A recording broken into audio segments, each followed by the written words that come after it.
mosquito wouldn't even bite me. I lost my job, my 4-wheel drive. I even got thrown out of my trailer. All because of one thing. Freebasing cocaine. That's all my life was basing. Nothing else. I was on that last lap with that checkered flag about to weigh me on into hell. But I got lucky. I got in a rehab program down there at Redstone Arsenal, down there in Alabama. And with them people helping me, well, that smoky white devil is no longer a part of my life. And I can proudly say that today, I do not freebase cocaine. Now, I'll take a drink now. I will take a drink, but I do not freebase cocaine. But, you know, I'll take a drink, and I might even smoke a little reefer. You know, I like to smoke reefer. You know, it relaxes me and everything. A couple of doobies, you know, just to get you through the day and everything. But as far as basing goes, I don't do it. Now, I do some toot now. Don't get me, I will do some toot, you know. You know, if you party and everything, somebody comes up and give it to you, it's impolite not to take it there. So me and my girlfriend Sally, we party, man. I tell you, we do party. So, you know, I will do some toot. We do, you know, on a good weekend there, we call a bunch of friends over there, we do about an 8-ball of toot there, but we don't base. I do not freebase cocaine. We'll make that clear. I don't do it.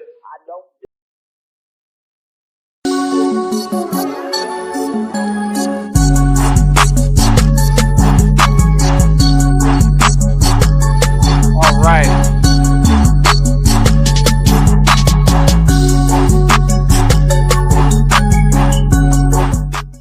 What's going on, y'all? It's Player Talk Radio. Shout outs to everybody in the building. I am your gracious host, right back at the helm of today's show. Shout outs to everybody in the building. Good night to some, good morning to others. Early bird gets the worm. Player Talk Radio. All the real heavy hitters in the building. What's going on? Shout outs to everybody here. Yeah. What up, UFO Kamikaze? Shout out to Untitled in the building. What's going on, player? Big Cap, what's going on, player? You know I have to throw on some crit for you. I got some more crit lined up too. I ain't got more, I got plenty. You know what I'm saying? I ain't got more, I got plenty, you know. Y'all make sure y'all hit the like button, support the show. Shout outs to my brother and One Play 5 in the place to be, man. Oh my God. Y'all know we about to do it on today's show. So y'all hit the like button. Y'all know what's going on, man. Y'all know what we gonna talk about now. So don't mind me, man. I've been it took me a couple. I'm on my second hour trying to put today's show together. You know what I'm saying? I got some other stuff that I need to pull up. So we're gonna get back into the mix for a little bit, man. Make sure y'all pull the seat up. Make sure y'all got some quality headphones, or at least you in your car or something, a damn sound system or something, so you can hear this loud and clear. You know what I'm saying? I want y'all to be rocking with us the way we rocking with you, man.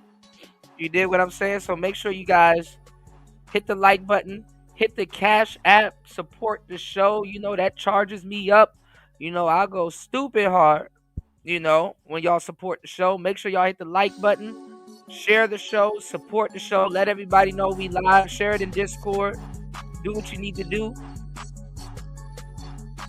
We're going to tell the truth on today's show. You know what I'm saying? Because it's new cats here that don't know what the hell they're talking about. Don't know what's going on. Got all these questions. And there's guests here, you know, respectfully. There's people that are still guests in the Manosphere, no matter how much work they thought they put in.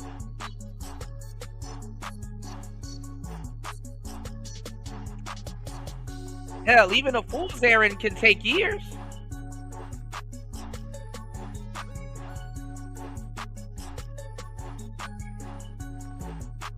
Look at y'all the real game. Straight lace, no chase. Player Talk Radio. Make sure y'all hit that like button. Support the show.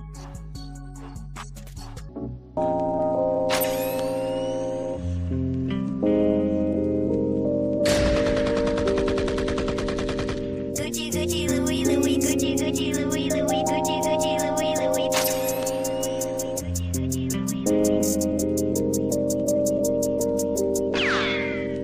Gucci, Gucci, Louis, Louis, Gucci, Gucci, Louis, Louis, Gucci, Gucci, Louis, Louis. Fendi,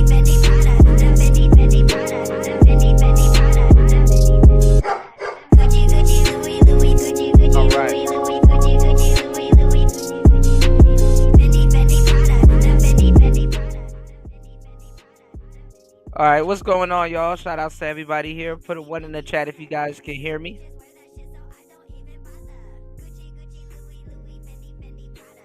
Me in the building is Player Talk Radio. I am your gracious host, DJ Kuda. Let's start today's show, Player Talk Radio.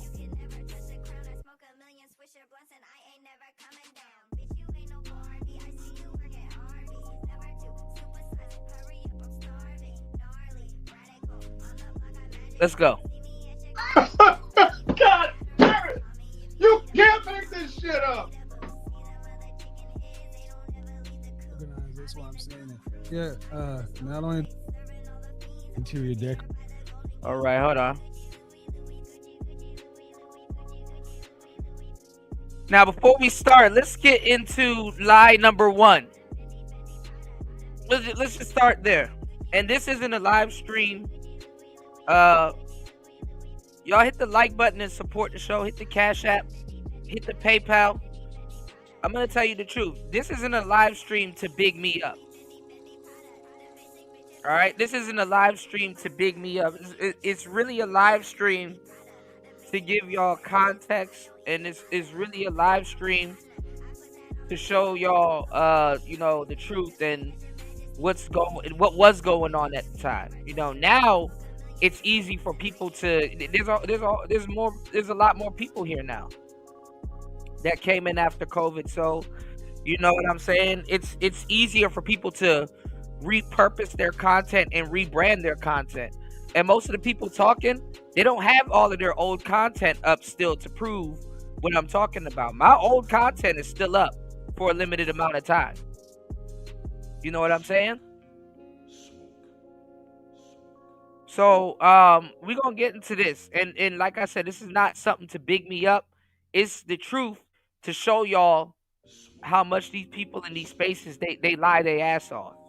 You know what I'm saying? So everybody is back on this Kevin Samuels arc. And this comes days later after we already critiqued what Myron, Donovan Sharp, Rolo Tomasi, Aaron Clary, Angry Man, and a couple of other people we're talking about over on Rumble. You know what I'm saying? About you know, about the you know, the Black Manosphere. And they were also talking about, you know, whose name gonna come up. They were also talking about Kevin Samuels. You know what I'm saying? And you know, Myron was saying that you know, Kevin Samuels didn't put his people on. You know what I'm saying? Now, like I said, I don't got no problems with Myron or Fresh. You know, I don't know him like that. Well, I do, but I don't.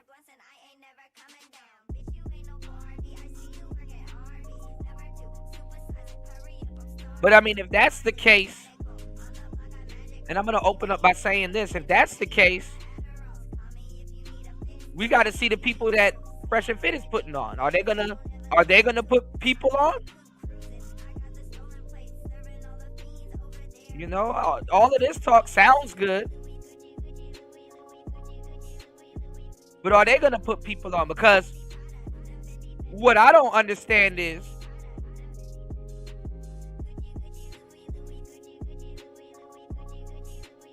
why this is a topic if ain't nobody gonna put people on. What I don't understand is why for years until the bag done dried up, why now all of a sudden people that's been doing it for a long time need to get recognition? Where's this coming from? They never gave us recognition before. And the fucked up part is that they knew we exist. All the new cats, all the people that came in, they knew this part of the Manosphere exists.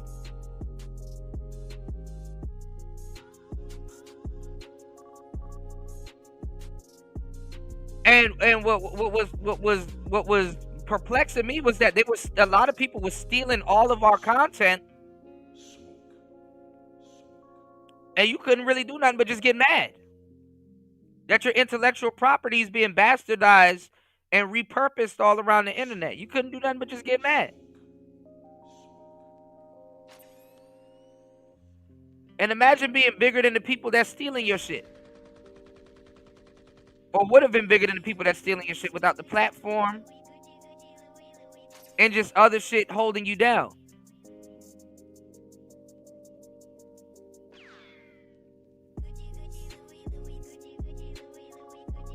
So people plagiarized and stole a lot of our shit, even our talking points and stuff like that. I'm seeing nothing but third shift talking points. All of third shift talking points, a show that I created, all of our talking points and stuff that we came up with and things that we were talking about back in the day here, it has been repurposed all over the world. Zero shit got stolen, my shit got stolen, all people, a lot of people's shit and stuff that we came up with that are inside jokes over here got stolen.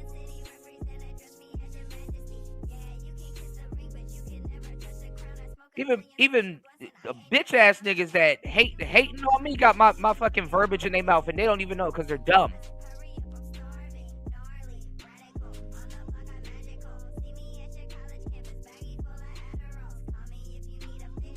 Imagine a low life trying to figure you out.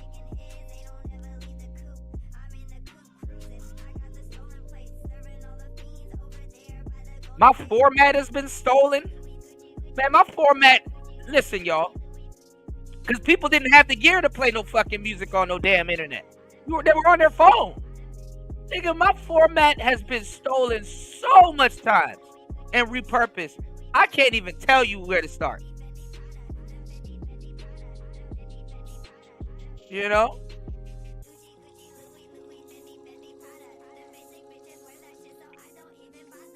I got gear laying around with all the with history on it.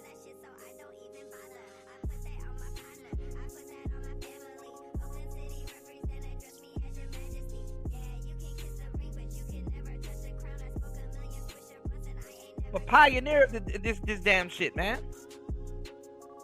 So number one, people like, oh, Kuda, you never played a pivotal role. You're lazy. You don't blah blah blah. This, that, and the third. Well, here you go. You got Kevin Samuels right here giving me my props for giving him the tools to build his studio. Read him and weep. Great. I seriously considered it. Shout out to Kevin Samuels. Congrats on Mike. Yeah, I like that, man. You're organized. That's why I'm saying that. Yeah.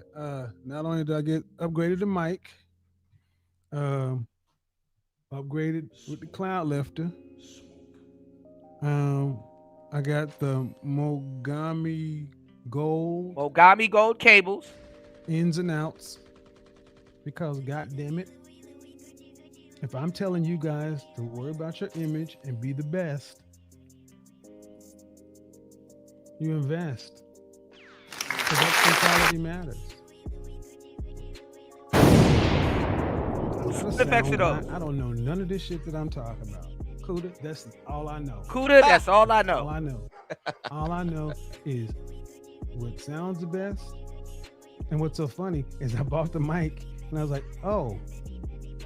It's low. Because you need a cloud lifter. Oh, I know you did. Oh, I know you did. You need something to boost it up. Uh-huh. Okay. Order the cloud lifter. I'm getting the mic. And I'm getting shout out to Kevin Samuels. Look, man, I don't mean no intent. I don't mean no harm. That's all I want. It was a minute ago. Oh, Kuda, you lie. Kevin Samuels, he did it by himself, Kuda. You always think you invented something, Kuda. You lie. Shut your stupid ass up and go enjoy the show. It's like going to the WWF and telling The Rock, oh, you lied. Shut up before I jump in the crowd and slap the shit out you, man. Like, this shit is annoying, man. A lot of little bum-ass dudes running around here that don't know shit. Always want to speak on something. Never created shit a day in their life. They even stole our format for fucking Streamyards. Catch up on these comments, man. Play that one more time. That's AI. That's You know what's funny? That's AI, y'all. Because goddamn it, if I'm telling you interior decorating, I seriously considered it. Shout out to Kevin Samuels. Congrats on Mike. Yeah, I like that, man. You're organized. That's what I'm saying. And yeah, not only did I get upgraded to mic, upgraded with the cloud lifter. I got the Mogami Gold. Put the Roadcaster in this space. I switched all of these dudes in this space from from their cell phones to USB to XLR mics.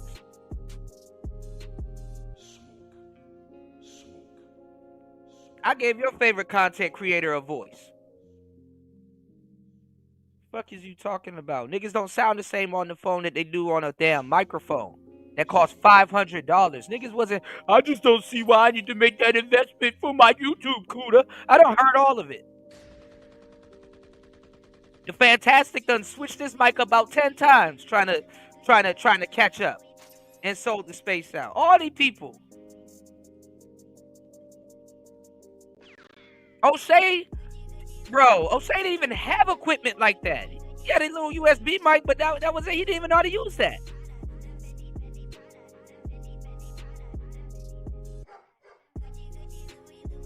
Want to hear about these niggas in the Manosphere stealing this shit?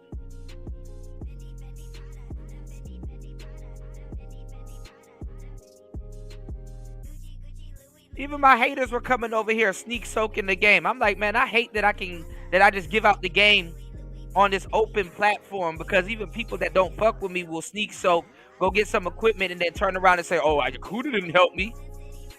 I didn't even care about getting no fucking. Thank you everybody that has given my credit. Thank you for the 50, 60, 70 people that has came forward and given it, maybe even over 100 at this point.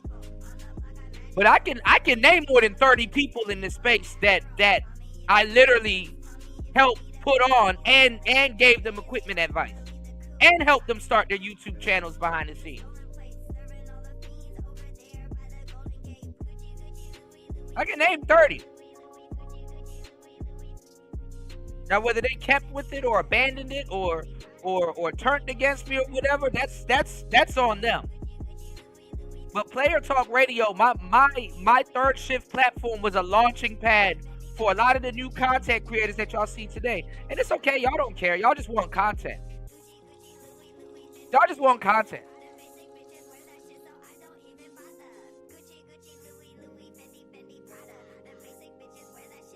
But I can declare that.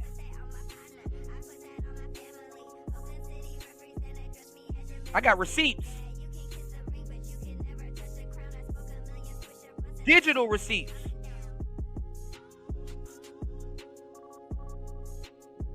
Some of y'all forget all this shit is recorded.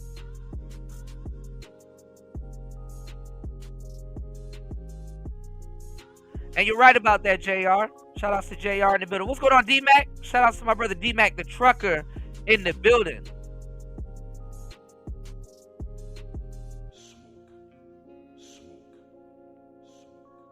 Can't make this shit up. God damn it! You can't make this shit up!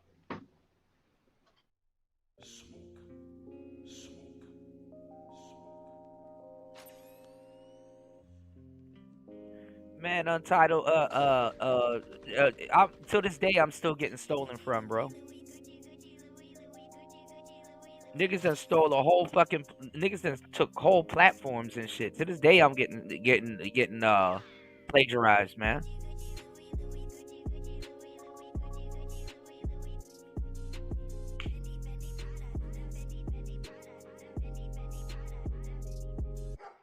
You said the dudes who know the most about female natures are the one who essentially never been at the top of the food chain. ARC would have wiped the floor. ARC is another person that got too much taken from him. What's going on, Chaos? There you go, man. I was just thinking about you. Shout outs to Gold P in the place to be. Shout outs to the Gold Professor in the building, man. I shouted you out on a couple of shows ago, man. I was like, man, where's my brother at? Wished you a happy new year.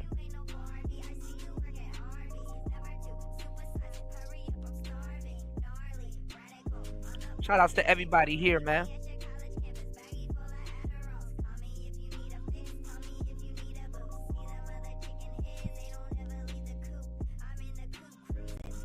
All right, now, I was told to go and watch the first 30 minutes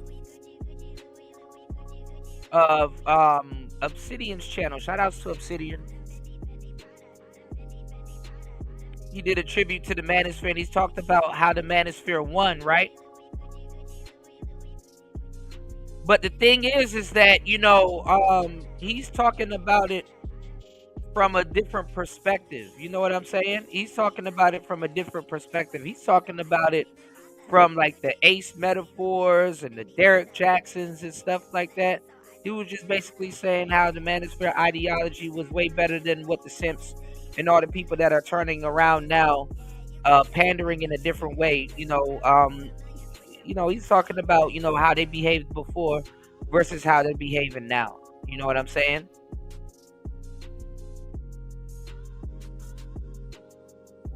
And you know,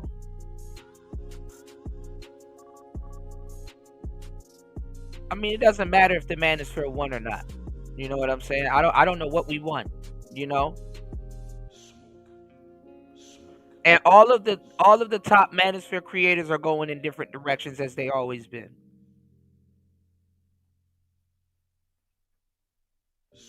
Angry Man over here, Obsidian over there, O'Shea doing God knows what, but pandering.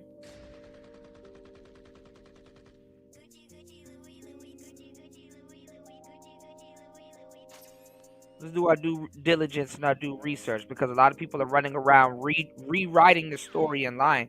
Like I said, when these people wipe their pages clean, you don't get to see all the fuckery they were doing. Game Changer, wipe this page clean. You don't see all the fuckery he was doing. So when people find him and they're like, oh, this is this knowledgeable guy that's flawless. I kept my shit up.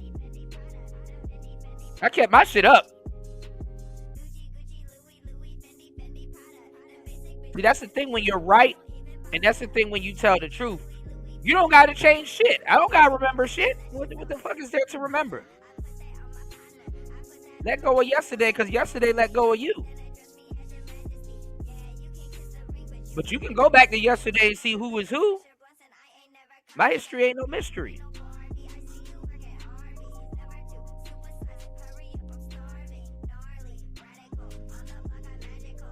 You an idiot if you wake up every day and listen to a troll. A lot of trolls are failed YouTubers before they even fired up and start anything or talked about anything. Right, listening to no failed. I thought about being a YouTuber ass nigga. I'm gonna critique a whole bunch of niggas and talk about their behavior, and then later on, I'm just gonna have an epiphany idea, wake up one day and think I'm gonna start a YouTube and think everybody should listen to me because I had a trolling career before you. Man, shut up, man.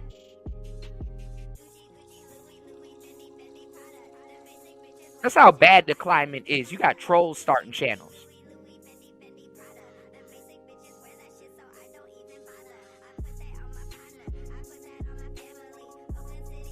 Fucking idiots, man. And I'm glad Kevin Samuels took my gear advice and blew up before and just changed up his whole aesthetic. That's kind of what I really wanted before. That was, you know, that was phase one. Some of these people that y'all supporting right now, they don't want you to go and look at their old videos and look at what they're doing now versus what they were speaking against before. And it wasn't like I was talking to a kid. I could see if a kid, I mean, adults are allowed to change their mind, but these were grown ass adults, bro.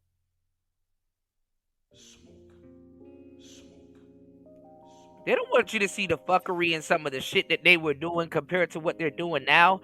And then they get on their damn YouTube and try to convince a new group of people that are naive to their behavior of the past, talking about some, man, us brothers need to stick together. Okay, yeah, we agree with that, but what were you doing here?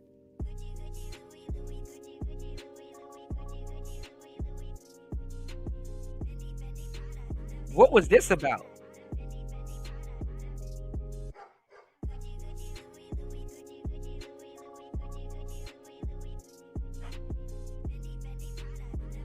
Y'all remember when I was telling all these people to go get microphones and stuff like that, and they cursed me out, and then Kevin turned around and got a microphone? I damn near gave Bernard Riley his, all these people. Oh man, it was all these tech niggas here, allegedly. Every single one of them came to me. Oh, you're the mic guy that I've been hearing about. Oh damn, you the dude that helped out Kevin. Niggas skipped over me and was like, oh, well, we gotta be like Kevin Samuels. And it's like, I never said that, but okay. Remember, niggas, this is like the third resurgence of Kevin clones that I've seen. Kevin Samuels came to me and I gave him the mic advice, the same advice that the same advice that he gave to Pearl. Niggas was using Yetis. Barely. Because they didn't know how to use them. That's where the term Yeti hate came from. And I got dudes in the Manosphere using SM7Bs. This was before the MV7 came out. MV7 is a baby SM7B. I had dudes in the Manosphere using SM7Bs. And number one, you can't use an SM7B if you don't have the equipment to run an SM7B. Especially then. I had niggas using SM7Bs in the Manosphere. Niggas didn't know what a roadcaster was. I was using a roadcaster in the Manosphere for a whole year and a half before dudes even knew what the hell it was.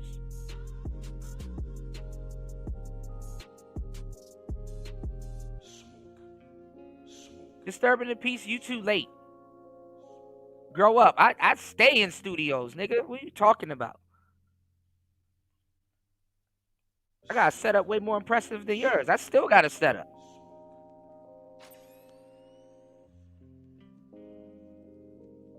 You a new cat. Anybody knows it. Everybody knows. Nigga, everybody knows about me. I got legendary setups. I gave dudes in the space their setups. Niggas still hit me up to this day. Yo, Kuda, I still use my P4. Yo, Kuda, I still remember when you put us on to the PA. I still use that. I still use USB mics and all kinds of shit.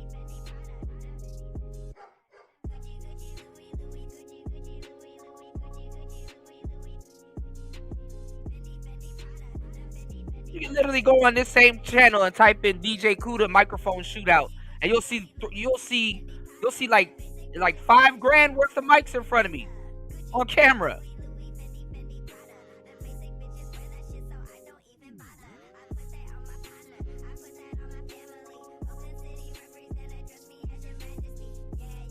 Nigga, I'm the hardware gear guy.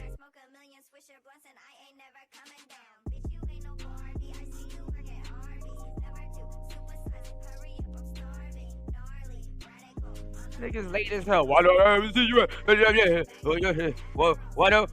ever see you with the Why don't I ever see you with no Why don't I ever see you with no microphone? Shut up. Niggas acting like a microphone's gonna change. Nigga, go type in DJ Kuda. Look at this. All this gear. Look at all of this. The fuck are you talking about? Mr. Fantastic. This is one thing he wanted to go away. The mic or the man. You want to see what happened to Stream Team? Go look at this. Go look at this stupid shit right here. Look at all these microphones and gear. Look at all these microphones and gear. SM7B 5 years ago. Who the fuck got to sit up here and lie to y'all? All this gear. I'm teaching y'all. I even moved it. I even moved on to musical gear.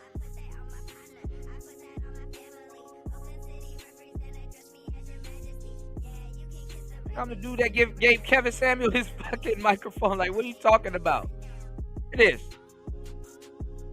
Black RE20s and shit. Hold on. You don't even have to do that. You can just type in DJ Kuda microphone madness. Look at all of this. Nothing but gear. You got the nerve to come in here and ask me about some microphone setup. Boy, if you don't go sit down.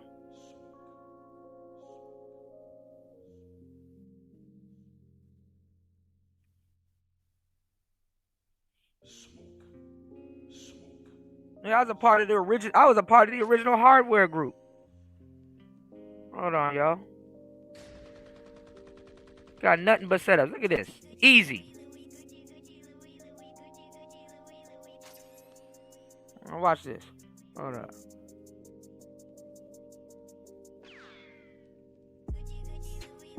Talking about some where's your setup today. I said today at Mama house. Hold up. Now we have it back on its regular crisp setting. Okay.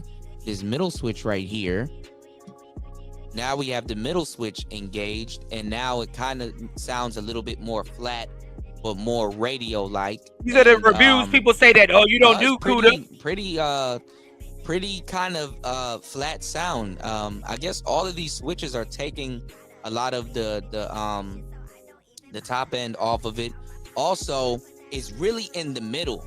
If you notice that there's no real bass, but there is slightly a little bit of bass, but not as much bass when you use this setting. But then when you put it back, do you notice how there's more bass? But when you take it off, now it kind of stops the bass from really, you know what I'm saying, it from really overriding, you know, the broadcasting sound. But this will be I got three electro voice microphones in front of me.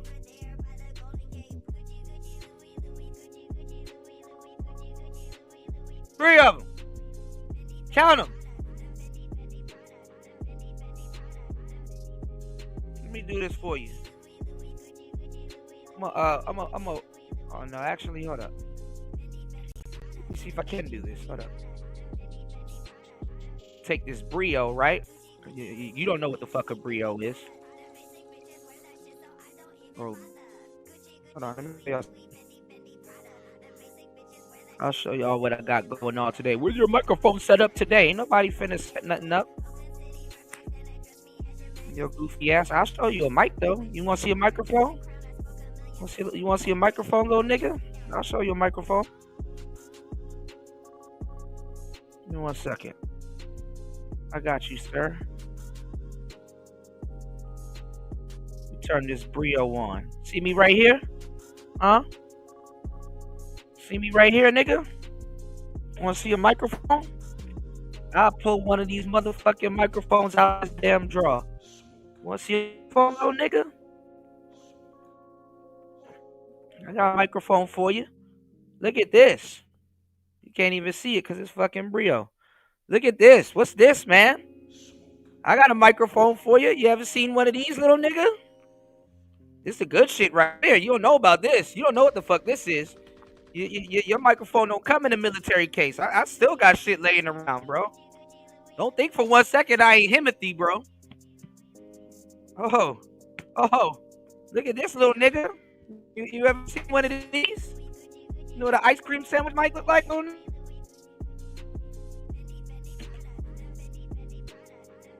Let me show y'all something. I still got mics laying around, nigga. Y'all can't even see this shit. Hold up. Gotta get this shit on film. Hold on. Take this circular shit off. Hold up. Where's your microphone today? Like you care. Hold up. Let me prove a fucking point before we get into some shit. Oh, goofy ass niggas, man. You know what this is? You ever seen one of these? You know what this is? Huh? You ever seen one of these, little nigga? Don't even have a microphone for real, but niggas get to speak. The same shit that I said back in the day that Kevin Samuels listened to and benefited off of is the same shit I gotta go around and say today. And I've already ushered and godfathered the whole fucking mic and studio setup culture in the Manosphere alone. Let me ask y'all a question. Who put studio culture in the Black Manosphere? Don't give a fuck if I'm feeling myself today. Who the fuck put studio culture in the Black Manosphere? Fresh and Fit don't even know where they damn near got it from. Everybody done forgot all of a sudden. It makes no sense for me to even talk about it.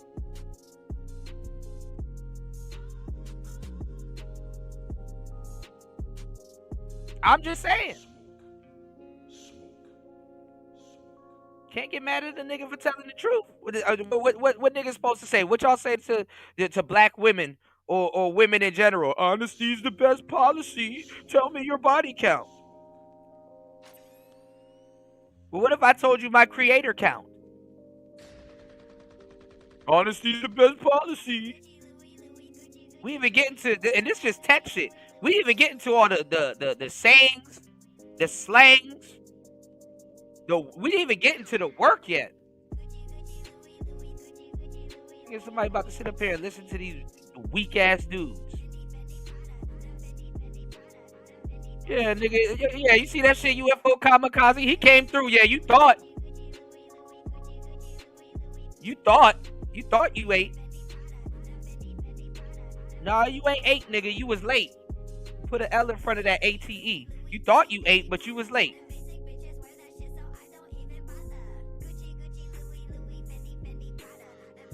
Anyway, man, let's get on with the show. Y'all support the show. Damn. What else you need somebody to prove? Support the show, y'all. See what Obsidian talking about. Niggas done got me heated.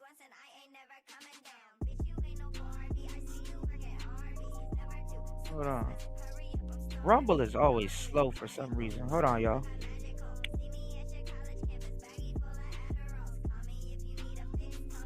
Give me 1 second.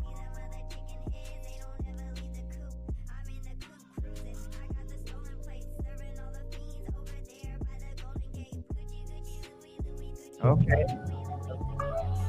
Obsidian probably finally came on. My name is Mumia Obsidian Ali. I am one of the, I guess you could say, founding fathers of the Black Manosphere, as well as the Black Manosphere Conclave. Black Manosphere was founded in 2015. It was me, the Angry Man, and O'Shea Duke Jackson. And it was over on YouTube, and it was like, podcast. Now, the Manosphere has been out way before 2015.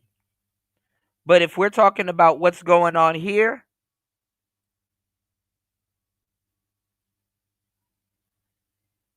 I thought niggas would have said 2013, but okay. Cast and whatnot. We did that independently of each other, but we all kind of had a mutual goal, which was to air Black men's voices in real time about the issues of the day. For many years, Black women have had a voice in media, the representation in media. We have no issue with that. We think Black women should have that. But we felt that the conversation was lopsided. The three of us, again, independently of each other, all kind of converged in 2015 to form what would become known as the Black Manosphere. As regards the Black Manosphere Conclave, Shannon, Rawls, Theo Wavs, and myself, we all came out of Kevin Samuels's private members-only Facebook group, and it was called The Mix. We all met up there. Theo had this crazy idea of teaching Black men what he had learned in the tech field, information technology, and so on and so forth. He wanted to see more Black men in the field. He had worked a long time. He had lived in Japan. He worked for a big bank over there. And then he came back to the States and worked in the STEM industry and noticed that there was a lack of Black men in it. There were a lot of Pakistani, Indian, and so on and so forth in that field. And he noticed that men there essentially established a pipeline that these gentlemen could go establish a beachhead in this country and then go into those industries. What he wanted to do was put together a vehicle where the same thing could happen for Black men in the United States. So he partnered with me and some other gentlemen. But see, that's the thing. You guys are content creators too, in and of yourself. I was en route to explaining all of this and giving the Black Manosphere the keys to go forward. And see, this is another problem in the Black Manosphere. The Black Manosphere, let me tell you what the Black Manosphere is. Okay? Y'all gonna say, Kuda, you're saying what it should be, and I'm not saying what it should be. I'm telling you what it actually is. The Black Manosphere, to a certain degree, is a conversation between old black man and young black man. And it's a sit down also. Of course, you can benefit from sitting down and watching a group of older gentlemen and how they conduct themselves. And guess what? That group of gentlemen can also learn from younger men and sit down and also give tips and advice. And there's a mutual thing there, you know? Because when youth is in there, then there's no wisdom. And then when there's wisdom, there's no youth. So give me 1 second. Let me let this play. Hold on 1 second. 2021 in Atlanta, and we had our first ever Black Manosphere conclave. It was very successful. Then we came back in 2022 and did it again in Philadelphia, my hometown. Again, very successful. And last year, we went back to Atlanta for the third conclave, even bigger, and here we are in 2024. And this is the biggest conclave we've done yet in Houston at the Four Seasons. Early plans are in the works to go to Miami for next year's conclave. Shannon came on board in 2022. It's been an immense get and pick up for us. Our goal was to get 300 black men in the STEM field making good money. That's very important. Black men need to make as much money as possible. We don't shy away from that. We don't shy away from success. We don't shy away from hard work, from goal setting and discipline. And we started out 2021 within 5 years. So as of this year alone, we've met that goal. As of this year alone. So that's not accounting 2021, 22, and 23. As for what got me into all of this, well, I got tired of the conversation, so to speak. The way that it was always slanted in the media. Oprah Winfrey, Essence Magazine, Madame Noir, as well as the white mainstream media. One day, I got myself a really cheap microphone. It was like a $30 Logitech microphone with a headset. You see? You see? You see what I'm saying? Yeah, like, come on now, man. Shout out to Obsidian for someone telling the truth. You see what I'm saying? And some other gentlemen in 2021 in Atlanta. And we had our first ever Black Manosphere conclave. It was very successful. Then y'all hit the like button, support the show. And the Manosphere conclave, all the shit they put together, guess what? The audio was fucked up. The audio was fucked up. Yeah, Evron told me to go look this up. Shout outs to Evron. Yeah, Evron, I ain't forget about you, broski. I appreciate you. I was like, yeah, I was told to go look at the first 30 minutes. I didn't forget. You dig? Shout out to my brother Evron in the building, man. Evron was here. He said, Kuda, you would find this interesting. I said, oh, damn, you know what? I didn't forget. I got you, bro. Came back in 2022 and did it again in Philadelphia, my hometown. Again, very successful. And last year, we went back to Atlanta for the third conclave, even bigger. And here we are in 2024. And this is the biggest conclave we've done yet in Houston at the Four Seasons. Early plans are in the works to go to Miami for next year's conclave. Shannon came on board in 2022. It's been an immense get and pick up for us. Our goal was... Now, I hate to say it. If you came in after 2020 or 2021, you're most likely a Samulite. Another term of mine that gets stolen. You're most likely a Samulite. You're in the Samulite era. You may know something, but I'm telling you, if you haven't done your research, you don't know nothing. Respectfully, you're probably still a guest in this space. Hell, if you got here in 2018, just the stuff that was going on then, you may know a little something. But trust me, you still might be a guest in this space. I don't know how that became an insult to niggas, but that's what happens. All right?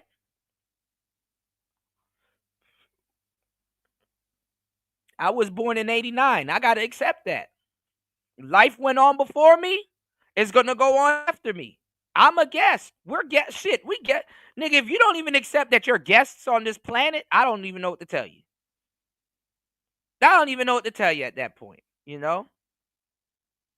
So we definitely in for an action-packed show. Y'all make sure y'all hit the Cash App, hit the PayPal, hit the Cash App, hit the PayPal. Be heavy-handed. Show some love. It's February, Black History Month. I'm giving y'all the game. It's Player Talk Radio. Let's get it. What's going on, Prime? Shouts to Jalen. D-Mac says, funny how Obsidian left out how he tried to hijack the meetups behind Little Big Nate's back. Yeah, that was crazy. Yeah, the second one, yeah, there was some fictions behind that. And see, D-Mac, that's what I'm like, you guys, y'all got to stick around because, you know, it's the details. You know, the devil's in the details, y'all. The devil's in the details, man. And I understand that, like, JR was saying guys like Little Big Nate and all of those cats, you know, the radical cats, even Edward Anderson at sometimes, you know what I'm saying? They make the space look bad, but it's not even that. The space, the thing is what I was saying is that it needs to be not super organized, but somewhat organized. Like guys like Little Big Nate should be like people that we go to Rumble or private streams, like guys like Little Big Nate, some of the stuff that Edward Anderson says and all that other stuff. I mean, you know, that's some behind the scenes stuff. You know? That's like, okay, look, bro, we fuck with you and your content and stuff like that, but honestly, we got to put that behind a curtain. We got to put that behind the wall. You know what I'm saying? Because it's radical, you know? And I'm black pilled. So to a certain degree too, I do like a dark joke. You know, dark jokes are funny. There's some really funny dark jokes. It's bad, but some things are probably funny. You know, but there was a lot of radical guys that don't get it. And the thing is that if we're sitting around trying to cultivate an institution that's trying to bring dudes back to face, like bring dudes back to earth. Yeah, you gonna have to put up with that, bro. Like you overdoing it. You know, you overthinking it. You overstretching. Pause. You know? It's not even that serious for you to even say or do things like that. You know? Archer. Some of y'all don't even remember Archer. Archer would say some crazy wild shit. And content creators got thrown under the bus because of stuff that Archer was saying on their shows or in chat rooms. Archer. Shout outs to my brother Keith, wherever he at. He was saying some shit. Some of y'all don't remember Zach. Man, come on, man. I made my bones. These new niggas. Y'all don't remember none of these dudes. I got a whole playlist that y'all can go watch. It's called Player Talk Rewind. And you will see so many people over here. Kuda, what mic should I get? Oh my God, Kuda. Oh my God. Glazing like shit. Oh my God, Kuda. That's so crazy, Kuda. Oh my God, Kuda. What should I start my channel, Kuda? Oh my God. Kuda. Glazing. You see them before they're well. Some of them are well established. Respectfully, the good ones and even the ones that turned on me. Some of them are well established now. You'll get they don't even sound the same. And you can see I haven't switched up one bit. I've became wiser. I became, but I haven't switched up one bit. Some of y'all favorite content creators that if I go, you have them on recording saying, bro, I wouldn't even have a show if it wasn't for Kuda. He done taught me into that shit. And if I go over to the show right now, man, he acted like he made somebody, and he acted like, and you know what I'm saying? Talking on the same microphone that they praised me for. And that's not what I was looking for, honestly. You know? You know, if I helped you with something or whatever, you know, I still got to continue what I'm doing. I can't stop. It's only me. I can't stop what I'm doing and hold your hand throughout your whole career. Respectfully. You got friends that won't even do that for you. Go look at those old third shift shows. If you think I'm lying, I dare you to binge watch the third shift and comment. And you know what else you'll find on those shows? Fasting is life. You'll find fasting is life. You go look in those comment sections, you'll see War Master, you'll see fasting is life, and they actually put timestamps. They put timestamps in the comment section. They put timestamps there. I even left those shows up so you can see what the chat was saying. Y'all are bored? People are not in this space, not producing brand new content enough for you? You'll see where all of that shit came from. Epicenter things.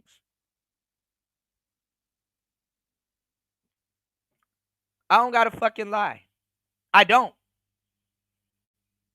You'll see interviews with Alan Roger Curry. You'll see O'Shea over here. You'll see Angry Man over here. You'll see Obsidian over here. You'd see Kevin Samuels every so often in the chat room. Bernard Riley just put his show back up. Go over there. Even Bernard Riley, Kuda, what mic should I get? And all that. Everybody was getting, once they found out that I gave Kevin Samuels mic advice, all the Kevin Samuels clones tried to, at one point, came to me on air or off air. I would stop the show on air and help a whole nigga with his mic setup. His whole studio setup. When you him, you don't gotta lie. You don't have to lie. And shout outs to everybody that has, you know, gotten that game and supports the show and taking that advice. I appreciate every single one, even the ones that turned on me.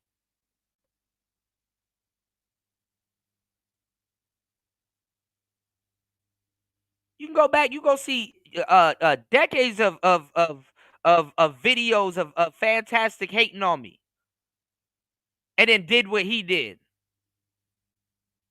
Sold out the space. Got new mics and stuff like that. Man, that man just looks stupid. Sabotage stream teams. This is why I said that the Manosphere was a collection of older cats and younger cats. All of those dudes in the stream team was scared as fuck. MOT, Fantastic, Game Changer, all of them was scared as fuck to go on that O'Shea panel. And I sat up there and I told Kevin Samuels, bro, listen, you don't got to tell me nothing. I know what the hell is going to happen. Streaming is the next thing. We've already beta tested it in the Manosphere and cultivated it. I sat back and watched all of this stuff. I've been here longer than y'all. Streaming is the next thing. Okay? We had the adpocalypse that came. A lot of y'all wasn't here for that, so y'all don't know about that. We had the adpocalypse that came. We've already beta tested Google Hangouts. And now you had other platforms after everything went down because a lot of people lost their channels. And the reason why, that's like right now, Streamyards go down, a lot of people lost their channels. They don't have the training to use some of this other gear. They don't know what a stream key is. They don't know how to set up banners. They don't know how to do certain things. If Streamyards go down right now, this is why some of these shows now are gone. The price of Streamyards went up. It costs a lot to maintain these channels, and fuck what you say. It takes a lot of energy to do what we do. I've sparked off so many people's careers by making what I do look easy. It takes a lot of effort to appear effortless. Yeah, niggas will make fun of you of doing 8-hour streams now, and then when shit start rolling in, oh my god. Yeah, motherfucker will watch you for 8 hours too. Respectfully. You don't know. These people are still trying to figure out the internet. I gave y'all all this game and got plagiarized, bitten off. I don't even get mentioned. Like, damn. You good to get stolen from, but you're not good to mention?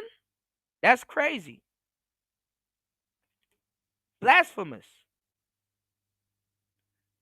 Nigga, it is 2025.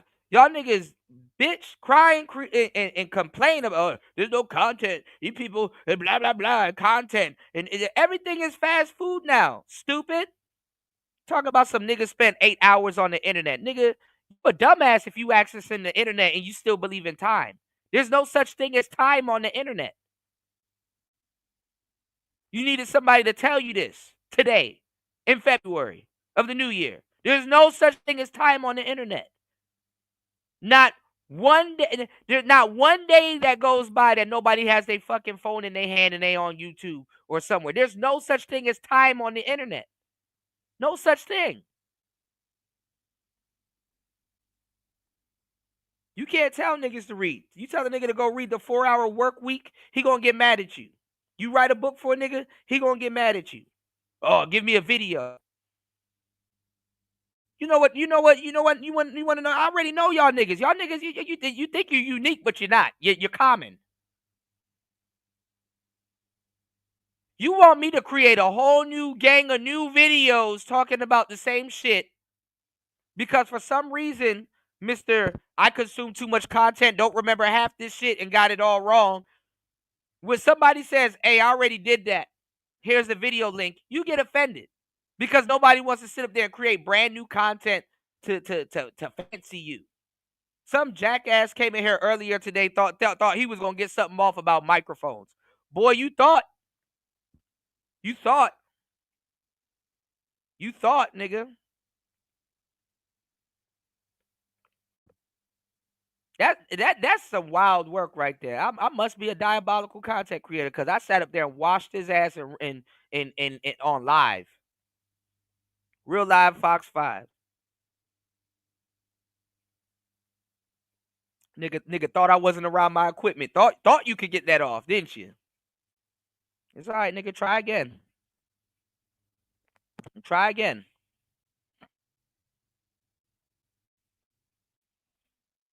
Pulled out a microphone that nigga can't even pronounce. And that's the problem with you dumbass niggas, man. Fuck idiot. You still think you can run up on people and think nothing gonna happen to your stupid ass. Now try that same scenario with somebody with a gun.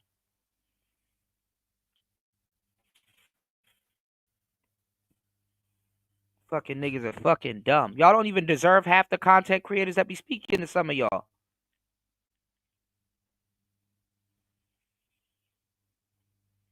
That's just how I feel today.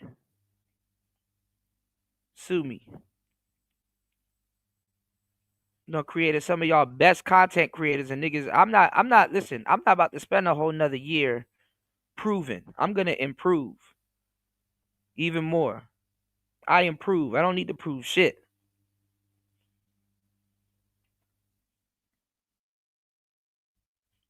Now, when I interviewed Alan Roger Curry, he said something to me that made me think all over again, which is absolutely true. When you put your mark on something, you need to be able to move the chains. When you put your mark on something, you need to be able to move something forward. When I came in and I told Kevin Samuels, I'm like, bro, streaming is what's gonna take off and stuff like that. He was trying to tell people not to stream and focus on pre-records. There's nothing wrong with focusing on pre-records. The Manosphere was built off of pre-records.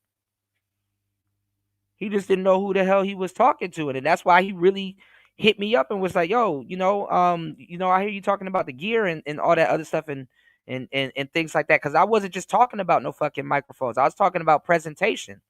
I was talking about gear. I got gear laying around. I was talking about getting Elgato lights. I was talking about having something because a lot of people don't understand. And he somewhat knew what I was talking about because he used to sit in my audience and watch and not say something or sometimes say something just like everybody else. As an image consultant, I don't know what I said that got through to him and compelled him to hit me up about getting equipment and stuff like that. But I told them that like, listen, man, like everything is switching to online because of COVID, and we got to have impressive setups. People don't even give a fuck. I mean, they do give a damn about what they're listening to, because people will watch a blocky video or go about and do what they're doing. So we need to be using podcast equipment. We need to be audio. We need. I've focused on audio because audio is key. We need it to be. We need it to be, pleasing to the ears. Most of these people don't know nothing about no fucking audio. You can't talk to half these dudes about listening fatigue and all this other stuff, especially when you're running these long shows. This is why we can hold an audience for the long time, for a longer time. You're welcome. And then I told them about how we need to be, like our visual aesthetic need to be, we need to look serious. I got all of these dudes on the Manosphere off their fucking phones. We need to look serious, or at least have serious equipment where somebody says, "Okay, this person at least take what he does somewhat serious, no matter what he's talking about." If Alex Jones was saying what he was saying on a cell phone, they wouldn't have got him up out of here that fast. If Imus and all them other people, Howard Stern, Patrice O'Neal, and all these guys were speaking on their damn cell phone, you would listen to them if they called into a radio show. But guess what that radio show has? Gear and equipment.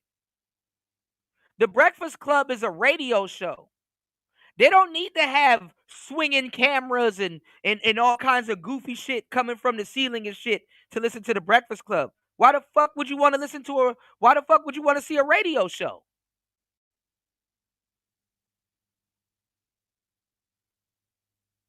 We have a joke in radio where we say, "Oh, this person got a face for radio." Why the fuck would you want to see a radio show? Y'all don't care. Just while I'm driving to work, because I got to keep my eyes on the road, entertain me. That's another reason why the Black Manosphere died that nobody's talking about. Y'all are looking for entertainment. Niggas got to sneak the knowledge and the medicine.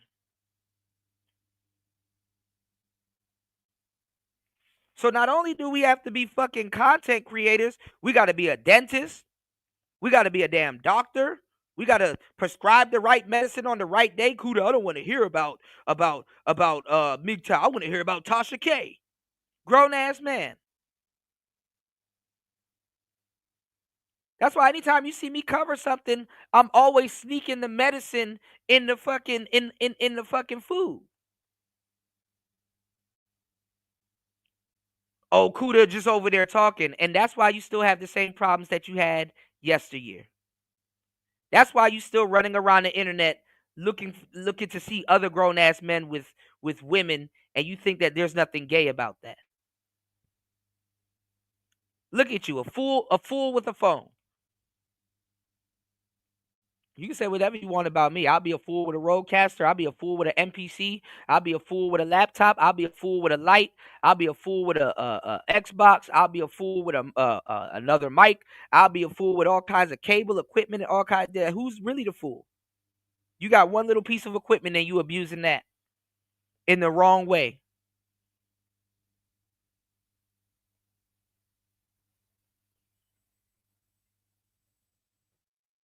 Your job is to show up, be entertained, learn, support. A lot of people take things for granted. A lot of black men are fucked up and alone. If Valentine's Day that just passed didn't convince some of y'all that I don't know what the hell is, but y'all don't really have too much friends. After a while, your friends just fade away, and your friends ain't gonna hang out with you for free neither.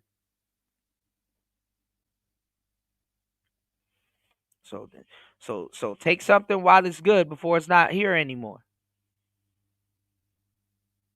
I got a lot of friends that I wish that would have listened to me, and they perished because of just goofy shit.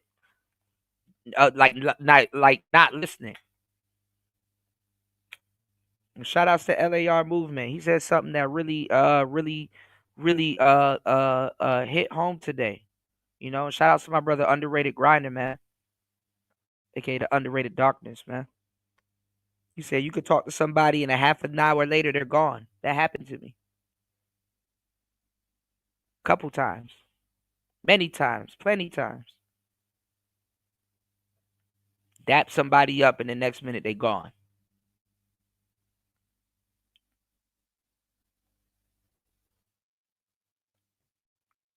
Look at Kevin Samuels.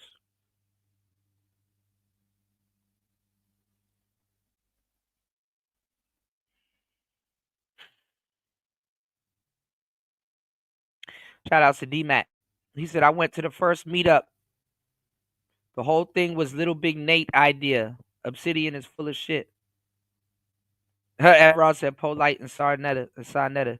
Yeah, I kind of knew you. What's going on, Prime? I kind of knew you probably started with AMS, but AMS, if you like AMS, you need to know ARC. You know, I like AMS also too. I don't think he a bad guy, but nobody called him out for plagiarism. So why O'Shea never called AMS out for plagiarism? Why are these dudes here now complaining about plagiarism when they saw Alan Roger Curry get ripped off like that and laughed about it? Now, was there a lot of content about it that kind of was a little bit funny? Yeah, it was funny, but honestly, that man still hasn't got his credit to this day. He called the beta male revolution. He called a lot of things that we're going through right now into order. But you got a lot of dumb dudes running around here that can't get women, and they're still running around here seeking women, but they had the unmitigated gall to open their mouth and talk about some dating coaches are the worst. When it wasn't going outside applying none of this shit anyway. It's too much idiots running around here. Y'all are listening to y'all, and then y'all start trying to lump us into that thing. Oh, this person's a loser. No, I'm not. And a lot of these guys in the audience give y'all the game. And a lot of my bros in the audience, they ain't losers.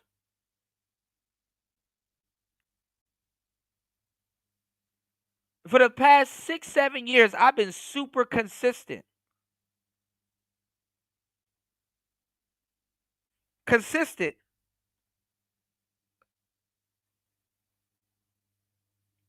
I didn't have this is the problem that's going on in the space right now. You got too many new niggas coming in stealing somebody's stuff,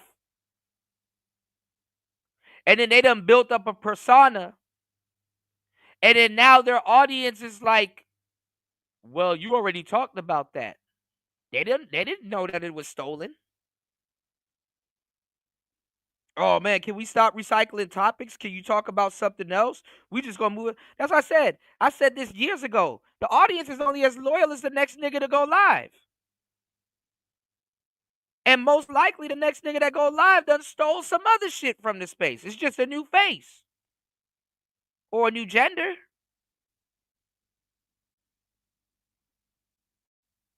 Because the audience and the content creators that y'all follow and support, more than the originators that stole, they're not congruent with it. That's the part that y'all forget. We tell y'all this with women. Some of y'all niggas, y'all over the keyboard, on Discord, on YouTube, and all these other places where you got a little machine to type in your damn hand, you a completely different nigga. And then when we catch you in person, or when you actually get up with this woman in person, you're not congruent. That's the part people missed out. You're not congruent. And all these new niggas that sat around here and stole all the fucking time, they're not congruent. They're not the epicenter. You're not him. You're not Himothy. It didn't come from you. The time will reveal. All time will reveal. You ain't never created nothing, honestly. Ain't that fucked up? You done hit the live button so much times. You ain't never created nothing. You're a content copier.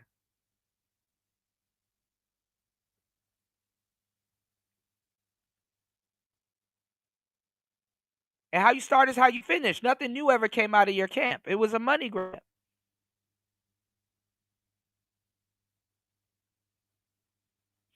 Now, I don't got no problems with Kevin Samuels at all. Rest in peace to him. But I got to tell the truth, man.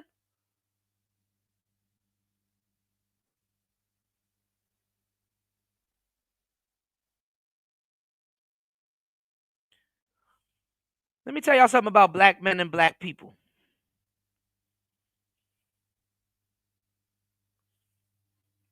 We get stuck on words. You know what word that fucked up the black community and to a certain degree? And black men need to know this information. Independence. Independence. There's nothing wrong with saying, hey, bro, hey, my brother helped me out with this. You know? Definitely show him some love. There's nothing wrong with that. What's wrong with that? Cain and Abel all over again, people. Forgive us, Father God. It's Cain and Abel all over again.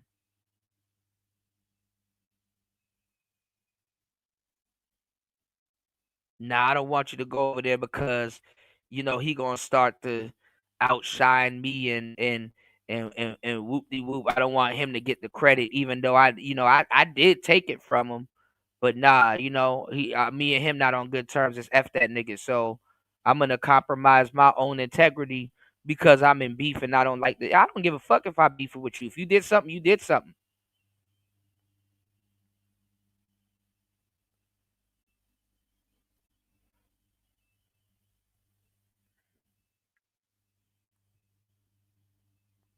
A lot of y'all dudes don't want your quote unquote brother to have the credit that he deserves.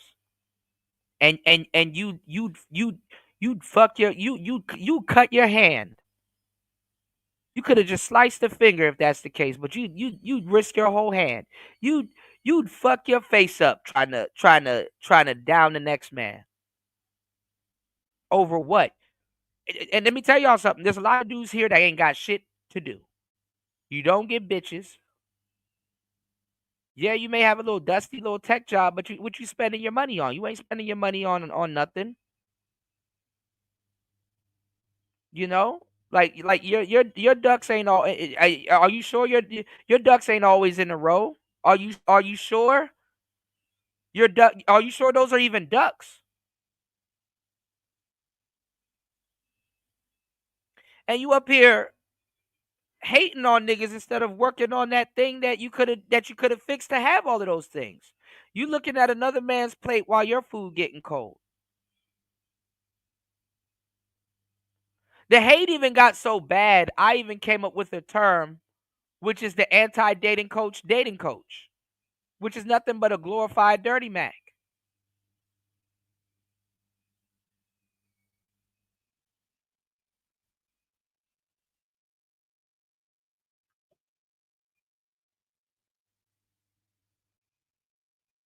Yeah, Archer. Yeah, you remember Archer D Mac. You remember Keith Lamont. They're my boys, but hey, man. Run up on some of these niggas and see what they talking about today. That's still in the space. You go over to Edward Anderson's channel. He's a very smart, eclectic dude. I don't got no problems with Edward, but same thing. People say you come over to Player Talk Radio, it's the same thing. Actually, no, it's not. We talking about urban stuff. We talk about everything on Player Talk Radio. To the point that it doesn't even fit YouTube anymore. YouTube wants you to talk about one thing and focus on that one thing. You can't even have a proper personality on you, a personality channel on YouTube, because guess what? Oh, the algorithm don't know what to categorize. The algorithm know what the fuck to do. If YouTube wants some shit to pop off, YouTube will have some shit pop off. I don't believe none of that shit. The algorithm wants you to, but the algorithm, y'all support the show. 2 hours into the mix, let's at least get one supporter. Damn.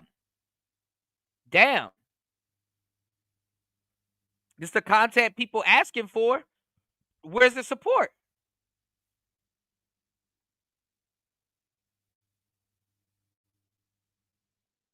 Y'all know we about to go in.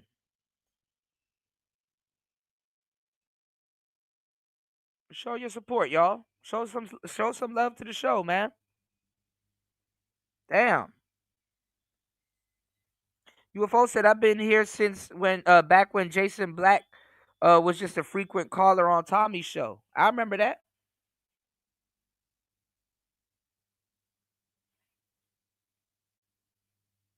I remember all of that. I used to there's some episodes with Tommy Sotomayor where I called in. Even back in the Mac Lessons radio days.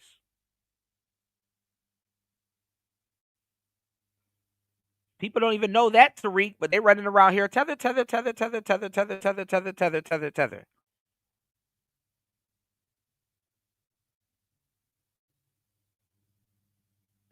And be careful if you watching somebody in the black manosphere that's injecting that tether shit. It's like, bro, you just you just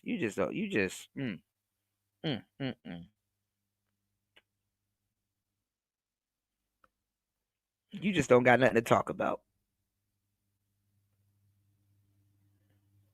Shut that shit down ASAP.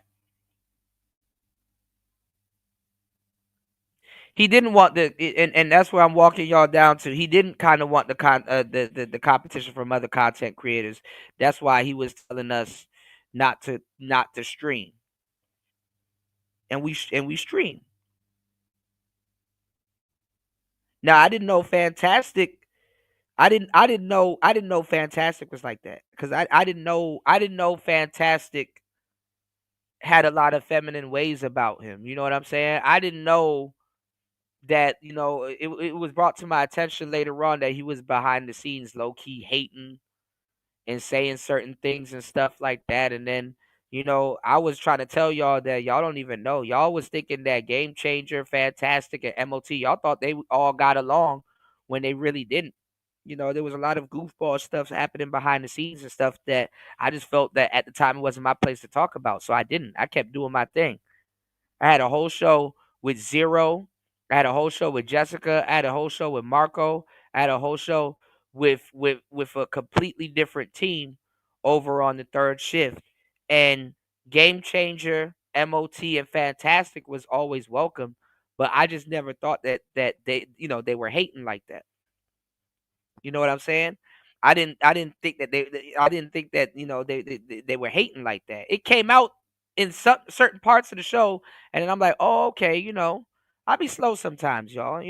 I'm not perfect, and I talk about it. I'm not gonna sit up here and purport myself like I am perfect, you know,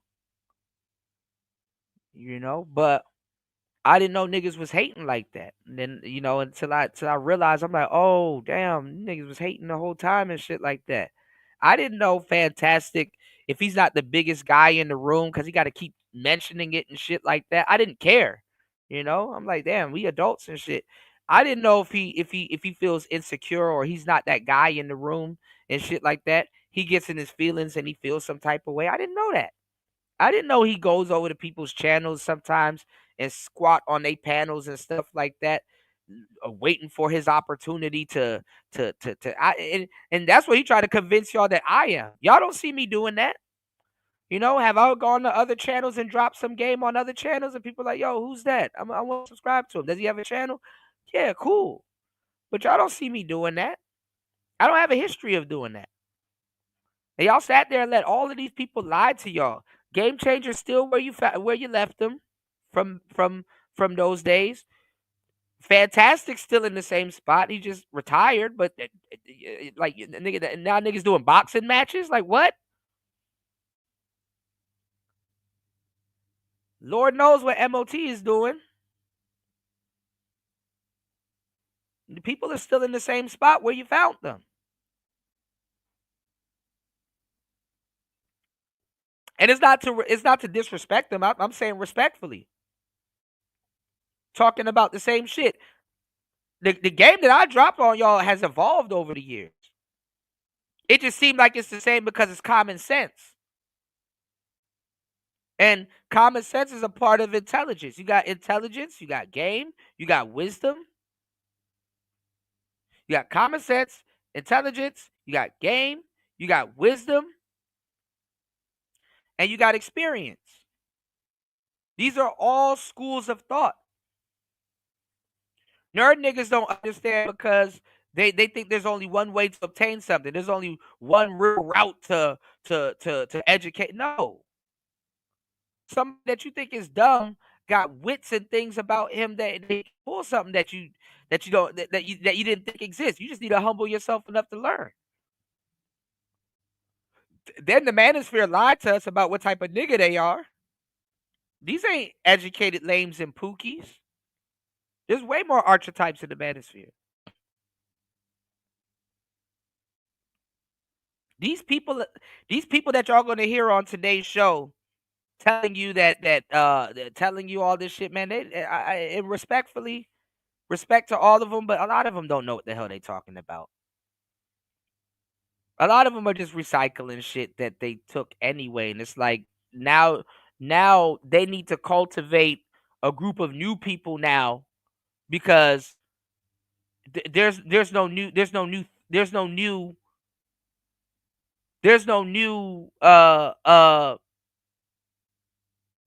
train of thought going on in this space. You know, this is why I keep telling y'all the Manosphere has always been and this is in the black community. This is with slaves. This is with everything. You can always find this everywhere. It's a mixture between old and young. It's a conversation that the young need to have with the older, and the older need to have with the younger, and both of them can improve as men. Why don't y'all just be the trademark old niggas that y'all want to be? No, you don't want to be that because guess what? You start getting older, you start getting women, your teeth jacked up from all the years of whatever you was doing. So now you start getting veneers. Some of y'all even start dressing younger and all that other stuff so that you can disguise the age gap between you and some of the women that you're getting and stuff like that. A lot of men like to feel a little bit younger or age gracefully, and a lot of younger dudes even nowadays have to purport themselves, even though it comes out in the rinse, that they're more mature. Y'all don't see this? And both are right to a certain degree because today is the oldest and the youngest you've ever been in your life. No matter what you went through in your life, today is the oldest and the youngest that you've ever been in your life. I'm dropping all of these gems. Support the show at $PTV 888. That's $PTV 888. Or you can hit the PayPal. I'll make it easier for you and you can't really hit the link in the chat, but look, the link right there. Link right there.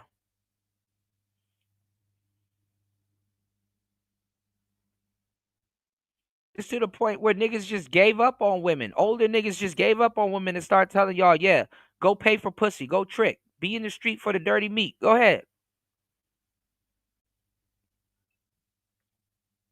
If all of this shit that the Manosphere got bombarded with worked, there would be no Manosphere.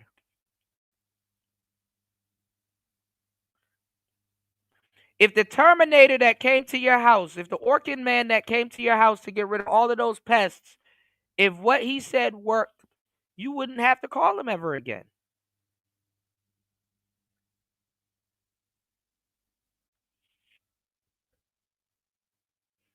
The average audience lifespan in the Manosphere should be about 2 years, if that. Really, a year and a half before these niggas start repeating themselves. Because if you're just flying through a bunch of content creators, at that point you should have already learned what you need to. But see, you get paralysis by analysis because you wasn't gonna put in that work anyway. A lot of these dudes didn't have the balls to do it anyway. I can tell by just the content of the context of the conversation. You don't really hear dudes calling up and saying that, damn, yo, you know what, Kuda, I was out on a date last night and this girl did something weird, and y'all are not talking about things in detail to get the answers that y'all want. First of all, you misread a situation. You overlooked a couple of things. And by the time you come to me, I got to sort through all of that shit. and tell you, yo, you didn't consider this. This is what you left out. This is what's actually going on, because I've been through it hundreds of times. Ice-T said something that really that really and it really grinded my gears, because I done helped out and even saved people's lives and all kinds of shit and all kinds of stuff over the years in my personal life, on here, and just all over the fucking place. Right? He said when you help somebody, you agree to take on their damn problems. Somebody's like, "Hey, I need help." And you're like, okay, well, what time? Damn, okay, I got to commit to this. I got to commit to that. Let me go help out somebody, because guess what? If you can't help that person, or if something happens and it don't go right, that person turn around and will get mad at you for no reason. Well, not for no reason, but they have the obligation to turn around and get mad at you. Imagine coming on here talking about a fucking dating coach. You got your whole life to manage and things ahead of you, and you talking about some dating coach lied to you and you can't get a bitch. And you want to turn your fucking whole problems into another man's problem. You sit up there and go pay for prostitutes and give her every single fucking dollar, but a nigga that's sitting here 7 to 8 days out of the fucking week giving you some fucking game to go get a decent woman. You like, man, I don't know. I you know what I'm saying? I ain't even trying to, you know what I'm saying, support this nigga. You know what I'm saying? Cause he, you know what I'm saying? You know what I'm saying? But that woman come over there and clean your fucking, don't even clean your clock. Oh, right away. Right away. Right away. No ifs, ands, or buts about it.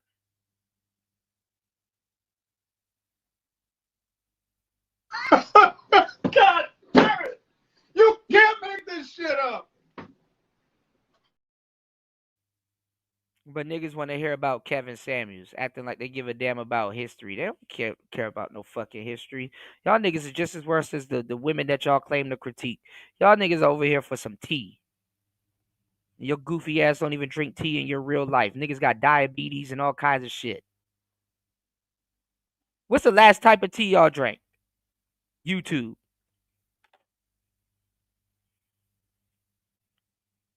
Trying to get the Earl Grey on me. All right. Yeah.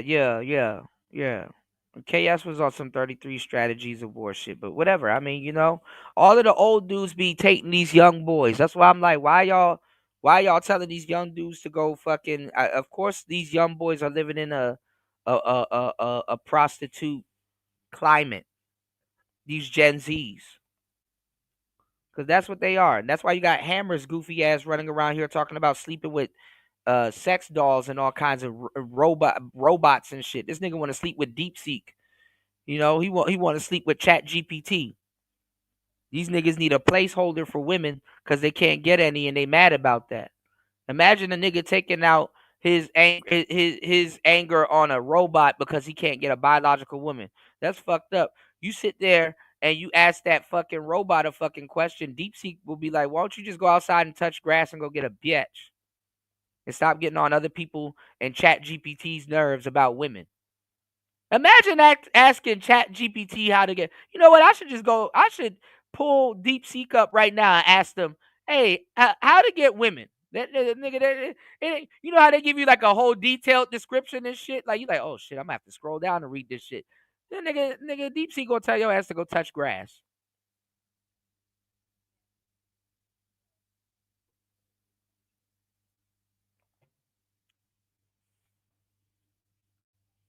Nigga, DeepSeek gonna ask you, how old are you? The train has left the station. You gonna get mad at DeepSeek.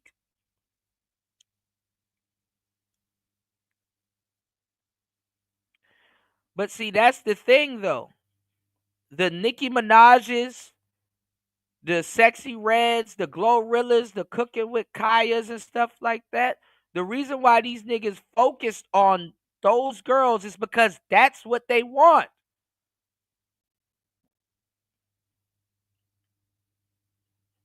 This is playground. Like, why doesn't this register to y'all? This is playground politics.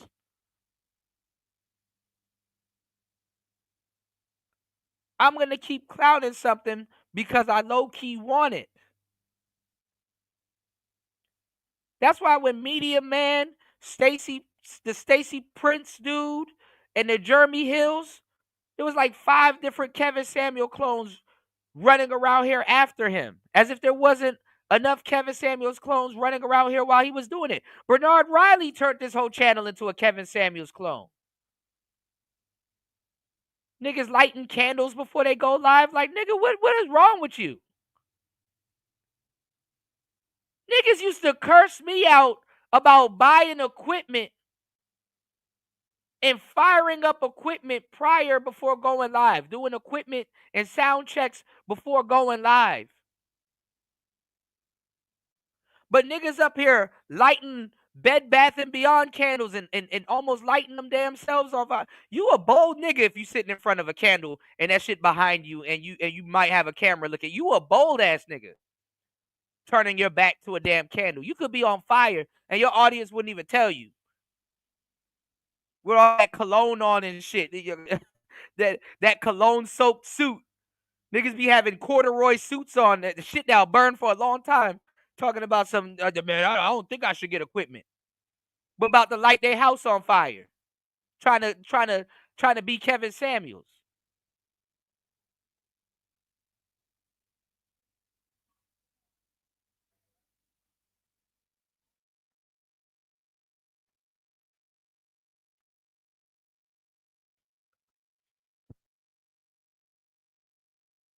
What's going on, Miss V?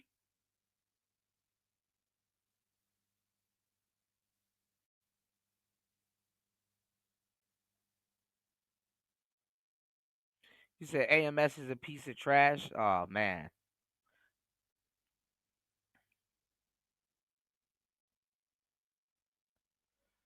DJ Kuda, nobody didn't support Fresh and Fit. Everybody supported Fresh and Fit. The Manosphere made YouTube, the Manosphere in general made YouTube a big website. YouTube, forget about that. YouTube, y'all wasn't around, man. Y'all wasn't around when YouTube had a yellow subscribe button and you could get to the end. Y'all doom scrolling.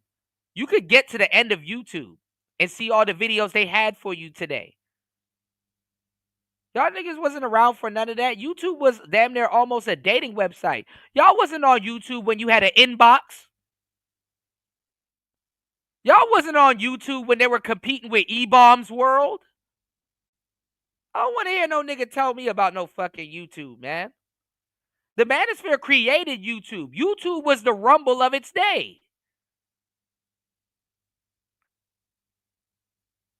We built YouTube, honestly. The Thugticians. I'll even throw in BGS. Barbarossa, Stardust. Girl Writes What?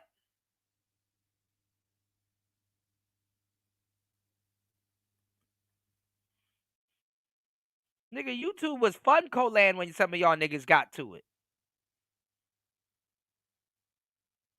Niggas wasn't in the trenches. I stayed in the trenches.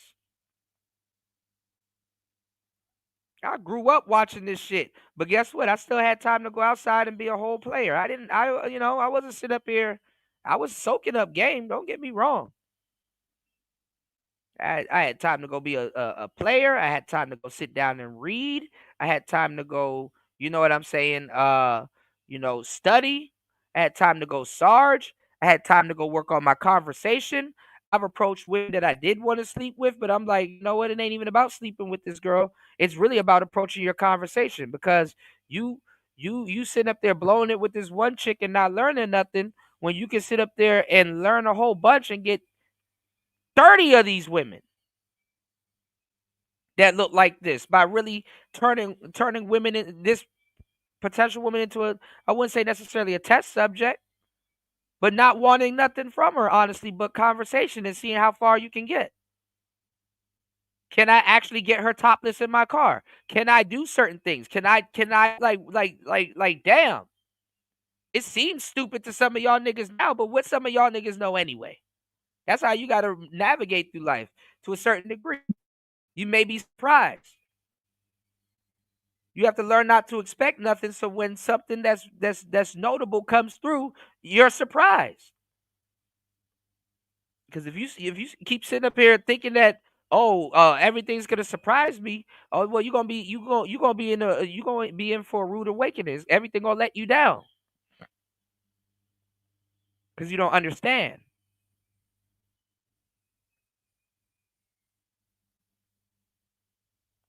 He said saying respectfully before you flame someone doesn't help, Kuda. Just let it out. Nah, man. Nah, man. I'm tired of these dudes, man. I'm tired of these dudes, man.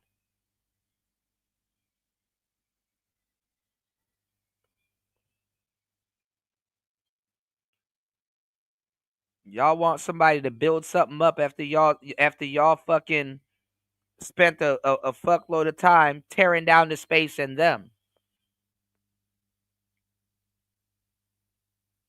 This is not creating the niggas that y'all want.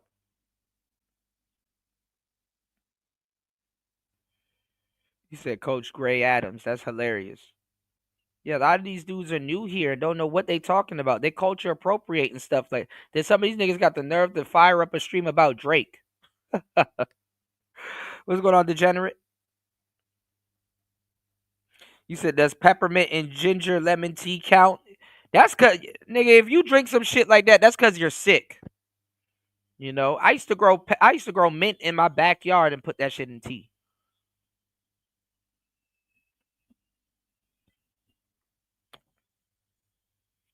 Niggas ain't, man, look. I'm gonna tell you the truth. You have to have lived life or in the middle of living life before you get here.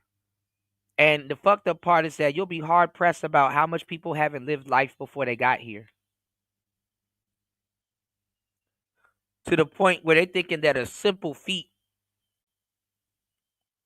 is like like you did magic and shit like that. I'm not telling y'all. I mean, I got the game, but don't look at me like David Blaine.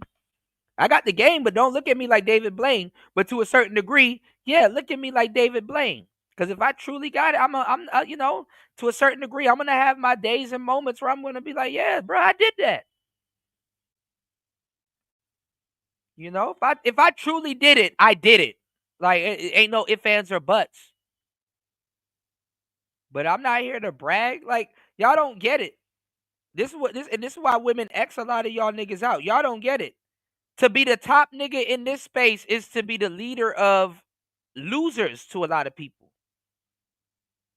You see how the world was calling dudes in the Manosphere losers before they started stealing from us also. You got simps running around here talking about, he a simp, he a simp. Well, what are you?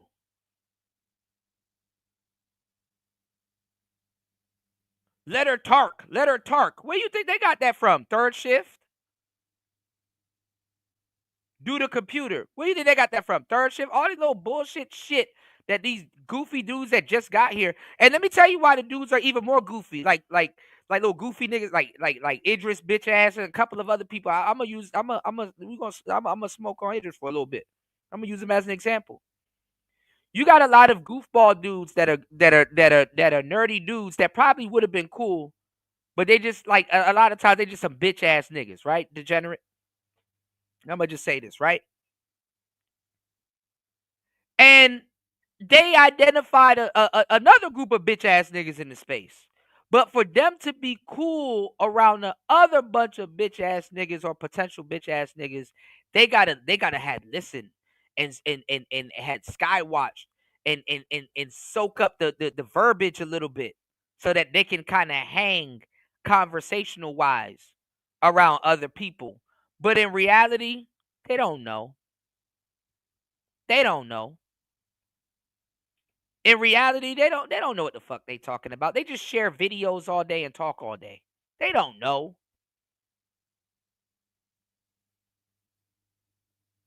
And they're not real friends to each other neither, because not one of them say, okay, like, I see you in here talking all day and sharing videos, and you're not even a content creator. Imagine typing all day, sharing videos, respectfully, and have the nerve to talk about content creators that's doing a billion more things than just talking and typing and sharing videos.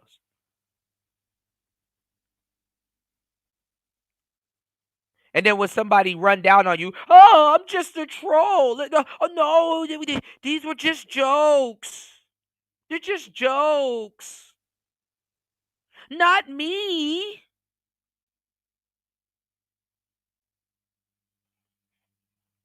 Why the Manosphere is not where it's at? Some of them niggas gotta be purged too. Some of these niggas gotta be purged too. A lot of these dudes are panel prostitutes. You got shows built on panel prostitutes cosplaying with Manosphere talking points. You got shows built on panel prostitutes. You got niggas that believe they did. I'm not even gonna get into that. We ain't even gonna get into that. Y'all niggas ain't even supporting enough to get into that. I was about to say something. Y'all really don't want me to say what I need to say. But we'll get into that. You got a lot of panel prostitutes.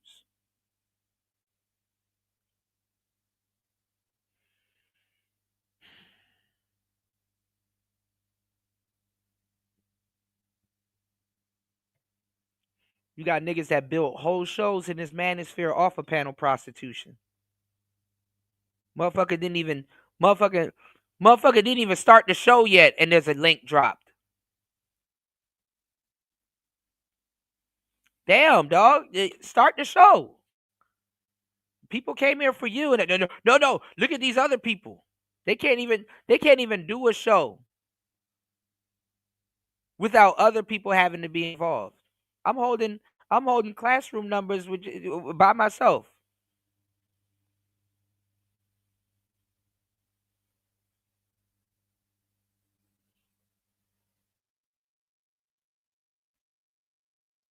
He said, I lived a full life before the internet. Right. I lived a full one before and during, even as a kid. New niggas trying to live a full life on the internet. Mission impossible. Right. Dudes don't even know. Like, it take them to get on the internet in 2025 to listen to a nigga that they think that's a loser, right? They have to be told by a nigga on YouTube that you're using the internet as a tool to enhance your real life. You're using the internet as a tool to enhance your real life. And you have the same 24 hours in a day just like everybody else.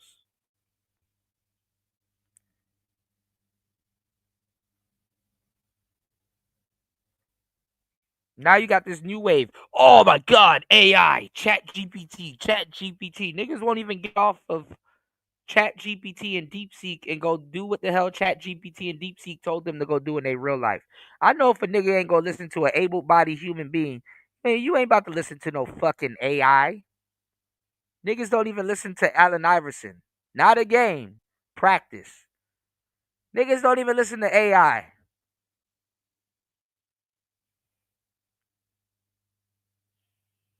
Niggas up there trying to date artificial intelligence instead of listen to it.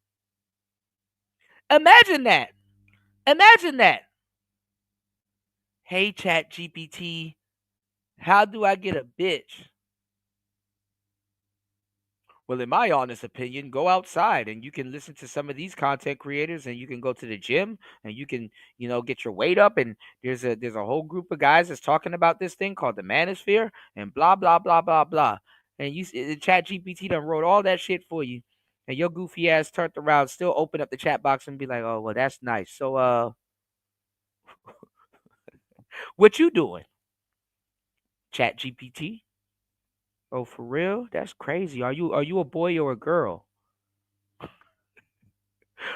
Well, Chat GPT, what's your favorite color? I'm trying to get to know you. Niggas up there popping shit at Chat GPT.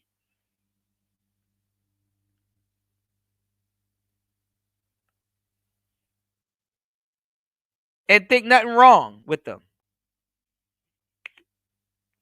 Up there popping shit at Chat GPT.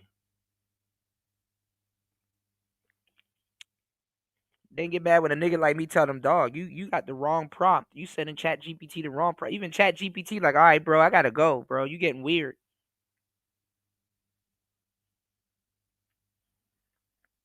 Niggas would fuck their phone if they could.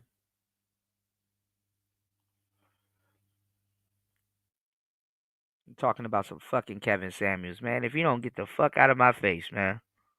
Niggas will have sex with their phone if they could. To get 300 black men in the STEM field making good money. That's very important. Black men need to make as much money as possible. We don't shy away from that. We don't shy away from success. We don't shy away from hard work, from goal setting and discipline. We started out 2021 within 5 years.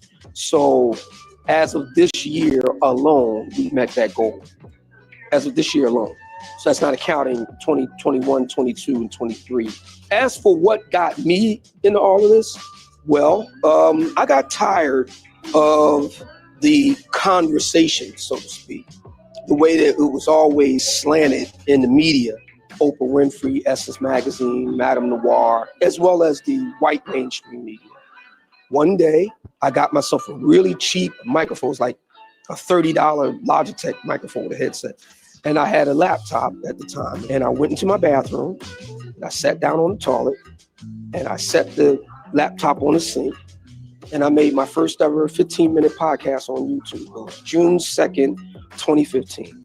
And and a lot of y'all can't even pick up on what's being said. What he's talking about, if he sat in his bathroom with the Logitech on the toilet, which is hilarious, on the throne, and gave y'all his first ever 15-minute podcast, y'all be like, oh, that's the Obsidian voice box. It's not an Obsidian voice box. It's called Reverb. How about that? Oh, I should just hook up my Rodecaster.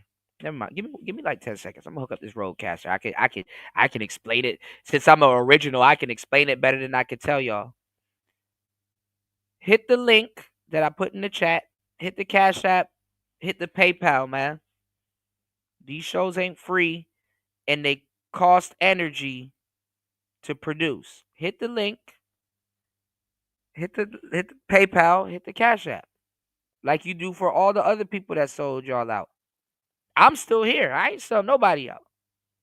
You did? That's where that echo, the echo box come from. It's called room reverb. It's called room reverb. Learn it. Figure out what reverb is. Not delay, because delay is something different. It's called reverb. And from there, it would grow to 30,000 subscribers.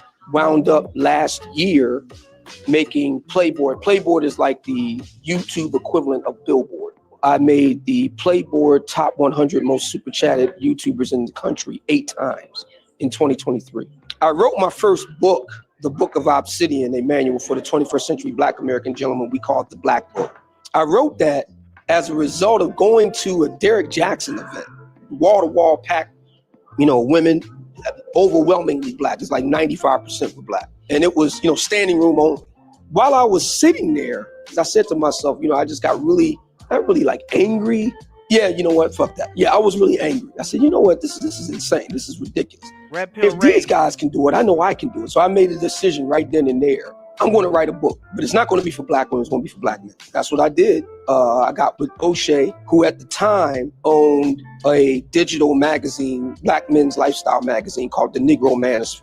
And I pitched him an idea. I said, listen, man, would you be interested in having a column? Now, I want y'all to hear this because O'Shea disses Obsidian. I forgot, and maybe y'all can help me out because I forget. I'm tired of this shit. But Obsidian's friends with somebody, I forgot, or recently took the side of somebody, I forgot, recently, like as of last year, or right before he left. Obsidian recently took the side of somebody, and O'Shea's at odds with them, and I'm like, damn, that's crazy. I wonder if they gonna fall out behind that, because I know dudes in these spaces are catty with people taking, or with people who they think is taking the sides of other people and stuff. So I got confirmation today. I'm gonna show y'all the video how O'Shea and Obsidian fell out, actually. Give me 1 second. And we're gonna switch to the Roadcaster. Give me 1 second. On this every week, writing about relationship issues from a black male perspective. And as it turned out, he just had an opening for one. Every week, I took those columns starting in the summer of 2019 and put them all together in what would become the Book of Obsidian. And I needed to be a big, bold book. So that's why it's called the Book of Obsidian. It has a bold title, an audacious title, who the fuck do you think you are title. I wanted it to be big, a door stopper. Kevin called it a War and Peace. I wanted it to be serious. I thought that black men deserved a serious book. A book that's well written, has sources cited, well done, well made. I took a lot of time to research the book. I learned a lot about the book business. It went on to become a #1 bestseller on Amazon in the summer of 2021. Shout out to Kevin. Immense friend to me, immense impact on my life. Never asked me for a dime. He didn't have to do it. He just took it upon himself to promote my book. My next project will be a book about Kevin. I'm a hero to some and a villain to others. That depends on how you look at it. You created this space, you're nurturing this space, you're growing this space. Who's welcome into this space? Are you specifically saying this is for black men? Yes. Black men, put a finer point on it. Black men who are descendants of African slaves here in the United States. Black men whose familial roots reach back well before the Civil War. We see ourselves as kind of like following a tradition of black men like a W.E.B. Du Bois, a Booker T. Washington, a Malcolm X, a James Baldwin, a Martin Luther King Jr., black men who established institutions. We see the Black Manosphere Conclave as an institution, a school, a university of sorts, and we've been, quietly putting the... All right, hold on. Put a 1 in the chat if you guys can hear me. Y'all see the difference is like night and day. Okay, I think I see my thing moving. And it's weird because that's not fully particularly true. With the it wasn't no African descendants of Americans. What's going on, new? There wasn't no African descendants of Americans that started the Black Manosphere. It wasn't no shit like that. Niggas see, this is the problem, where people are just trying to it's black men in general. Okay. There wasn't no ADOS element. O'Shea wasn't pushing no ADOS element. They were talking about the Negro Manosphere, but they wasn't talking about African descendants of slaves that has, like, this shit is old. There's dudes from Barbados. There's dudes from, did you know at one point, half the Manosphere, like 51% of the Manosphere was like Nigerian? I'm not even lying to you. It was just for black men. There wasn't no FBA black men. There wasn't no, they talked about it a little bit, but there wasn't even, even when the Ibmores was running around, they weren't all FBAs. See, this is why the younger group too in the Manosphere needs to be around to humble this bullshit. It's like, that wasn't, niggas wasn't walking in here talking about some, man, only foundational black American man is going to benefit from it. No, don't do that. Don't do that. And we talked about history. We talked about a lot of different things, but that was only talked about when we had to run down history to the women that were here, which some of them knew, some of them didn't. And then the other dudes that were eager to jump in and insert whatever they believed. Also, we had to correct some of them and then get into a timeline and stuff like that. That was when we had to break down that, okay, listen, we have to break down to you guys that we're living in the matriarch. And we got to break down how that matriarch happened and some of the things that happened to deter black folks in America. Because you had a lot of other black folks coming in trying to have that same structure that they had with their families and maybe in their countries and stuff like that. And that was getting thwarted also. Do you understand what I'm saying? It wasn't we're just foundational. No, stop, man. That shit is goofy, bro. It's goofy. It's just something to chew on right now. And that's the problem with like older cats and stuff like that. They just, older niggas, they need something to chew on. A lot of them don't got teeth, so they're gumming something down. So no homo, it's like, come on now.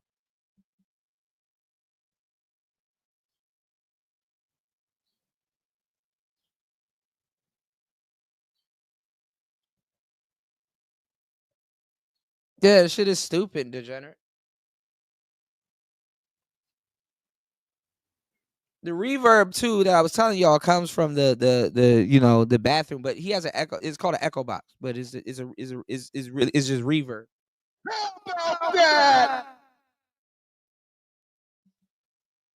All right, y'all support the show. Hit the Cash App. Let's get at least 2 supporters on the Cash App. Hit the Cash App. All right. If y'all want me to go in, all right, because we already going on the 3rd hour, and I'm irritated, and I just turn this shit off. Well, let's go.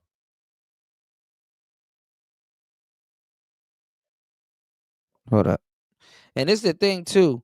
He giving credit to Theo. Theo just got here, and I'm telling y'all too. Theo got hoodwinked. Theo got to feel like he got hoodwinked.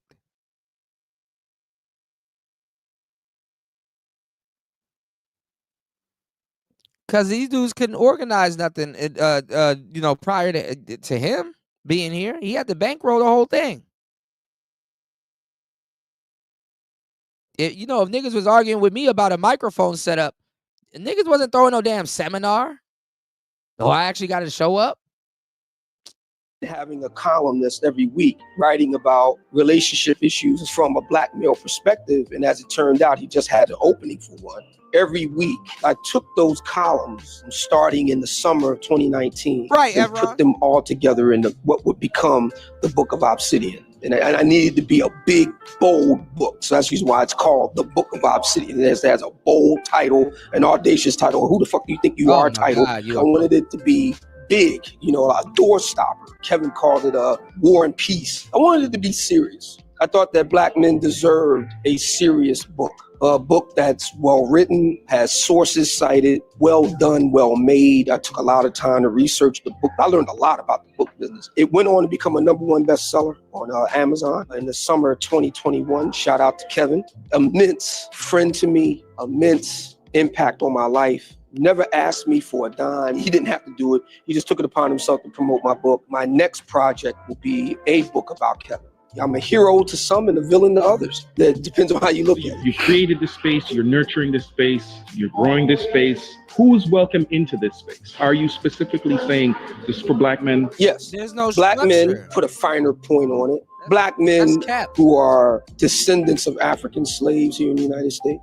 Black men whose familial roots reach back well before the Civil War. We see ourselves as kind of like following a tradition of black men like a W.E.B. Du Bois, a Booker T. Washington, a Malcolm X, a James Baldwin, a Martin Luther King Jr., black men who established institutions. We see the Black Manosphere Conclave as an institution, a school, a university of sorts, and we've been, quietly putting things together and trying things out. I have to really give a lot of credit to Theo Waff, and we affectionately call him the Bank of Theo. When the very first 2 conclaves, he bankrolled. I mean, he went in his pocket for a princely sum to do the conclave and didn't, bat an eye about it, didn't balk about price, didn't, grumble about, making money back. I mean, he just went in.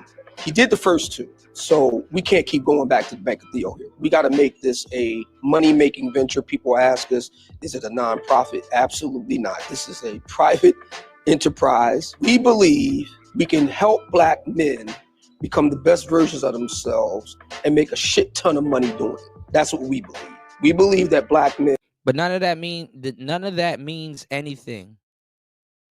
None of that means anything when you're taking your money and paying prostitutes. And you know what nobody ever talks about? Because everybody's talking about this high value man thing.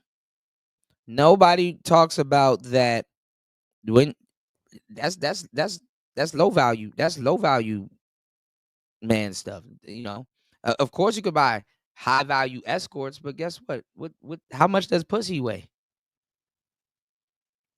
Mr. Know It All? How much does pussy weigh?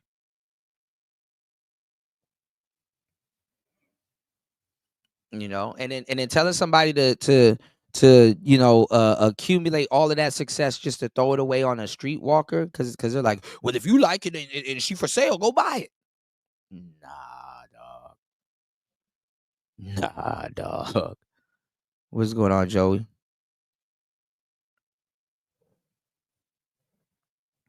And can develop their own institutions, develop whatever it is that we need in terms of an economic and financial base. We're very proud to say we are the only black male event entity that is 100% privately funded. All the others have corporate sponsors and or nonprofit sponsorship. I don't know where we are this year, but last year we were number 4 in the country. Of the biggest events for black men, we were number 4 in the top 10. We had only been around for 3 years. Black men have everything they need to do whatever we want to do. I mean, and I mean everything. You name it, we got black men from all walks of life here. We have several medical doctors. We have lawyers. We have businessmen. We have videographers and photographers, such as the brother that's holding this really nice Sony camera right now. I got to get one of those for my studio. I'm a tradesman myself, 22 years. It runs the gamut. Black men don't need anybody but other black men to make this happen. Very, very happy and very fortunate and truly blessed to be a part of history in the making in the 21st century to carry on that tradition. We also was very inspired by Kevin's example, very profound. We try to carry on his example, even though he's no longer with us. Now, I'm going to tell you the craziest thing about all of this shit, though. If Kevin Samuels was around, a lot of these people that would be praising him wouldn't have been praising him. That and if you've been in this space, you know what I'm about to say, because you know how the nature of this space goes. A lot of them would have been, a lot of them, because they were already doing it. A lot of them would have been hating on Kevin Samuels. It's kind of like Biggie and Tupac. If Biggie and Tupac was around still, people would be talking cash shit about them. You know? Y'all hit the like button, support the show. Hit the Cash App, hit the Cash App, hit the Cash App. It's in the chat.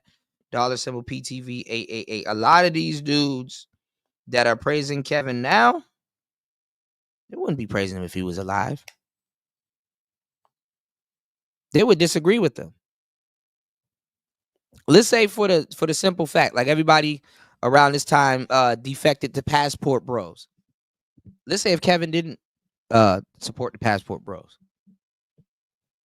Let's say if he kept it Manosphere. Because if you're in the Manosphere and you Passport Bro'd up, you're not no real Manosphere. Manosphere used to run Passport Bros out of the Manosphere. Manosphere used to run Passport Bros out of the Manosphere. Let's say if you were in the Manosphere and you're like, hey, I want to date white women, you're not really Manosphere like that. There's nothing wrong with dating white women at all. There's nothing wrong with being a Passport Bro at all. But in the Manosphere, they used to run Passport Bros up out of here. As a matter of fact, O'Shea got his career and his start by chasing SYSBM cat, because SYSBM is not Manosphere. Manosphere tried to culture appropriate it, but and it could be a part of Manosphere. But O'Shea was chasing Mad Bus Driver on YouTube. O'Shea was going in on white women and was telling y'all, hey, don't date white women because you're black and you're African in the African diaspora. That's another reason why I'm like, man, don't sit up here and tell this lie that the black Manosphere is an ADOS thing. No, y'all were pushing African diaspora and all kinds of stuff. A couple years ago, now you see Philip Scott, aka Phil from the Phil Advise show. All of a sudden, a couple years ago, they were making fun of him and his wife because she was Mexican. Nyla and Taz and all of them. This is why Nyla and Taz was around. Y'all forget so quick. O'Shea brought the B1 people in here. He didn't bring the passport bro people in here. He brought the B1 people in here because he was telling y'all that y'all needed to date black. Now all of a sudden he's a passport bro. Y'all niggas eat up anything. The last person to get supported is the truth teller. If it gets supported. Lie makes its way around the world 1 billion times before the truth gets a chance to put his pants on. Yeah, I remember all that stupid shit. And none of them niggas won because none of them niggas had game and none of them niggas was traveling.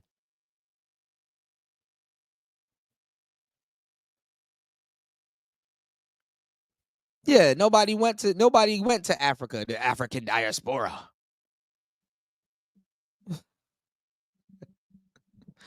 This shit is a joke, man. Respectfully. I'm just telling the truth. I feel like Gucci, man. I'm in the back of the Musain. It's the truth.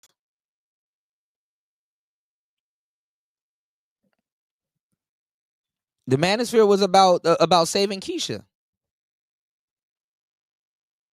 You get your name number 5, 1, 2, 3. The Manosphere was about saving Keisha. Nobody was listening to SYSBM. The original SYSBM had nothing to do with the Passport Bros. It was just about black men dating white women. Mad Bus Driver had to assimilate recently. It was just about black men dating white women. The only reason how SYSBM changed, other than being an offshoot of MGTOW, the only reason why it changed was there was different tenets of it. You had Babatunde Umana and you had Mad Bus Driver. And the idea of it was that if you were an educated lame type of guy, well, shit, you got some, goofy white chicks that's looking for it anyway. So you had a dating pool. You can go get you a smart white girl or or whatever. That was the whole thing. It was kind of like I wouldn't say it was necessarily a male divestment group, but that it was showing women here. It was showing women here on American soil that you can get something else in their backyard. You didn't have to really go travel or do nothing like that. And then obviously when you started, dating the white chocolate sisters, you start getting into the Latinos. You start getting into the the different type of because appearance can be deceiving. You would think somebody's ADOS and that's why I'm like, y'all got to stop with this FBA bullshit in the Manosphere. It's kind of watering it down. Like the Manosphere is over the Hotep space. That shit is ripping the Hotep space apart. Like it's goofy at this point to try to run that FBA bullshit in the Manosphere. These people, it ain't even about the Black Manosphere again. The Black Manosphere, there's so much imposters here, it got to split again. If people think it's a Manosphere, it got to split again.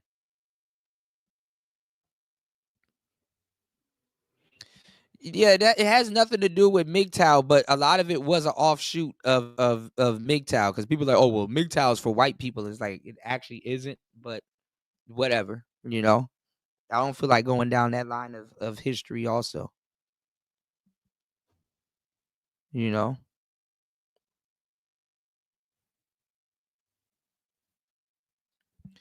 The degenerate, nobody was asking those questions until I asked those questions. I know how you can be a passport FBA, but it's a fine line. It's not what these dudes are telling y'all.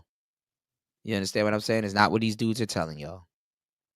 And O'Shea tried to do a dating show, but the only people that can get on the dating shows is the prostitutes. O'Shea was up there looking like Jay Rello. This shit is goofy, y'all. But they delete that. They don't want to show y'all that. They delete all of that. Oh, it didn't happen. You know, if y'all come in and y'all don't know the truth, then shit, I just rebrand myself and pretend like I didn't do half the shit I did, knowing damn well I did it. You know, your shit it's goofy, man. But these y'all friends, man. You know, and I like O'Shea. It's like, bro, like, you know. And I commend O'Shea, honestly, because we're gonna get into that a little bit later. After this. I commend O'Shea. Let's get at least 2 supporters. Damn. We can at least get 2 supporters. Good morning. Putting in this work. Hello. Support Player Talk Radio. I'm telling you, I commend him for actually saying what he said a little bit earlier. I'm gonna get into that. Let's just finish this up real quick, and then let's get into the game. You know, I'm gonna give it another hour. If we don't, if I'm not feeling it, if we don't, I'm not gonna. I'll do it later. But let's go. I still believe he's with us in spirit. Thank you very much. Thank you.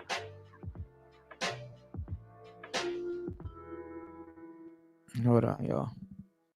Founding fathers. Okay. All right. That's just going into a boot loop. Shout outs to Obsidian, though. All right. God damn.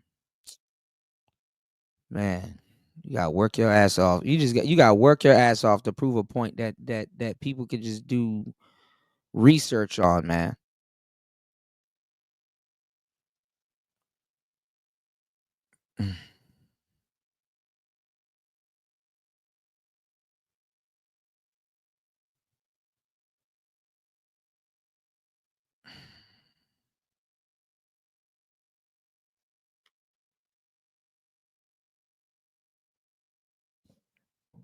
Yeah, they're trying to preserve crip walking and all kinds of goofy shit, man. It is okay. Okay, you know. Man, we need to do better as people, man. But here's somebody over here doing a gangster walk that's spelling out some letters, whacking out another group of black people. But here, you know, yesterday when Kevin Samuels passed away. But in all actuality, it's been almost 3 years since the great legend Kevin Samuels passed away. And still, it doesn't feel like it's actually true. And of course, from time to time, we see mentions of his name, usually in good spirits and in good taste. But of course, there are people who are still jealous of Kevin Samuels and want to go around and spread lies. One of those people is Donovan Sharp. Another one of those people is Fresh and see, this is bad because, you know, when one content creator falls out with another one, they basically using them as a scapegoat, you know. Oh, there's people being jealous of Kevin Samuels, Donovan Sharp. Like, come on, dog. Y'all got a beef. And I told y'all too while we were watching that show and critiquing that show that O'Shea wants to be on. O'Shea wants to be on Fresh and Fit.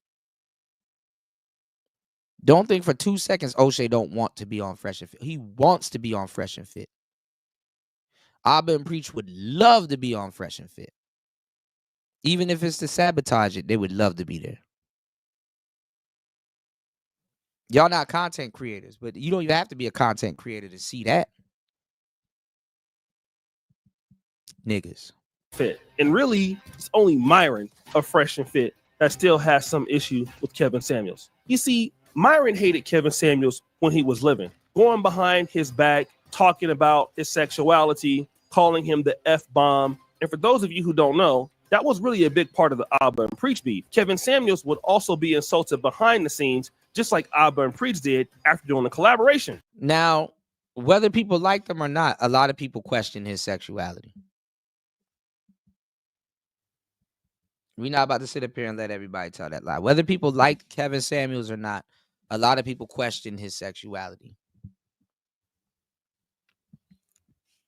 The reason why they questioned his sexuality was because Kevin Samuels was becoming the mascot of the Manosphere. But Kevin Samuels was an anomaly in the Manosphere. I'm going to say it for the slow ones in the back. Kevin Samuels was becoming the mascot of the Manosphere. But Kevin Samuels was not he was not the archetype of the average man that's in the Manosphere. So a lot of dudes felt that Kevin Samuels didn't represent them.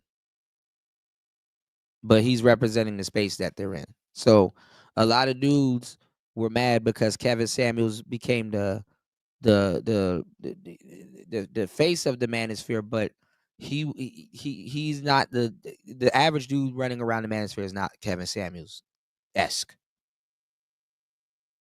Kevin Samuels knew this. Black men got mad at Kevin Samuels because he told them to go wash their ass. Niggas was arguing with him. Man, Kevin, how can you assume we take showers every day, Kevin? How you assume that?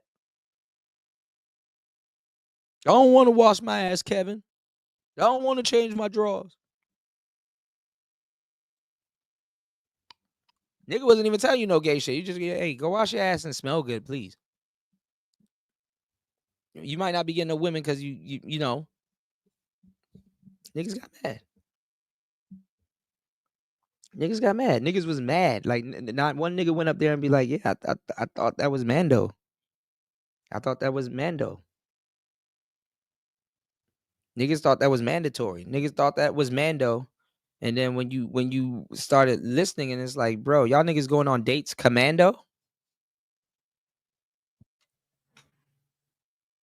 Like, y'all don't think that's embarrassing? You know, the girl that you went on a date with, she actually came over to your door and opened up your car door, and she done seen your plumbers crack when you got up out of the goddamn seat.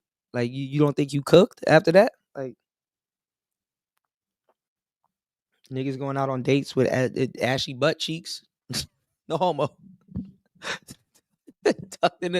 like what? I knew it was a problem when this nigga said, hey man, y'all need to. He didn't tell you to wear suits at this point. He was just literally telling y'all to wash your ass. And niggas got mad. You can't make this up.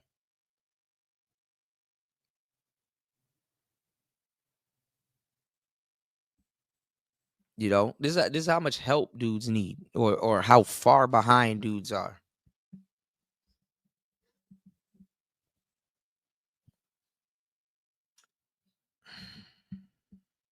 And Nash returned Kevin Samuels and Alvin Preach against Fresh and Fit. But then there's this whole situation that Myron has gone viral about, talking about Kevin Samuels. And I really dislike to even say this, but the truth is the truth, and I kind of have to say it. The reason why the Black Manosphere died, right, is simply because Kevin Samuels didn't put his people on. Just going to be honest about it. He became famous. He blew up. He didn't, you know. Now, I didn't die because Kevin didn't put his people on. Because Kevin did put his people on. He just had only a select few of people that he messed with that he was going to put on. You know, eventually it would have came out that he took from the space. Eventually it would have came out that, oh, damn, there's a whole bunch of other people that's in the space that kind of don't agree with him, but they're not going to shit on him. But that's not why the Black Manosphere died. It died because a lot of people were running around here doing bitch ass shit. Nobody was listening. Around this time, I was getting told to shut up. I didn't know what I was talking about. Did all of that shit to not even. I'm like, shit, if you listen, I'm not even mad. I'm like, shit, if you gonna throw Kuda under the bus, at least when it's all said and done, at least me, as a person that got thrown under the bus so many times, at least when it's all said and done, at least prove me wrong so I can say that, damn, okay, well, even if I got thrown under the bus, what they said actually worked and they're successful. Nope. It didn't work for the Manosphere. The Manosphere is not successful. And guess who got to do a podcast about it? Guess who got to speak on it? Speak about it, because we're still at square one. Kuda, do I need a microphone? Like, nigga, it's 2025. You don't get the hell out of my face. I'm thinking about starting my channel. Boy.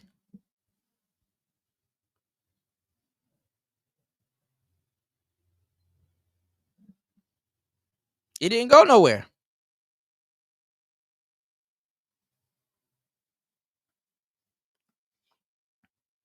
Fantastic done took y'all money and ran off. He over there on a whole trying to make friends with a whole different group of people because he burnt so many bridges where he was at. Game Changer still wondering about the game. Is cooking with Kaya really a phenomenon? Like, boy, niggas firing up streams that they know the answer to.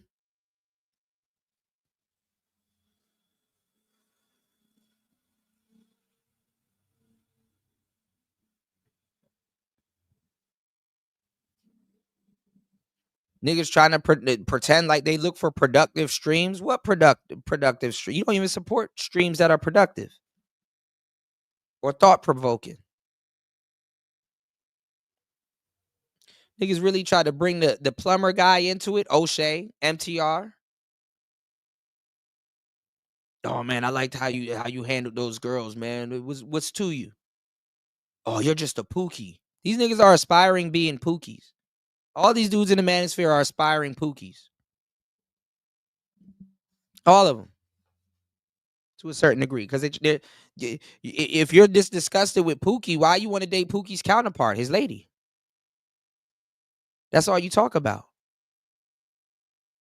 That's why Cooking with Kaya can pull your card 7 days of the week. You don't really hear no, and I hate to use her as an example, but you don't really hear no game on how to pull a Candace Owens type. Even Kevin wasn't giving y'all the game on how to pull a Candace Owens type. He was just telling you to go make some money and possibly go buy a prostitute. Even Kevin was on the whole go buy a prostitute. Kevin, he passed away with an escort around him present. That's fishy.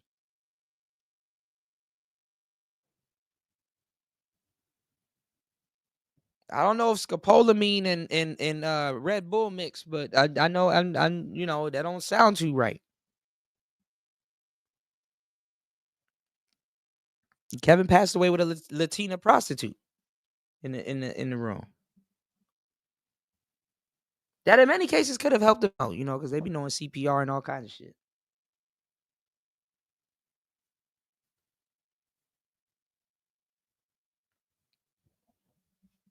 Somebody was saying that Kendrick Lamar song, that Not Like Us song, got the same BPMs of how you should be performing CPR. Like, who thinks of this shit, man? Somebody was like, well, Kevin Samuels was going to be a passport, bro. Okay. Extend the ladder back and put his guys on, and it died. That's just what happened. And Kevin Samuels did extend the ladder back. He was just putting guys on that was already on. MTR, Dennis Sperling, lead attorney. Honestly, he wanted guys that he really didn't have to go through hell to get them to wear a suit. He wanted guys that already, when you meet up, when you see lead attorney, he got a suit on.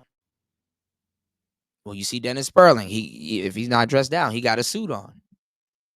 MTR, not that much, but it's not that hard to get him in a suit. Kevin Samuels was also, you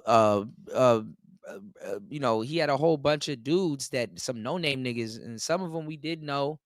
But he's been doing this before he blew up. Because C Boogie was going to be a part of that. He had C Boogie wearing a yellow sweater and some other shit and stuff. These people were hanging around Nyla and Taz, supporting B1. They wasn't supporting no Passport Bros. Even Taz and dudes in the Manosphere were linking up and running Passport Bros out the Manosphere. This space is so fake. You wouldn't believe it if I told you. You wouldn't believe it if I told you.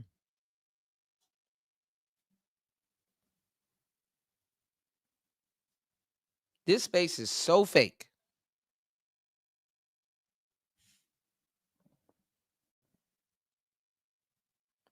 To this day, you got black men talking about black women. Still haven't found nothing to do.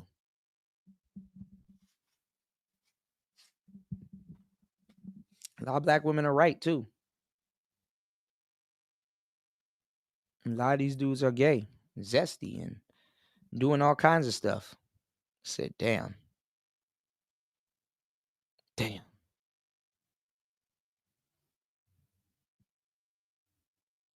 I try to prevent a lot of this shit from happening. But damn. That's all I can say.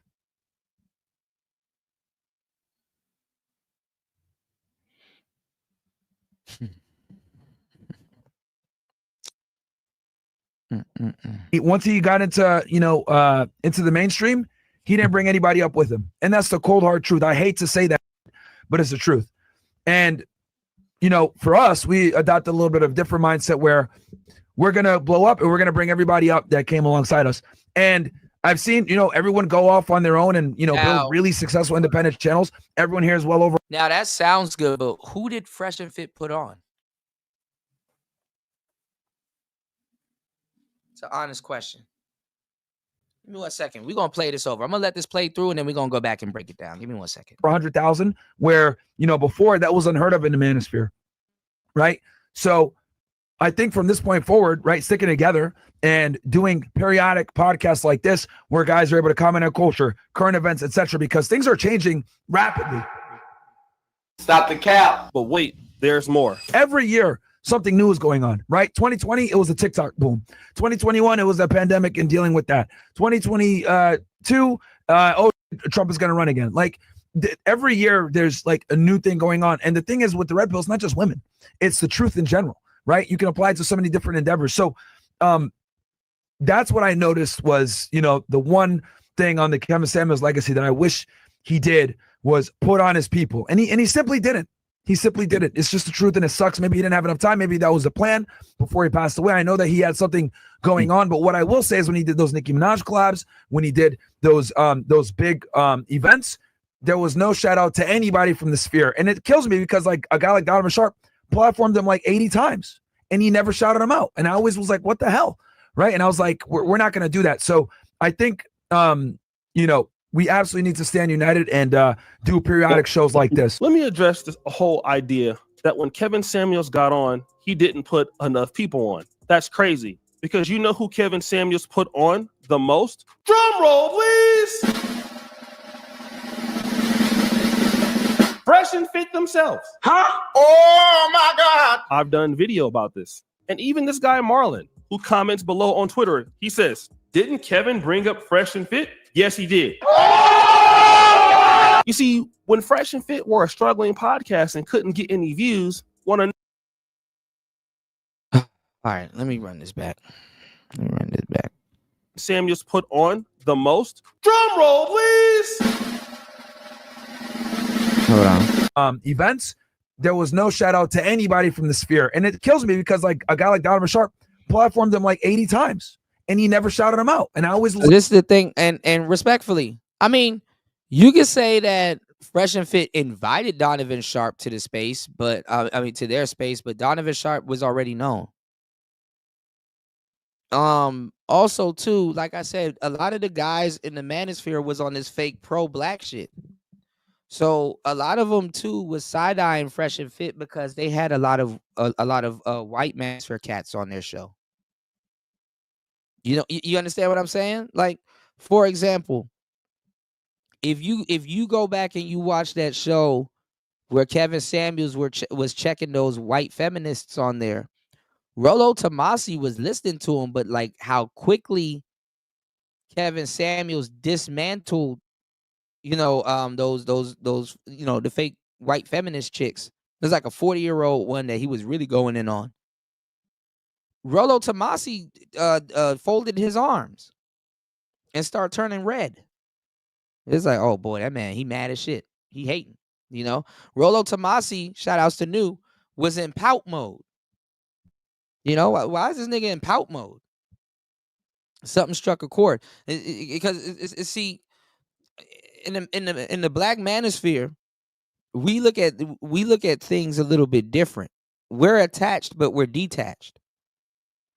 Even though Rollo Tomasi probably didn't like those women and what they were talking about or the feminism and what they stood for and stuff like that, just to see another guy from another race speak to them like that and put them in a place like real estate, it's so quick. It plucked a chord in them. You know what I'm saying? It plucked a chord in them where it's like, and I get it too. I mean, it's some dark shit. It plucked a chord in them where it's like, well, I got more in common with them probably, other than, us being men. The black people, we in many facets and stuff, and nobody really talks about this in our life. We done became desensitized to each other. Like we every so often, but it gotta be specific. Like we'll see a black dude on the stand that's presumably innocent, but he's being prosecuted or whatever, and he about to get the electric chair and all kinds of shit. We'd sit there and watch that shit and be entertained by it, and it'd be fucked up, right? It'd be fucked up, right? And we don't sit there and be like, damn, that could have been my son, or that could have been my cousin, or that could have been my uncle, or that could have been my nephew, or that could have been, it could have been whatever. When other people have a sense of community and say, man, get that man up off of there. He's innocent. The black people will sit there and watch. You know what I'm saying? We'll sit there and watch. What's going on, Calvin? Shout outs to everybody in the building. Let's get at least 2 contributors to the show. We've been cooking all day. If you're watching this on the playback, support the show. If you are blessed enough to watch this live, we might just go over to Rumble. Support the show. It's Player Talk Radio. Calvin said, hashtag, you said, Kuda, this is bullshit. After BGS bought him onto us, Kevin was there to get their image up. Obsidian, I watch every episode every night. Well, this is the thing. Kevin, I knew about Kevin before BGS really introduced him. Kevin was already running around the space and stuff like that. People just didn't pay him no mind because he looked like a Poindexter. He looked like a nerdy guy kind of trying to, change up the conversation. A lot of people wasn't worried about, cologne and their image and stuff like that. The last, you remember, these guys were supposed to be educated lames, right? What's going on, said? These guys are supposed to be educated lames. The educated lame, like the Steve Urkels, let's just go extreme. The Steve Urkel types and the geeky types, they don't care about what they're wearing. They should have listened to Kevin. They don't care about what they're wearing, even if it is some high class geeky shit. They don't care about what they're wearing. You got to tell these niggas, don't wear the dragon shirt on a date. Burn the dragon shirt. Throw that shit away. The person that they should have listened to was Kevin. They're not listening to remember, we don't like Pookies and Ray Rays. Remember that? That's the divide, right? I'm not no Pookie and Ray Ray. We so quickly forget what was going on at that time. Okay. So if you don't like the Pookie and Ray Ray, a lot of, then I assume you ain't trying to dress like him. Remember around that time, they were telling Angry Man to dress his age. Remember, they were saying, oh, Kevin, man, dog, it's hot as shit outside. We're not trying to wear no suits. They cursed Kevin Samuels out for him telling them to wash their ass. Obviously, it's a different problem that got nothing to do with women. See, Kevin Samuels is the type of guy that a lot of dudes look at as G-Hay and a lot of women look at as G-Hay, if he is or not. Everybody kind of questioned it at some point. It was an ongoing joke. Why is the Manosphere pretending like they weren't on no bullshit? Why, like Kevin Samuels wasn't doing what he was doing because the Manosphere wasn't on no bullshit. Everybody's trying to rewrite their line in the bullshit. No, the Manosphere was going in on Kevin Samuels. Oh, he's gay. There was a man in his bed. Oh, look at what he said to this dude. A PDF file and all kinds of stuff people were calling Kevin. Y'all don't come through and try to rewrite this shit. That shit is goofy. We don't gotta lie. The Manosphere rejected Kevin Samuels. The Manosphere didn't select Kevin Samuels. The Manosphere, to a certain degree, other than with the exception of certain people, didn't want to have anything to do with Kevin Samuels. They rejected him. He didn't even get put on by the Manosphere. I don't know why all these dudes tooting their horns. Kevin Samuels got put on by World Star Hip Hop. He didn't get put on by the Manosphere.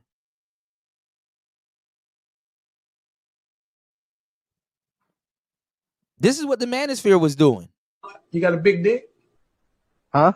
You have a big dick? I mean, it's above average. I ain't no Ron Jeremy. No. I asked you if you had a big dick. I didn't say it was above average. I don't know what that is, really. Nigga, you know if you got a big dick or not. Stop the bullshit. Every dude know whether or not he got a big dick. I know I got a big dick. You don't know? I mean, you don't have a big dick. That's the point. You don't have a big dick. You don't have a big wallet. You a fat dude. And you got a lot of nerve thinking you should get choosing signals at 5'10" and 300 pounds, making less than $1,000 a month at 20 years old. And women should approach you. What they get, they don't even get a big dick.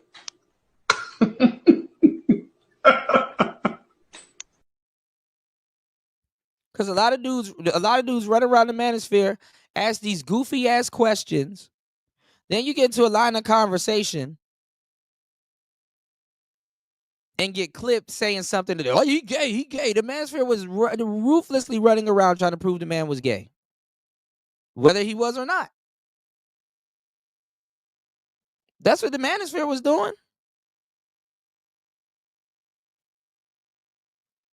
Now he's the Godfather. He's the Tupac. Oh my God, follow his lead. But Kevin.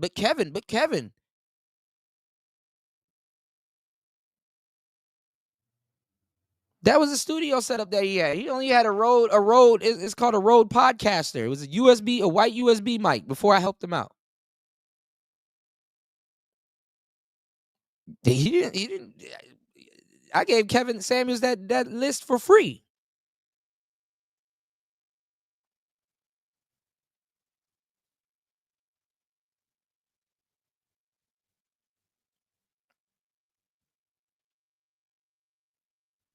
All these people running around here fighting over his remains, but when he was alive, they wasn't fucking with him.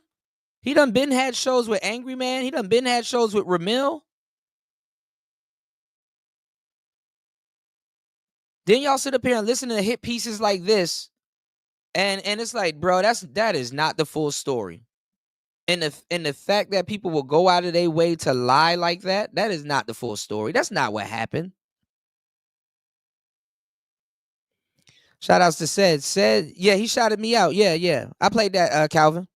Yeah, I played that. Vaguely, this is before he really took off. I got my shout out. So I was like, all right, I'm good. Cool. Whatever, you know?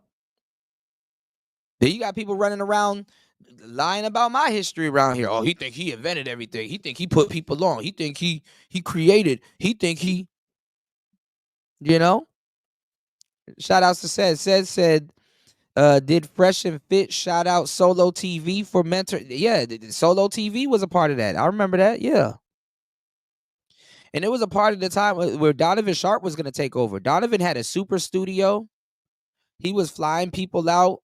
He had C Boogie. He had Solo on his show. C Boogie and them kept using the pictures and stuff that they had over at Donovan Sharp's, because when I was already past the whole tech thing and putting tech in this space, like I literally put studios in the Manosphere. Dudes in the Manosphere, with the exception of one or two or maybe three dudes in the Manosphere, nobody had studios in the Manosphere. Nobody. You know? Yeah, shout outs to Calvin. Yeah, shout outs to my brother Mace. Yeah. I put studios in the Manosphere. I get shitted on.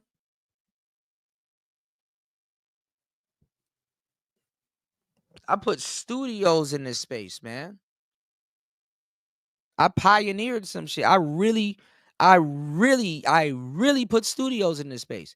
Kevin Samuel's studio inspired so many, even without talking to me, just Kevin Samuels alone inspired so many people here to have a studio in the space, and they don't even know where he got that game from or the equipment list.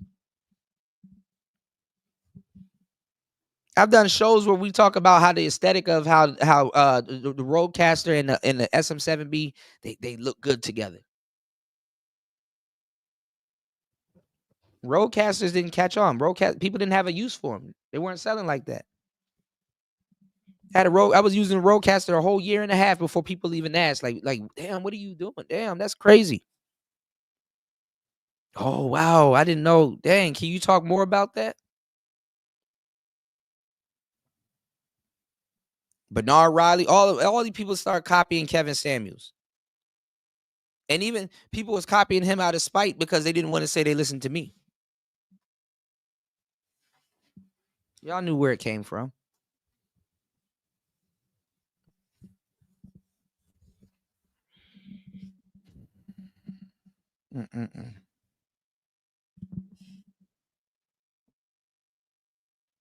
Now he's the almighty Godfather. Oh my God, Kevin. I think that's horrible, because even Kevin Samuels is gonna be like, all right, bro, y'all put it to rest, God damn it! You can't make this shit up. Put it to rest. Put that shit to rest.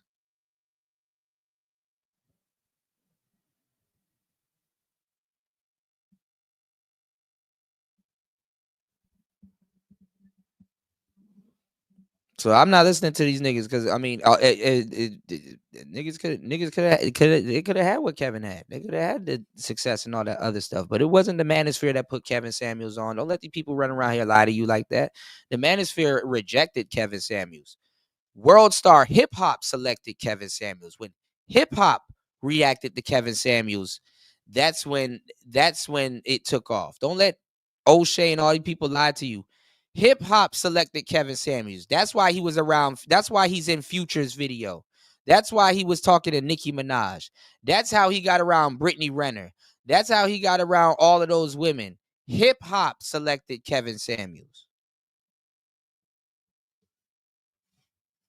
I even got footage of DMX cursing out Ayanna Van Zant because she wouldn't shut the fuck up.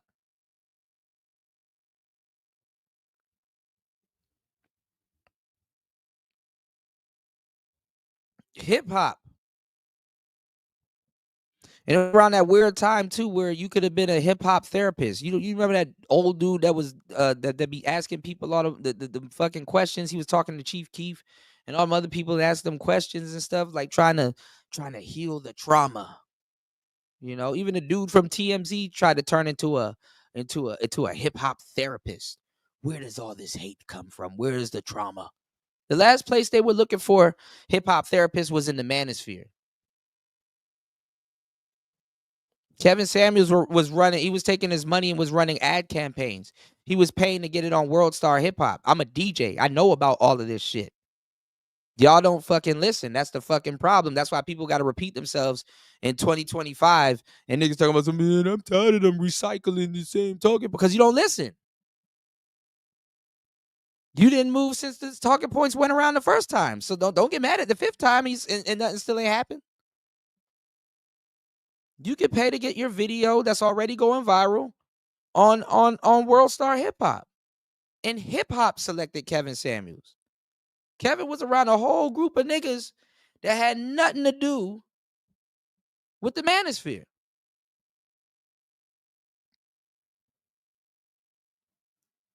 This is why Fresh and Fit got hip hop people over there, DJ Academics, all these other people. The Fresh and Fit ain't talking to real Manosphere people. Yeah, you got Tommy. Yeah, you got all that other stuff, but it's a bigger platform. They got to pretend like this shit didn't exist.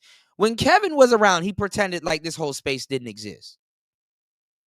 I know they had a board meeting before they said, "Oh, you know what? Let's bring Angry Man in. He's exhibiting enough success. We're seeing him all over the place. We done took and stole so much from the space anyway. Let's see what he got." See, when you copy people and your whole platform is built on copying people, and you can't keep it up, and that source of where you copied all this shit from goes away, you're fucked. If all you do is react to this person's videos and that person say, "Hey, I'm going on vacation," or "I'm going to stop," your audience didn't go on vacation. Your audience didn't stop.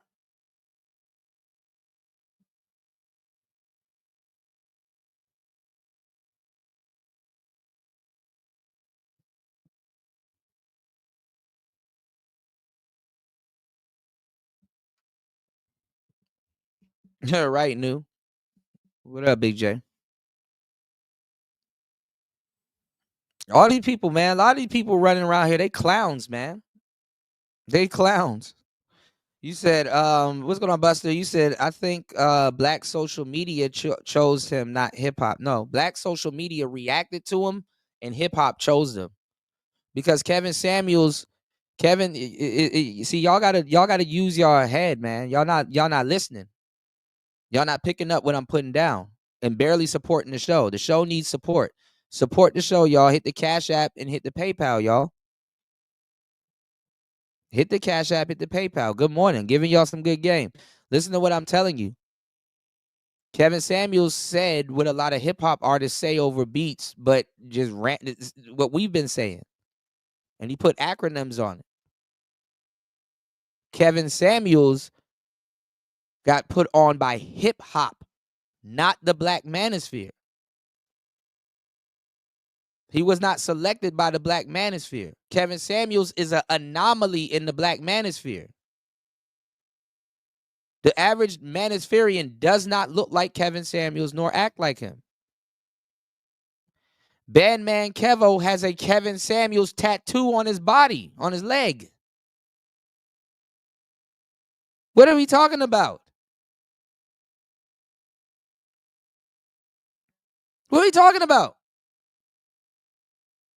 Future. He's in a Future video.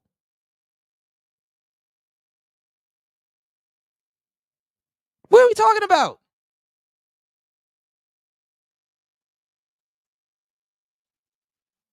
He's been gone more than, he's been gone longer than, he's had success, but damn.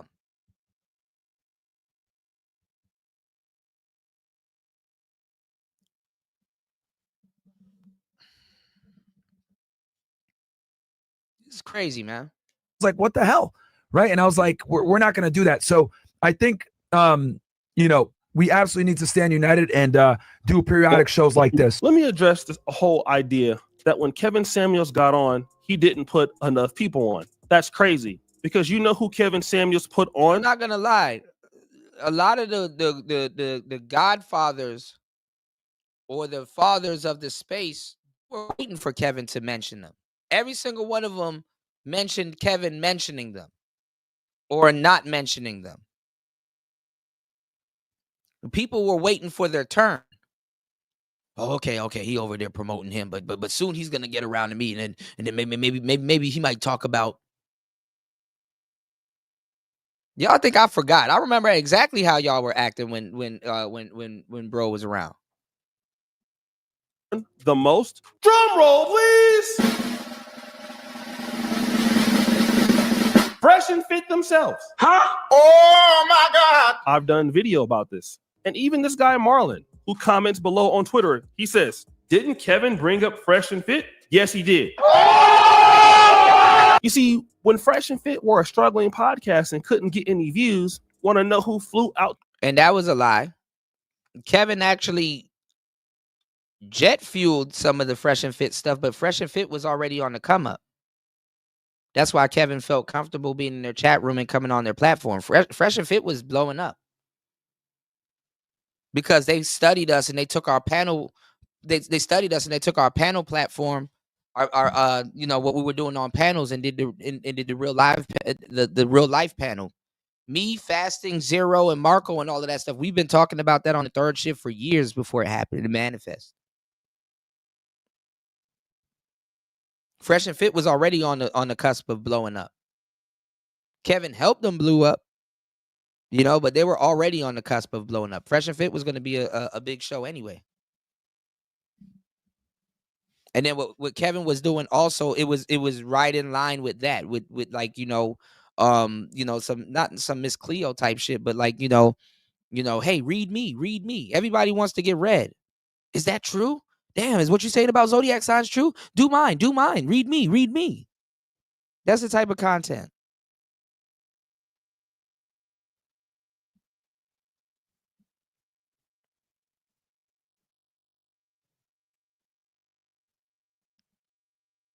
That's another reason why the Manosphere was created. Aside from dating coaches and stuff like that, all of the dating shows were gimmicky.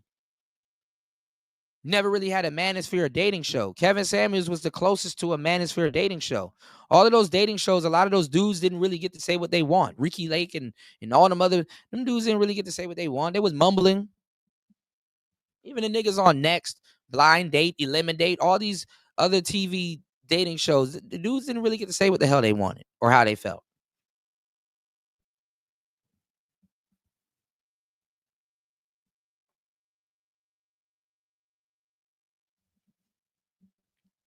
And then the reason why Kevin Samuels took off is because women thought that Kevin was going to be that gay friend that was going to sit there and enable all of the shit that they were talking about. And then once they found out that, oh, damn, he not agreeing with our bullshit. He's actually saying some real shit.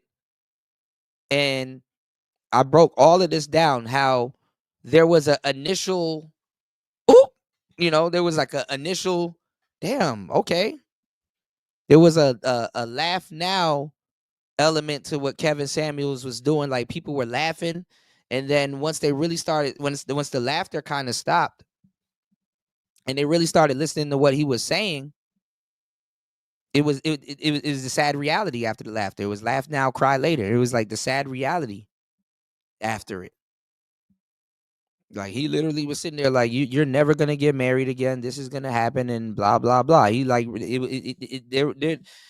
there's a dark side to Kevin Samuels' show that nobody talks about, because these are all new people that don't know. They don't even, niggas sit up there and watch shit all day and don't even know what the hell they watching. There was a dark side to that. It was funny watching people getting humbled, but yeah, Kevin Samuels, it was dark. It was the same shit over and over. Kendra G stole from Kevin Samuels. We started being okay with people plagiarizing others, and I'm telling you, it started with Alan Roger Curry and people before him, Ron Wills. We're okay with watching black men getting ripped off.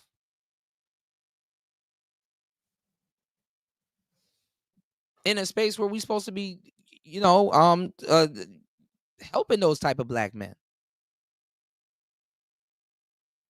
The Manosphere lied. The Manosphere is not full of educated lames and pookies. There's more pookies and ray-rays in the Manosphere than anything else. That's what made Kevin Samuels an anomaly. Kevin Samuels wasn't like the good Poindexter guy that had problems with women. And neither are these dudes in the Manosphere. A lot of these dudes are just straight up lazy. Unmotivated. Watch the internet too much. Can't think for themselves.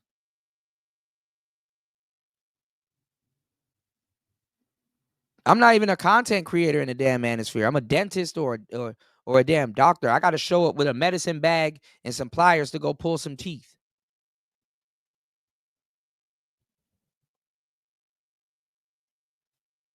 And after a while, when you, with the exception of a few cool ass people and dope audience members and people that help and make good content and support the show and stuff like that, you got to be around a bunch of dumbasses all fucking day.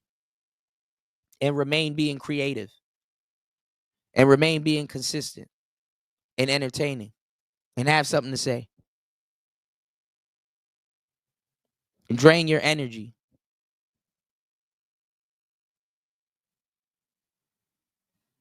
You got to explain 1 + 1 = 2. But see, you don't understand. So it's always going to equal 2 to you. Because if I say 1 + 1 = 3, that goes over your head. That math ain't mathing right, Kuda. How could 1 + 1 = 3? Go fuck that bitch over there with no condom and see. How about you do that? Because I know it went over some people's head, and I'm just fucking around right now. I'm just fucking around right now. You gotta. Common sense ain't that common. You know. You'll see Common the rapper in these spaces before you'll see Common Sense. You know, it being used in these spaces. Y'all made it go to shit.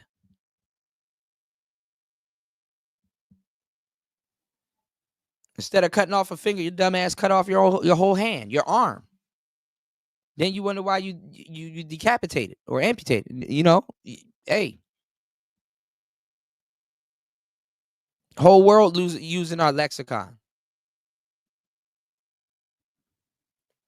There's no face. The reason why they're doing this is that there's no face. Myron can't be the Manosphere mascot.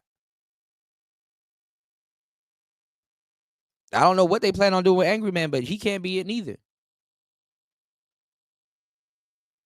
They try to make the Turtle Man the Manosphere mascot. He over there fighting El Caminos. They try to make Brandon Jamal the face of the Manosphere. Nope. This space is pitiful. Y'all turned it into some pitiful shit. You looking for a dude that runs around with diapers to be the face of your brand. You looking for a dude that just bit the bullet and put on a fucking Turtle Man outfit to be the face of the space. Y'all are looking for the next gimmick. You got nobody. No, you got the Kevin Samuels stimulus package that came from me. Also, I'm hearing everybody use it. The Kevin Samuels stimulus package done ran out. And then the fucked up part is that you got the space ain't nothing filled with nothing but Samuelites. Another term stolen from me. You got Samuelites all over the place. Looking for Kevin Samuels type what you call it? Content. Cause I remember every single one. A lot of these niggas came to me with their tail tucked between their legs. Cooler, man. I know you helped out Kevin Samuels, but like what gear did you recommend? Like, how do I get that? Everybody was trying to get their setups like Kevin Samuels. I can go show you 10 people right now in the space that tried it and still trying to do it.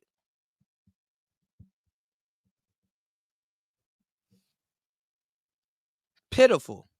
To Miami with their own money, it was Kevin Samuels. And you want to know what Fresh and Fit did? They wanted to compete with Kevin Samuels with his same time slot. You see, Kevin Samuels made Fresh and Fit a lot of money. And to be honest, Kevin Samuels made O'Shea Duke Jackson a lot of money. And my growth that I had during the time that he was living, I wouldn't have been as nearly as good if Kevin Samuels wouldn't have been shouting me out at that time. A lot of the people who know about me now know about me because Kevin Samuels. Now stop the show. That's not saying that I'm not a legendary creator, because as you can see with these views, I got over 300 million. So we're going to just keep it real. Can I get a... Well, that's now. That wasn't before.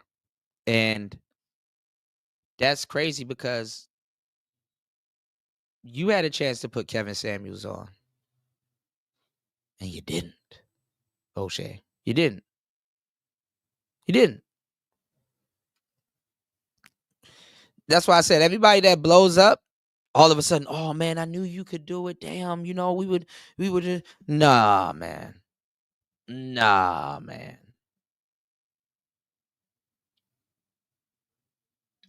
As a matter of fact, O'Shea brought in and was hanging with the people that was calling Kevin Samuels gay. Taz. Nyla, Renaissance women. You know, Ren and Obsidian had a show. I know y'all forget. I know y'all niggas smoke weed and shit and forget. Smoke a lot of weed, so he tend to forget. Kevin O'Shea brought Nyla and Taz and all them other people in there. Yeah. What was Taz calling Kevin? O'Shea actually to make money, O'Shea actually endorsed Taz. Kept it going. Had full panels with Taz. Taz had a slot on O'Shea's panels.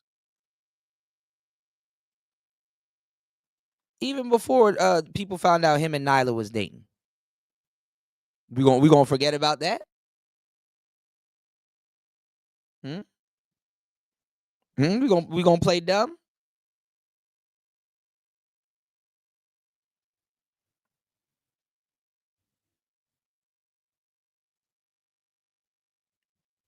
Sinful had something to say about a bunch of people on O'Shea's stuff had a bunch of stuff to say about him. It's just that when he took off, everybody started leeching onto him.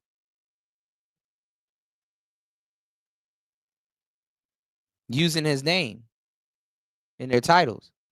What's going on, Jason? Shout out to Jason in the building. What's going on, player? I need y'all to hit the like button and support the show. Show the show some love. Hit the Cash App. If I'm telling the truth, if I'm preaching. Let me know if I'm wrong. Or missed out some details. Degenerate said, "Oh, shut up, O'Shea. All you did was leech off niggas." Hey. Jason said, "The lead attorney is so stupid. He didn't understand Kevin wanted to be everything that he was in real life." Well, look, I don't know if the lead attorney or Dennis Sperling, I don't know if Kevin wanted to be a lawyer or whatever, but I know it wouldn't be hard to get them in the suit. And they were already in suits. And Kevin challenged the suit.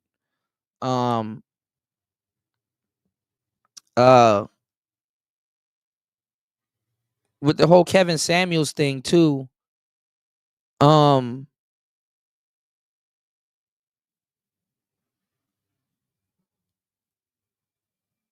I don't know. I mean, like with lead attorney, I knew lead attorney was gonna take off. I knew Fresh and Fit was gonna take off. And even though people hate Myron, I knew Myron was gonna take off anyway because dudes was like, oh well, Myron's a Fed and he's an agent, so we can't really have him in the Manosphere because he going he gonna get us on the Feds list and do us in all. Niggas is on that goofy ass shit.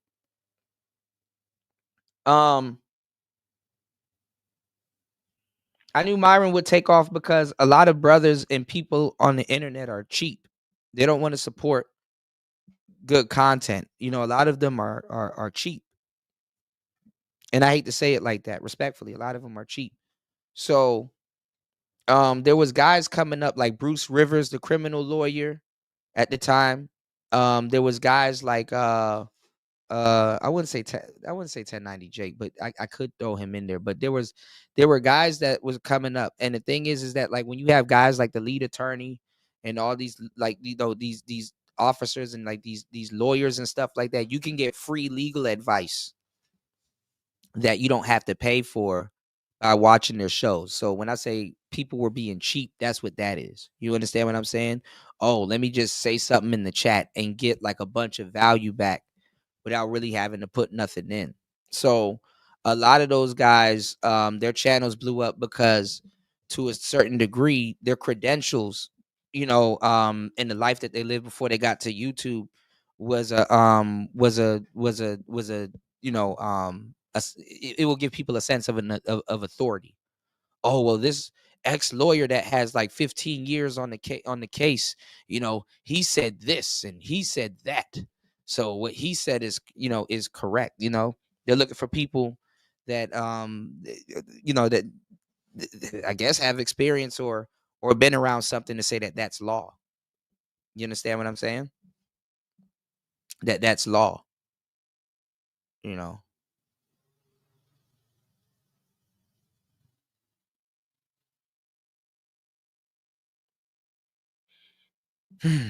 Anyway,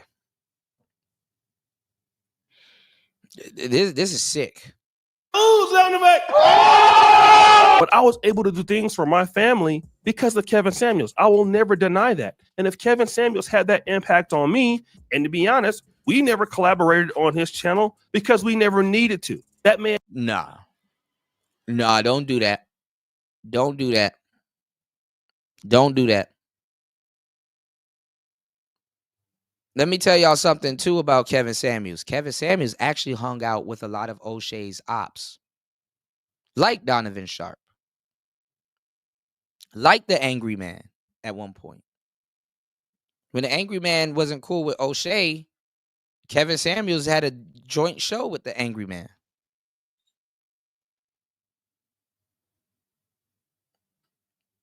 Are we going to pretend that didn't happen neither? When he wasn't cool with O'Shea, he had a joint show with the Angry Man. I think even when Ramil and O'Shea fell out, Kevin had a show with him. O'Shea wasn't going around BGSing them as much anymore. Remember, when they fell out, Angry Man was still running the Black Order. And everybody in the Black Order turned on O'Shea once that happened. Including BGS.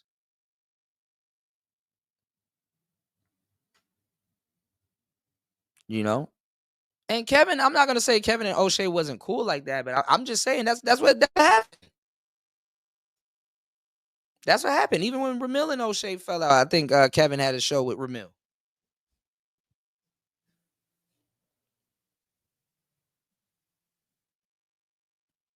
And when Kevin did all of his collab shows, he went after guys that were presumably, I'm gonna tell you the funny part. He went after guys that were presumably Pookies.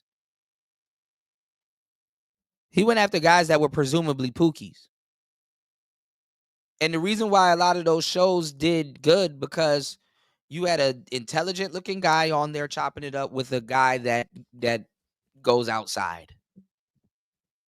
That was the aesthetic. It's like the meeting of the two worlds. It's like, look, Pookie and Ray Ray, or not so much bad of a Pookie and an educated lame, can come together and do a show. Kevin changed up his whole aesthetic. If you go look at Kevin a little bit right before he blew up, while he still had the white room and he had the candles going and he was using the Rode Podcaster and stuff like that, and had the big face Mac and stuff like that, he didn't have the same aesthetic. He had a Poindexter aesthetic.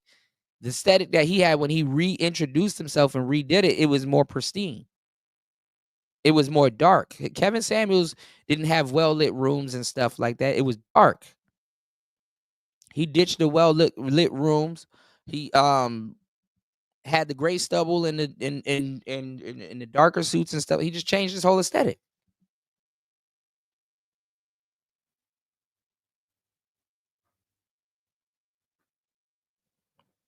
Darker equipment, dark mic, dark, like everything just dark. Damn near the lights were off in his place.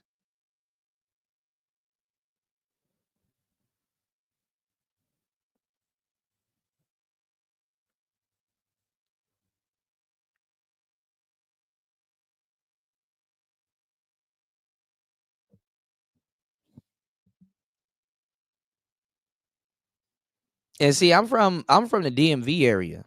I've seen a lot of women interact with LGBT dudes.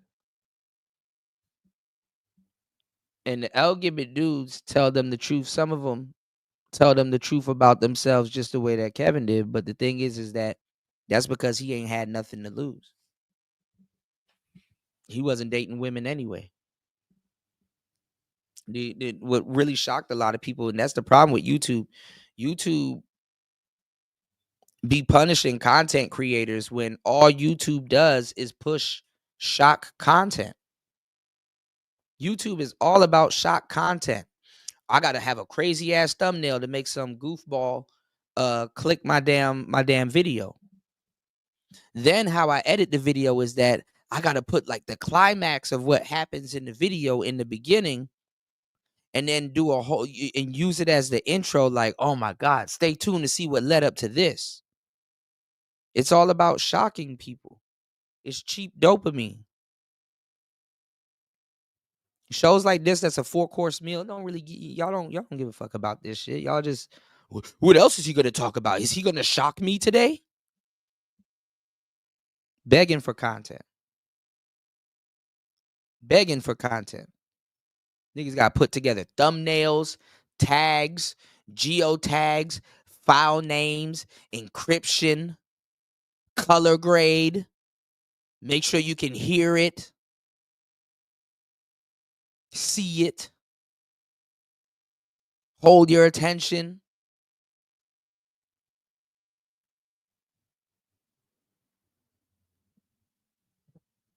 That shit crazy. Oh, what's going to happen next? Ooh, what's he going to tell somebody else?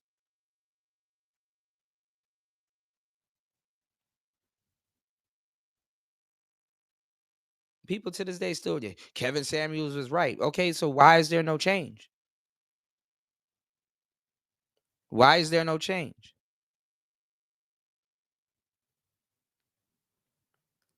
And most of the people talking about Kevin Samuels, they wanted to use him to legitimize whatever they were doing.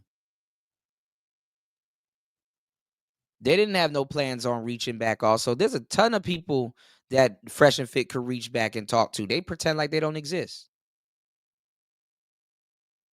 O'Shea pretend like LAR, for the most part, don't exist. He'll talk about Nicki Minaj or Cardi B more than LAR.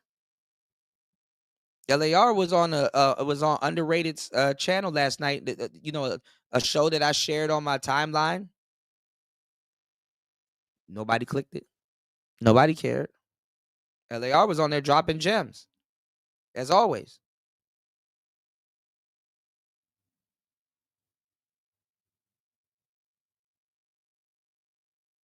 Then you got a lot of Manosphere rejects running around here still. They can't get it together. It's like, okay, well, bro, since the Manosphere reject you and you out doing your own thing, and I don't see YouTube shadow banning your channel or doing nothing to hold you back, what's going on? Nobody cares.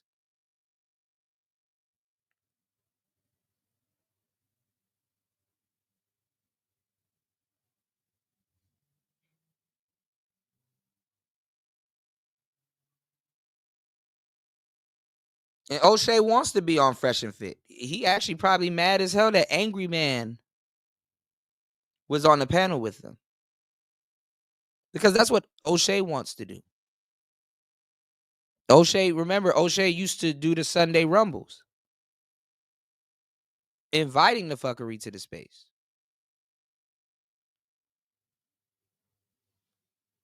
O'Shea got to look to other platforms to legitimize his stuff, and it's fucked up because he wants praises for it, but he can't really hang around the people that will give him praises for it because they know what he did or what he does. Ain't that fucked up?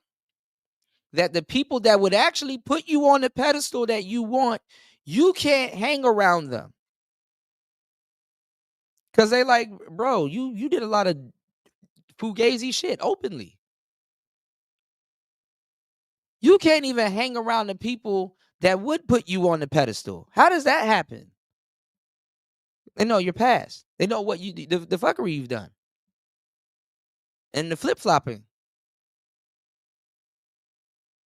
And it's like they want to respect you, and I guess from his point of view, he wants the recognition, but it's like, no. And I've seen it over the years. I've seen when O'Shea, if you go look at some of the early Lapeef stuff, I'm taking mental note. O'Shea used to be over there, and they just treated him like an ugly nigga that just was around the Manosphere. I'm like, damn, that's crazy. He didn't get that same type of honor. Hey man, we got one of the founding fathers of the Black Manosphere. Show him some respect. No, he's just some nigga on the panel. Then when Angry Man started kicking it over there, ran him off. I guess he started just hate watching from the clouds because it's like, I'm not about to sit up here and get into it with somebody that can run down my history and sabotage little connections that I made here. So a lot of people are mad when you show up to other places and stuff like that, because it's like, damn, okay, damn, he done got subs. Damn, he about to take off. Damn, he done made it. Damn, he's starting to kick it with them now. This how Negroes think. Negroes that got each other phone number too. O'Shea can't, as much as he probably sky watches them, he can't go over to This Might Be Risky. He gonna run an angry man. As much as he probably want to pull up on fatties, he can't do it. He's running an angry man. You want to know how I know this is the case? Because the guy that I helped with gear and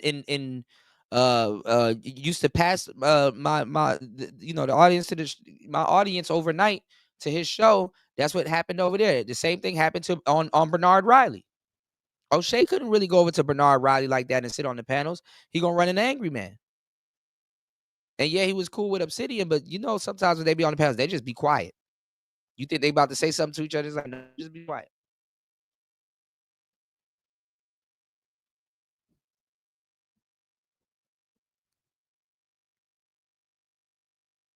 So it's crazy. The people that would have given him his due props, they know what they already know what's going on.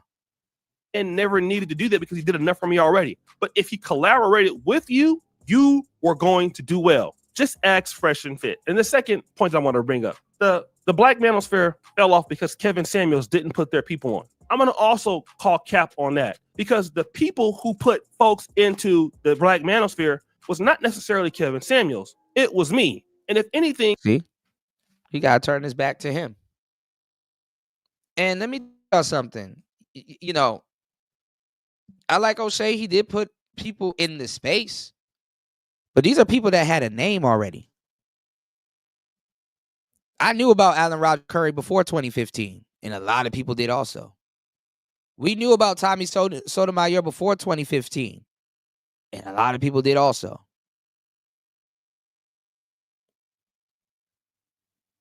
They were like surprised, maybe somewhat celebrity guests in these spaces because dudes in the chat already knew about a lot of these guys, but like literally he just interviewed them. And then, I wouldn't say he necessarily welcomed them to the space because at the time it wasn't a space. It was just a small audience before the space grew. But Sinful had a name before he was on O'Shea. So did Freeze. All of these people had books out and names and stuff like that. All of these people were dating coaches prior to that. He was getting some of the big interviews and stuff like that, but it's not like, I made his career. I put him in,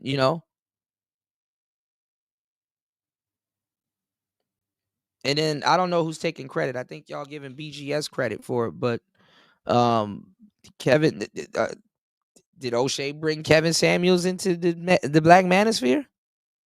Honestly, before he blew up, I've never really, every so often he would be on O'Shea's show later on because he would give O'Shea compliments and stuff like that. But I never seen O'Shea go out of his way to talk about Kevin Samuels. Not like that before he blew up. After he blew up, every day it was Kevin Samuels. But before, it was a whole bunch of other people. O'Shea was putting on a whole bunch of other people.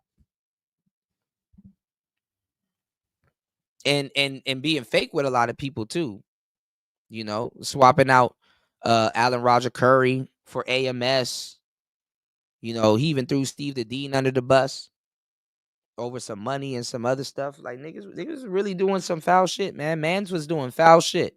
And Kevin Samuels brought more notoriety and fame to the Black Manosphere than anybody ever did. He did the most for it. How did the Black Manosphere respond? Well, they hated on him. And it's interesting because there was a guy. They were hating on him before that even happened, though.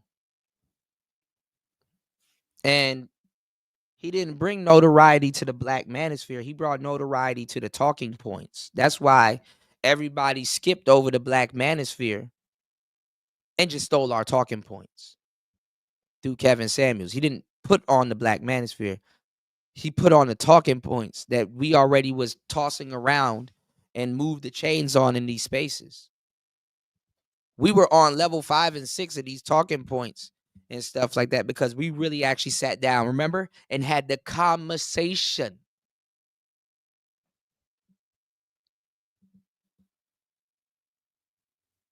These new content creators, they get to level 2 and level 3 and they tapping out because they don't know. They stole it.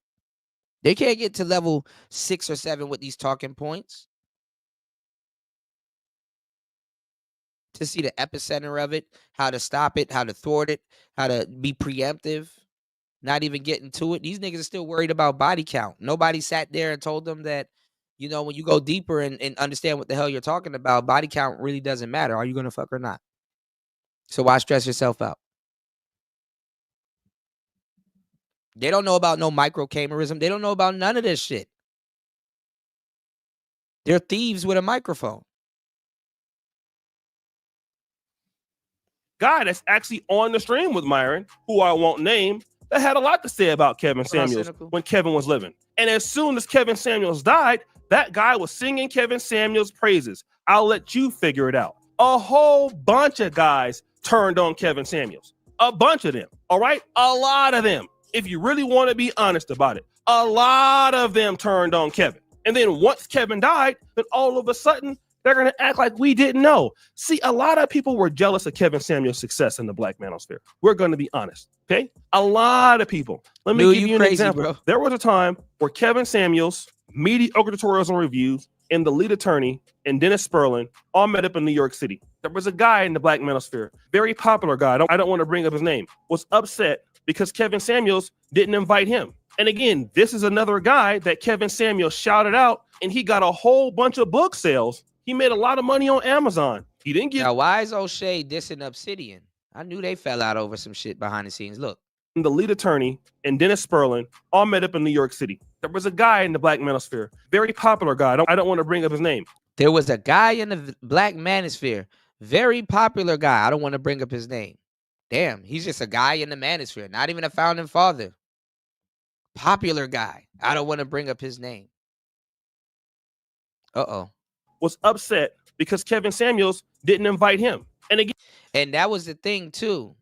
What a lot of people don't understand, that Kevin Samuels was supposed to come to Obsidian's first Black Man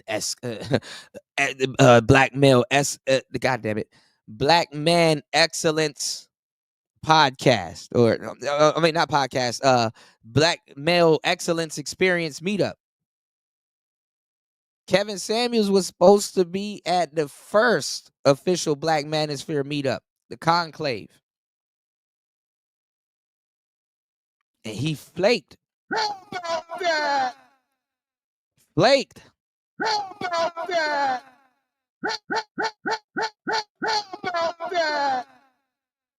He flaked.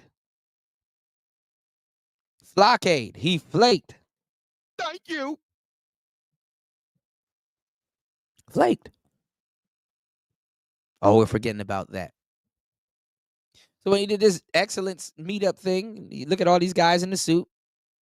You know, somebody said mediocre tutorials and reviews are like Darkwing Duck. I ain't gonna lie, y'all niggas was hell back in the day. Yeah. Hey.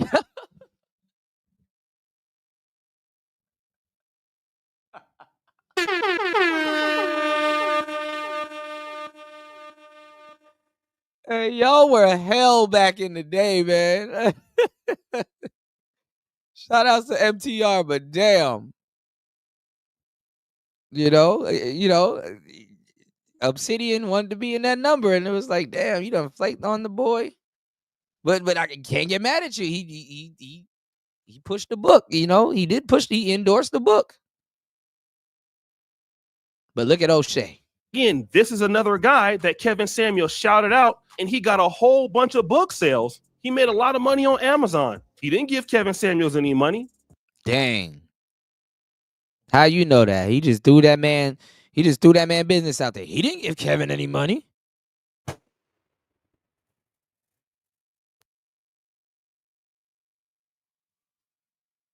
He didn't get that man no money.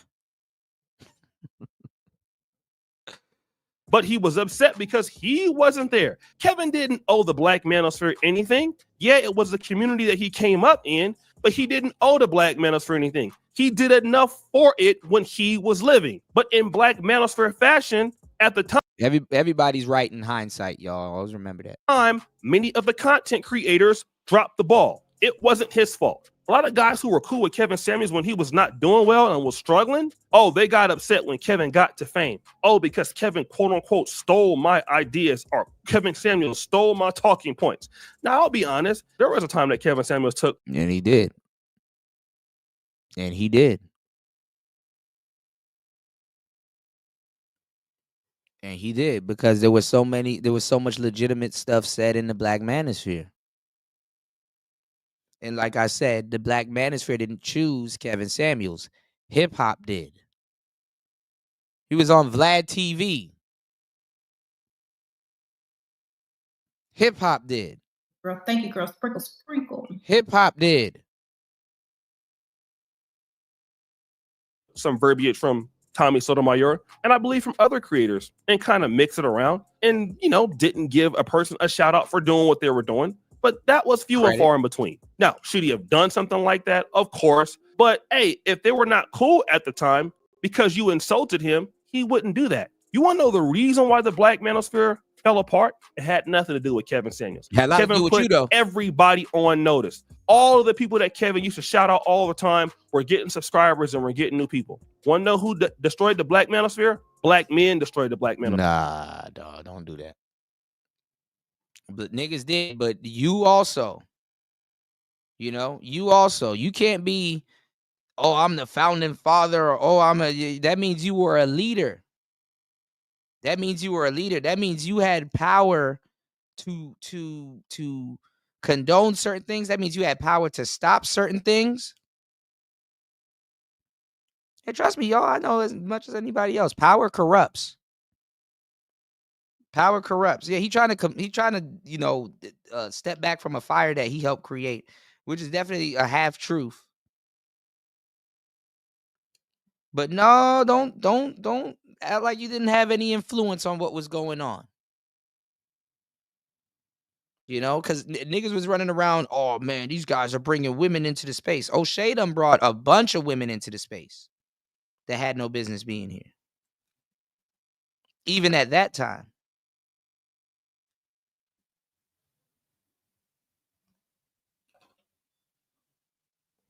And the women that he brought into the space, they turned on him. That's why you got a whole group of people that's running around. This might be risky right now in Lapeef and all of them, all these other little co-ed spaces and stuff like that. And we're like, man, that shit ain't gonna last long. The bitches are gonna fucking fuck that up. And then at the same time, it's gonna be a bunch of simps and naive dudes and stuff like that. A lot of y'all don't remember O'Shea's simp phase, where he was simping for a whole bunch of women around here.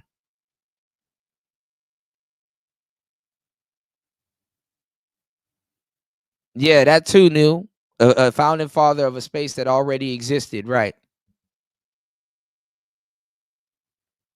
Hell, even all the quote-unquote founding fathers of the space needed to be updated with what's going on with men in general. But a lot of them were too busy trying to sell y'all the pro-black angle and the other stuff, and it kind of thwarted. It kind of, what got put in the wash kind of got messed up in the rinse type shit.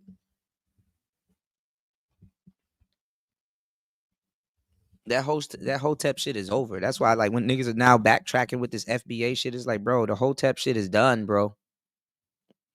That's not a group project. That's an individual. You gotta learn that shit on your own. You look real crazy running around here calling people FBA, and you don't even talk to your family. You don't even know who your grandma is. Niggas hear stories about their family, but they ain't go investigate it. Nigga run around here calling people tether and shit. Niggas from Ghana and shit. Like, nigga, you from Ghana. If you don't go sit down. Shout outs to my brother for supporting the show. Shout outs to my brother David Akasanya dropping the huge Huge, huge, huge, huge, huge.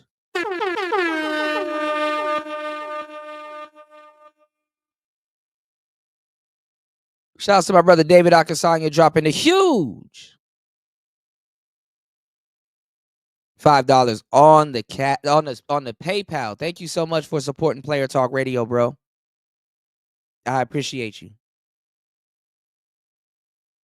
Hold on.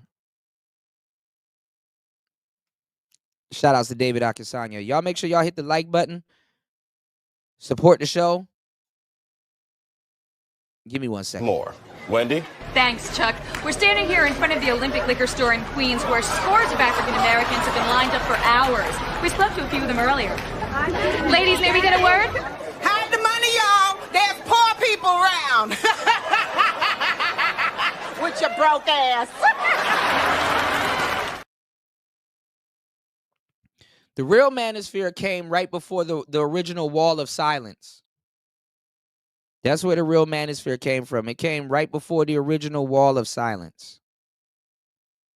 Because there was men, that was talking about, like, there's going to be the way the world was going, there's going to be a influx of men that's going to wake up because of the economy and certain things, and it's going to be a revolution and just what women were doing at the time and stuff. And it was just a boiling point. It was just going to be a revolution of men coming through. And they don't know what they were going to do, but they knew what they wasn't going to do, and that's what made them dangerous. When you have a bunch of dudes that's like, okay, I don't know what I'm finna do, but that's not what we're going to do, or they were having an allergic reaction to what was going on in society at the time. You dig what I'm saying? So, it's like, that's where all these gangs came from. MGTOW, because MGTOW is its own thing. MGTOW Monk is its own thing. Being an incel is its own thing. TFL, True Force Loneliness, that's its own thing. A little bit later came SYSBM. Then you had Ibmore, which was the Hotep class. Like if you know what I'm saying, if Yutubi and Keisha did you wrong, you know what I'm saying? If Mama Fufu or whatever did you wrong, you know what I'm saying? You too could be an introspective black man of reform and stuff like that, and mix in a little bit of your hotepery with the the Manosphere shit. And that's where, the BGSs and the but BGS was kind of like a mix of Ibmore and MGTOW when he was doing his own thing, but when those brothers start going to his channel, that's when he kind of formed into that shit. And now y'all got him talking about some bullshit. But that's when all of that stuff happened. Ask Kwasi, Player Supreme. You had the dating coaches and stuff like that. You had a mixture of guys that were mad at women because they couldn't figure them out, or they were mad at women, and then they were mixing it with guys that understood women and could figure them out and stuff like that. So you just had a bunch of curious dudes, running around here. And then you had dudes that got done dirty, fed up. Hell no, we're not doing this no more. No, we're not going down that hill. You had a lot of shit going on in these spaces. What else y'all want to know? Y'all support the show. Hit the like button, support the show. Thank you, David. I appreciate you, bro. Shout out to my brother David Akasanya in the building. Yeah, we talked about this shit way back. Yeah, I was running around, flying through cars, talking about this shit, man. Listening to this shit. As fresh out of high school. Even while I was in high school, I was listening to Mac Lessons radio and all kind. Man, listen. I was a natural, and that's the crazy part, because I was a natural. I didn't really need it, but I was hearing a bunch of brothers like, man, I wish I had this growing up. I wish, I had that talk and blah, blah, blah to ruin my life. I was hearing testimonies from grown ass men, and I'm like, well, I hang around a lot of older cats anyway, so I might as well stick around and just listen. I could always use it, some tips. I can always sharpen up what I already got. Put that in my toolbox. One day I'm gonna run into, a situation where I can need it. And I'm like, hey, I know the answer to that. You did? You in a space right now, though. If you tell niggas that, yeah, coming up, I read some dating books. Look at him. He think he know everything because he read some dating books. If you got to read about getting a bitch, like, shut the fuck up. You're an idiot. Like, dudes are dumb, and it's like, bro, you dog food, bro. Too easy.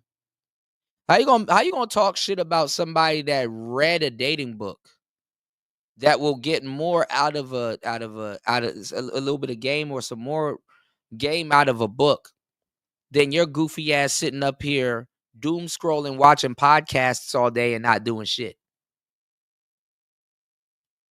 Like, to clown somebody for reading a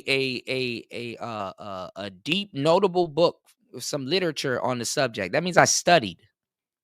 And I went outside and implemented. That means I studied. Here, you up here just listening to podcasts for the hell of it.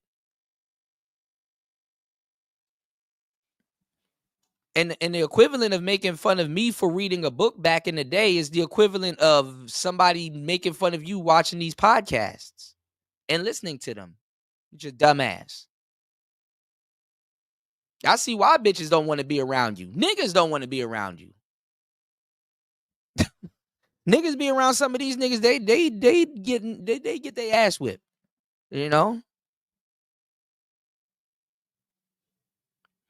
Yeah, I mean, I'm not, like I said, I've been a natural. If you don't want to, listen to a dating coach or read something, there's nothing wrong with that. But there's nothing wrong if you did. Oh yeah, I listened to a little bit of this guy. Yeah, I think what he says is solid. I'm a player myself, so I understand what he's talking about. Whereas the majority of people that's listening to him for some wisdom, like, you got to be a candidate to be able to soak up wisdom or the type of game that you want. I don't give a damn how much podcasters you listen to. If you're not going outside or you don't understand what's being said, you're just there. You're a head count. Niggas up here getting mad at dating coaches and shit like that because the game that the dating coach put out there is not working. Well, first of all, you don't go outside. Second of all, you didn't listen. You want somebody to talk and do things for you for free. When your best friends won't even do it, and the prostitutes you like to pay won't even do it for free. You mad about that? Then when the dating coach says, oh, okay, the reason why it's not working is because you're not doing this and you have multiple gurus, so you got paralysis by analysis. You ain't gonna do shit. Then you get mad at that nigga when he, some of the dating coaches, they straight up tell you just unsubscribe. Like, you're not learning. Save your money. And some of these dudes are like, no, I can mix the ROM wheels with the I can mix the ROM wheels with the Coach Corey Wayne. I'm gonna mix the ROM wheels with the Coach Corey Wayne, and then I'm gonna complain that it didn't work. And then when you actually talk to them niggas, they'd be like, okay, this is where you had your problem. This is where your problem is. You're not doing this. You didn't go to the mall. You're not dressing up right. You're not. These dudes want results and feel like they don't have to work on themselves. If that's not the definition of laziness, I don't know what to tell you. They have enough self-dignity to sit around the internet all day and cry and bitch about Keisha, right? But they don't think that Keisha is worthy of them getting up and just working on themselves a little bit and stuff like that, And I'm gonna tell you, and I'm gonna tell you the funny part about this whole thing, this whole Keisha thing too. They don't even go after like, decent women, because decent women are gonna always require a nigga to, spruce something up. So what they're complaining about is that they can't get to low hanging. That's the thing about the whole Keisha thing. Because I already know these niggas in and out. You don't think you have to upgrade yourself because you already looking at Keisha as low hanging fruit. And then when low hanging fruit rejects you, now this really bruises your ego because you feel bad. You're like, well, she works on OnlyFans, or she's a hoe, or and by society standards, like she should be happy to have somebody like me. You know what I'm saying? She got a choice too. Actually, she got more options than you, and a lot of dudes are mad about that. They too worried about. Imagine me worried about a woman's options. Oh, I'm not tall like that guy. I used to when I was a kid. I ain't gonna lie. I remember one Valentine's Day, I went to go give her this innocent looking bitch. I went to go give her flowers and shit like that. And this bitch done got into a Jeep with some old nigga. I'm like, damn. I didn't even get mad at the bitch or the nigga. I was mad at myself. Where the fuck am I gonna get a Jeep? Mad as hell. And what I'm saying is a lot of these dudes don't think that these women should be able to respond to them the way that they do. And it bruises their ego. It bruises their ego. You understand what I'm saying? It bruises their ego. What's going on, D Chicago? It bruises their ego that somebody that they get told, or somebody that they believe that was easy catch, low hanging fruit, could tell them off, and they can't get them. These dudes will pass over a good woman for a hoe. I tell these dudes, why don't you go talk to the bank teller? Well, she's a hoe too, so I might as well we'll see, you know what I'm saying?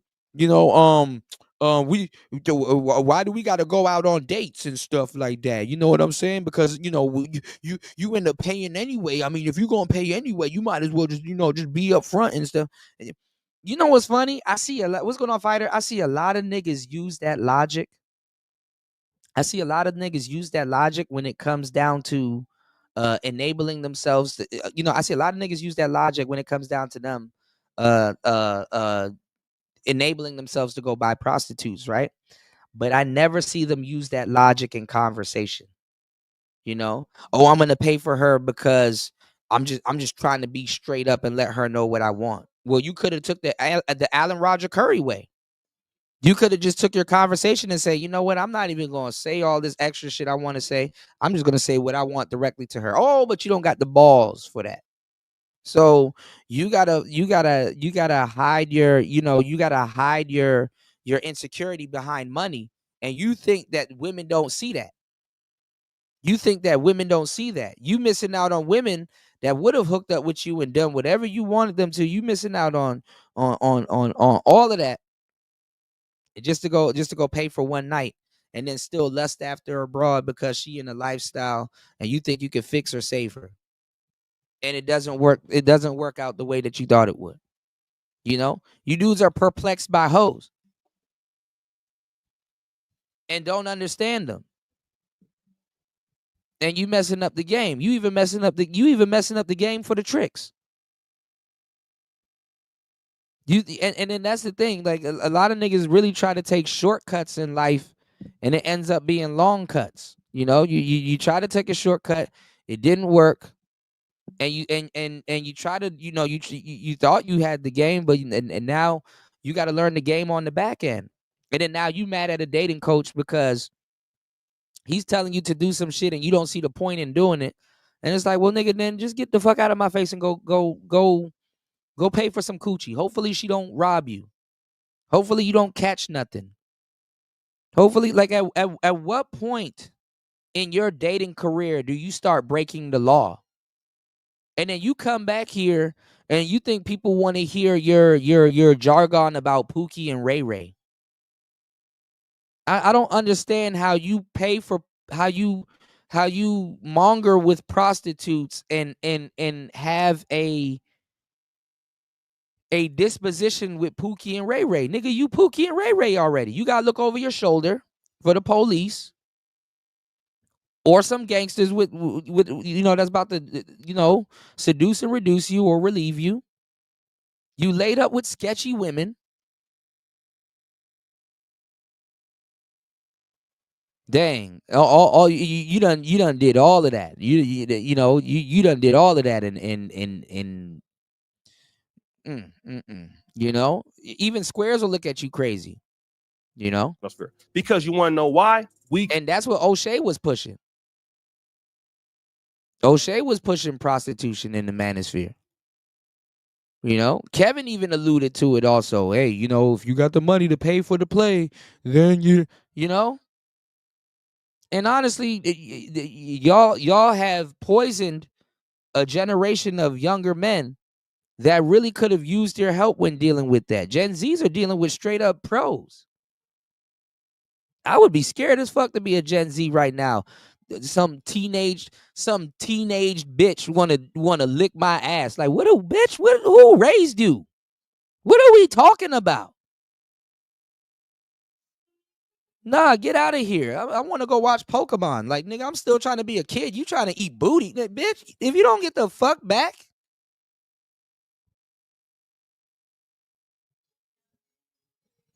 I'm up here talking about holographic Blastoise and you trying to Blastoise your ass in my ass. No.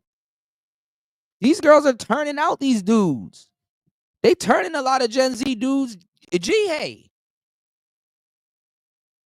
That's an old man's game. What's going on, DS1? I shouted you out. What's going on, player? Good to see you, man. Y'all hit the like button, support the show, y'all. Giving y'all some really good game. You dig? You dig? This is the craziest shit ever, man. This is the craziest shit ever. And that's what I'm and I turned the nigga into a Bulbasaur. But Holymon. But Holymon, go. Ask Quake, dog. I tried, man. I tried. Look at what niggas are watching. Look at what niggas are watching in this space right now. Niggas are like, oh my God, Kuda, did you see what happened to Jay Rello? I was like, bro, after a while, I don't care anymore, bro. I don't care. I don't care. I told y'all this was gonna happen. I literally told y'all this was gonna happen. Yeah, the space is made a bunch of virtual signalers. Yeah, like I don't even listen to dudes in this space. It's not even cool to listen to dudes in this space anymore. You want to know what happens to a certain degree when you start listening to the new dudes in this space? It's like I'm watching a rerun of one of my old shows. No, I stopped listening to my old shows. I stopped listening to my old shows. I'm like, I already, like, how like sometimes, like, I mean to a certain degree, this to boost productivity. I can't go back and always listen to all of my live streams unless I'm about to edit it and repurpose it or put something out and stuff like that. I know what I'm saying. I know what to do. I'm not about to, sit up there. Like, if I listening to one of these niggas, it's like, okay, I wonder where he stole that from. Ooh, haven't heard that before. He tried to reword it. You know what I'm saying? Like, we done moved the tables forward. Like, we done talked about the 1,000-mile stare, and then you see somebody else on, have you heard of the 1,000-cock stare? And it's like, that's not what it's called. It's called the 1,000-mile stare. And that happens probably after 1,000 cocks, but it's not called no goddamn 1,000 cocks. What? Like, first of all, who did you steal that from? Because you butchered it, and that's not what that is. This is why don't invite me to y'all niggas stealing content in here. Don't invite you. Right. You right. Don't invite me or none of us to your podcast. We will make you look dumb, and all we got to do is speak. It's not even intentional. So you're right. You're right. You want to look like the original. You want to look like the originator until the originator steps into the room. It's cool. It's like, I'm a player. Like I've stepped into rooms with baddies and dykes, and as soon as I step into the room, the dykes go back to being ugly bitches. That's cool. I'm cool with that too. You know, it's like, oh shit. Oh, it was a chemical imbalance in this room until I got in here, and I'm like, I gotta read the room and be like, oh shit, okay. The so-called men that were in the room are looking at me and recording me also. So cool. You know, I don't give a fuck. Like when you're original, you don't got to walk around with that chip on your shoulder. I don't got to go to nobody's fucking show and not support them and turn around and regurgitate it on my show for cool points. You don't get ahead like that. So this is why Myron and a lot of all these other people right now, they have to backtrack and now find the epicenter, because guess what? These new guys like the Turtle Man and the Diaper Man and all these other dudes, that these other gimmicks that y'all try to bring into the space, they're not moving the chains. They're repeating y'all, because y'all are repeating somebody else. You understand what I'm saying? You got guests in the space inviting other guests to your house in the Manosphere. You have guests in the space inviting other guests to your house. You have women showing up on a date with their friends talking about some she gets to eat too. So now you got a whole table full of bitches, and you like, well, who's paying? They can't even identify who's paying, or they can. They're looking at you, just looking around with your hand on your chin.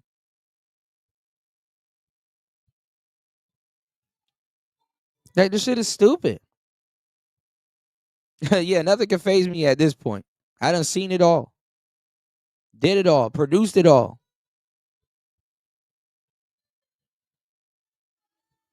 You said these niggas are defects. Yeah.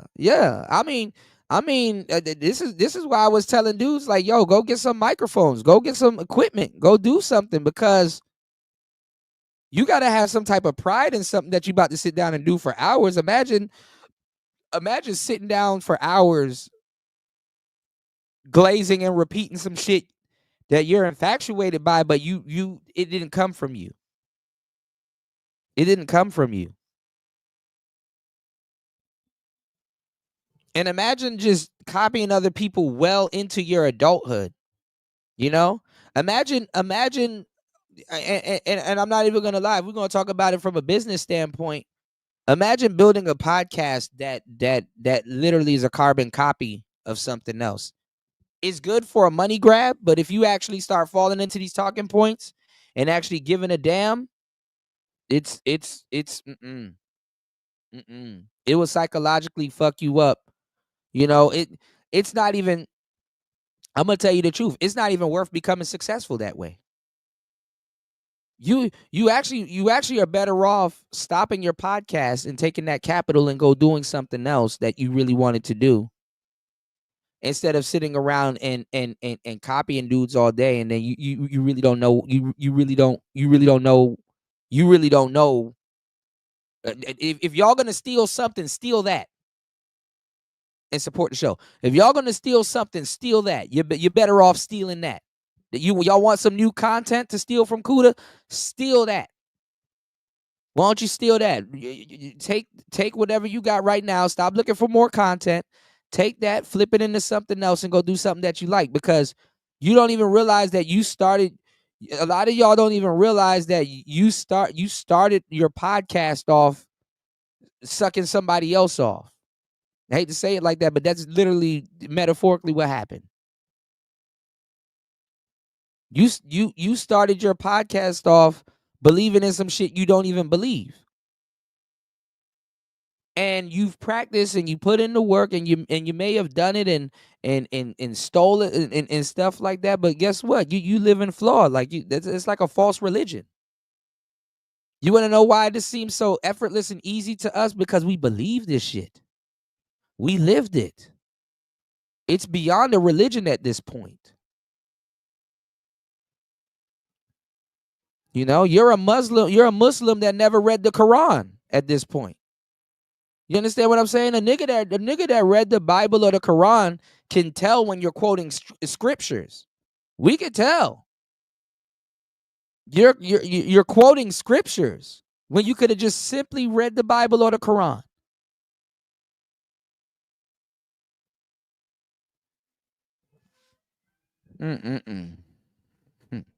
And these are people like you literally can scroll down to their old YouTube videos. They were the same ones running around here calling dudes simps and incels. Damn, it look like the simps and incels got something that you want. Even if it's conversation. That's how petty it is. Couldn't get along. That's the God's honest truth. There was a time in like 2016 where Crystal Kerrigan tried to get everybody in the Black Manosphere shut down. Kevin wasn't one of those creators, but I was one of them. Other guys were one of them. There was this infamous hit list. And that's the thing too. That's another part. Y'all niggas own a bunch of channels that never even test your belief and faith in what y'all are talking about. You know? And I'm going to just say this, and I say this respectfully. The Lapeef Network never had to deal with actual feminists and hit pieces and demonetization and shadow banning and all that. The Lapeef Network never had to deal with that. This Might Be Risky never had to deal with that.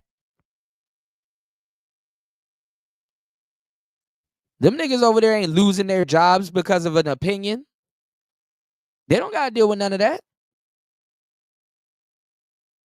Hell, a piece. All of them can't even go live by themselves and do a show by themselves. The panel link damn near is dropped before the show even starts.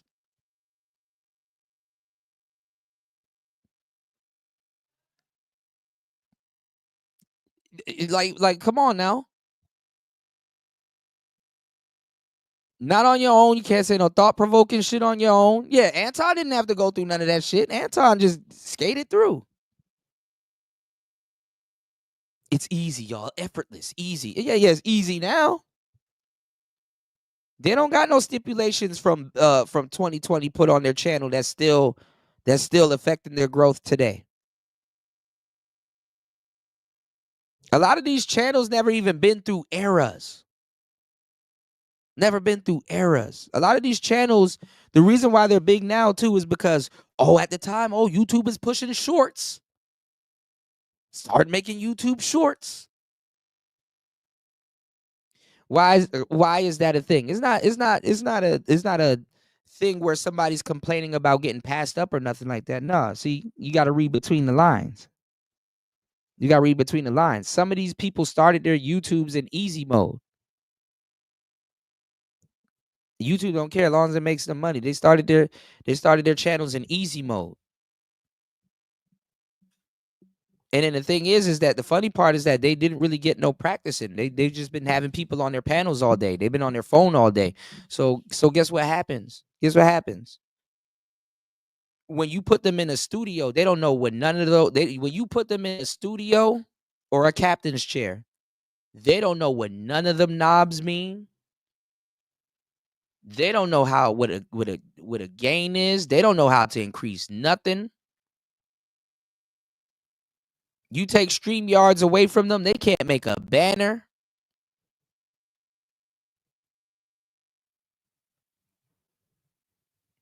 They can't work OBS to save, and OBS is in easy mode right now. I'm talking about, back in the day, dog.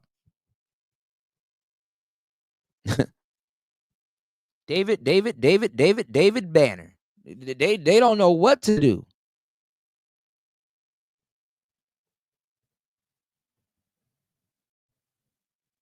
That shit is crazy, man. Just as crazy as this show. Y'all hit the like button, support the show. Hit the Cash App at $PTV 888. It's $PTV 888. That's $PTV 888.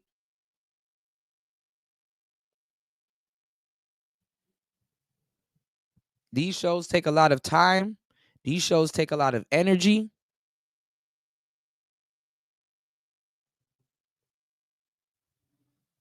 And these shows need support to keep going. We can at least get 2 to 3 supporters out of the 26 to 33 people that are here. We're on Rumble, we're on YouTube, and we're on Kick. Let's go. And of course, it didn't work. A few people lost their channels, but they were able to come back. I almost lost them. No, this is not what the space wanted. This is not what the space wanted, D Chicago. D Chicago said, isn't this what the space wanted? Men listening to men. A lot of y'all block anybody with a different point of view, and the entire space is a cult in real is a cult in a real life science department. Listen, us men, we have the conversation. We, D Chicago, like I don't think a lot of y'all guys get it. Okay. I'm a very patient guy, right? I'm a very patient guy. But I've seen every type of nigga to exist. I've seen and dealt with every type of dudes that come and go, right? No, I got you, D Chicago. I know what you mean, but I want you to kind of just see it from you know a different lens or in a different shoes, right? Like respectfully, a lot of human beings think that they're different, and some might be. You know, I'm not gonna, discourage nobody or nothing like that. But a lot of people think that they're different. And just the fact that they think that they're different makes them the same as everybody else.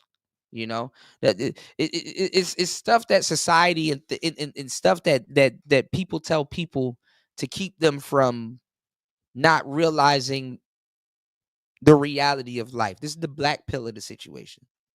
You're unique like everybody else. Okay?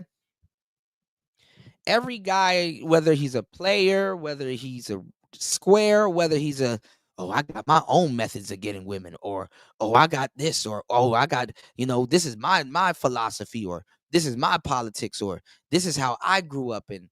And there's nothing wrong with bringing different, levels and different classes of thought to the arena and chopping it up, amongst, like-minded men and individuals and stuff like that. I get it, right? There's nothing wrong with that.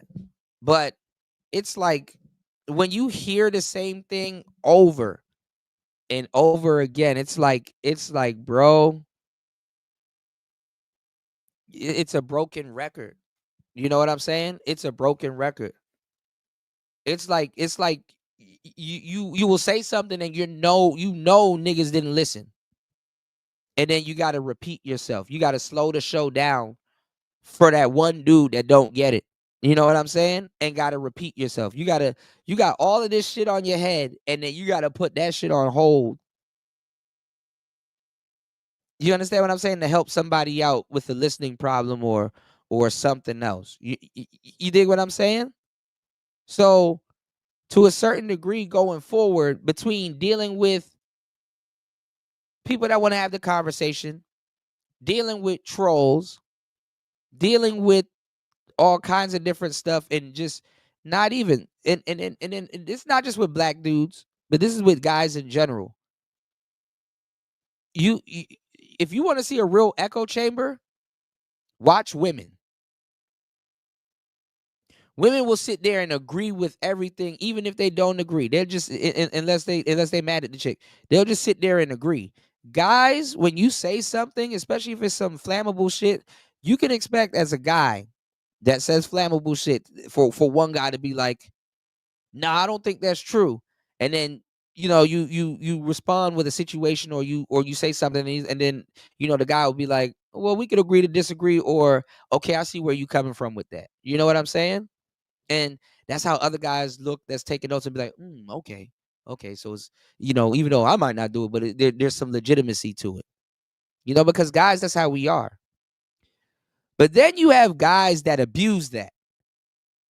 And they abuse it for attention, to be contrarian. Do you understand what I'm saying? Women agree because they know what side they're on. Guys, to a certain degree, we operate as individuals also, even though we will follow other men or conversation and things like that. We're individuals too. Do you understand what I'm saying? So what I'm saying is, you know, you got dudes that are just contrarian for no reason. It's like, no matter what you do, no matter what you do or what you're saying, it's like, okay, bro just made up in his mind from the beginning. I just have to understand. I just have to realize that in the beginning and be preemptive. Bro just made up his mind. Everything I'm saying, he's just not going to agree with it. Then this weird ass nigga will want you to. Then you got to change. Then as somebody that's really trying to solve a problem, then you got to change your whole lane of questioning. Okay, nigga, how did you grow up? Because now you're well, I grew up with my mother and you know what, and she said, and it's like, okay, there we go. There's the problem right there. Like niggas want you to fucking bring out pyrotechniques and cameras and shit like that and throw him a John Q birthday party and shit, or you know what I'm saying? Because he shows up at your doorstep, you know, not agreeing with something that, like, if it don't apply, let it fly. If you don't agree, then say, hey, it's not me, you know. But you got dudes that will be contrarian. So that's why I said what I said, D Chicago.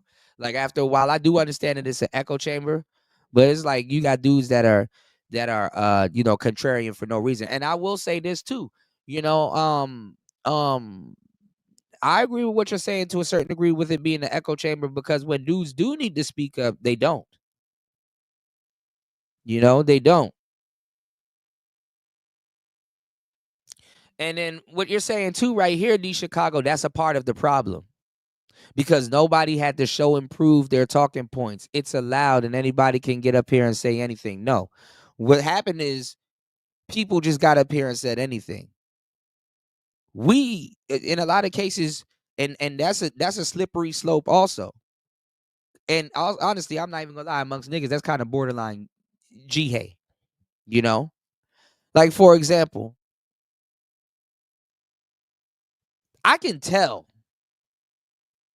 I read people very well. You know, it's an uncanny ability. I don't know if it's a blessing or a curse, but I can read people very well. I can tell if somebody's a player or got some player bones in their body. I can tell. I can hear how they talk. I can hear what they talk about.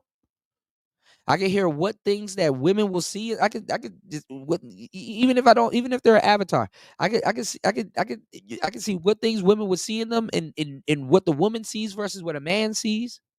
You know, I can see and pick up on little things. You know, me, I'm not impressed. You know, I'm not impressed. I mean, it's nothing. It's not personal, but it's like I can tell. You know, I can tell. It's like, okay, you know, well, yeah, there you go. You know, I don't need to see proof. You know, because that leads to a certain degree. I'm just speaking for me, because that leads to some stupid shit. Look at Jay Rello. He's over there killing himself at whatever age he is right now to show y'all that he can get women. Killing himself. He's destroying himself. For some dude that can't get women to say, oh man, he can get women. He don't get no trophy. He don't get no trophy.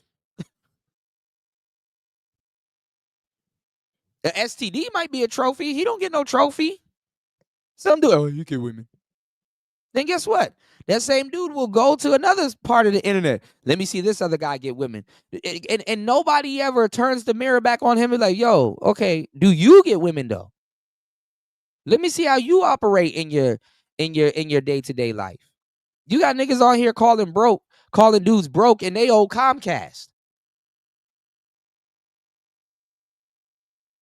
Oh, he broke. Did you pay Comcast?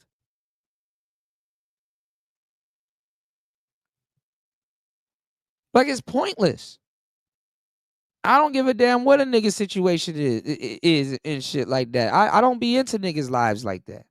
You know, unless we doing business or whatever, and you like, hey, bro, I gotta be over here at this time or this, that, and the third. I don't care. I don't really care. And there's nothing wrong with going on the internet and watching the dude pulling girls, and there's an entertainment value to that. But after a while, it gets weird, man. It gets weird. Dudes just saw that man pull a whole tranny and just swept that shit under a rug. Oh, look, now he pulling the you know what I'm saying? Now he pulling the African girl. And it's like, bro, what girl are you pulling? What do you get at? Like dudes that really get it, they don't go looking for it. You know, and it's not to insult viewers or nothing like that or listeners or whatever and stuff like that. I get it, but it's like, bro, like, you know, you gotta, like, after a while, you gotta wake up. Like, I'm tired of, like, there's dudes that's gonna talk about this live stream and be like, man, he done spent all of that time talking about women, and I'm not even talking about women. I'm not even talking about women. What's going on, NYC?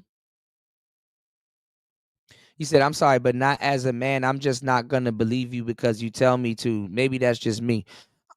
Listen, I don't tell nobody to believe something just because I told them. You know what I'm saying? Like, I don't just judge because somebody told me something. I get that. I don't judge just because somebody told me something. Like a old man that's in his 70s could come up to me and be like, man, I got a 454 Chevelle at home.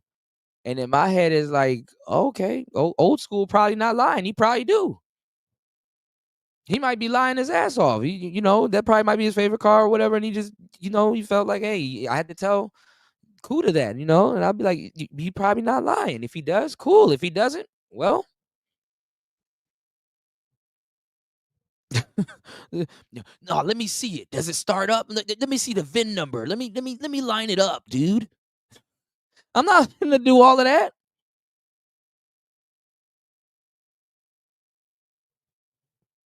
This shit is stupid. Like, what are we talking about? I don't need no nigga to prove nothing. I can, if I see you or something like that, I can tell. And even if I can't tell, I'm not into other people's business like that too much to be like, hey man, he don't get no women. Hey man, well, more women for the guys that do. Like, I don't know what to tell these niggas.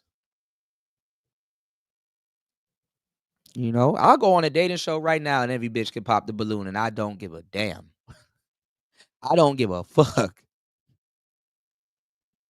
Y'all be like, oh man, the man, they done popped the balloon on this other guy and shit like that. He probably got a girl waiting in the car for him. A whole completely different broad that's better than all the broads on there.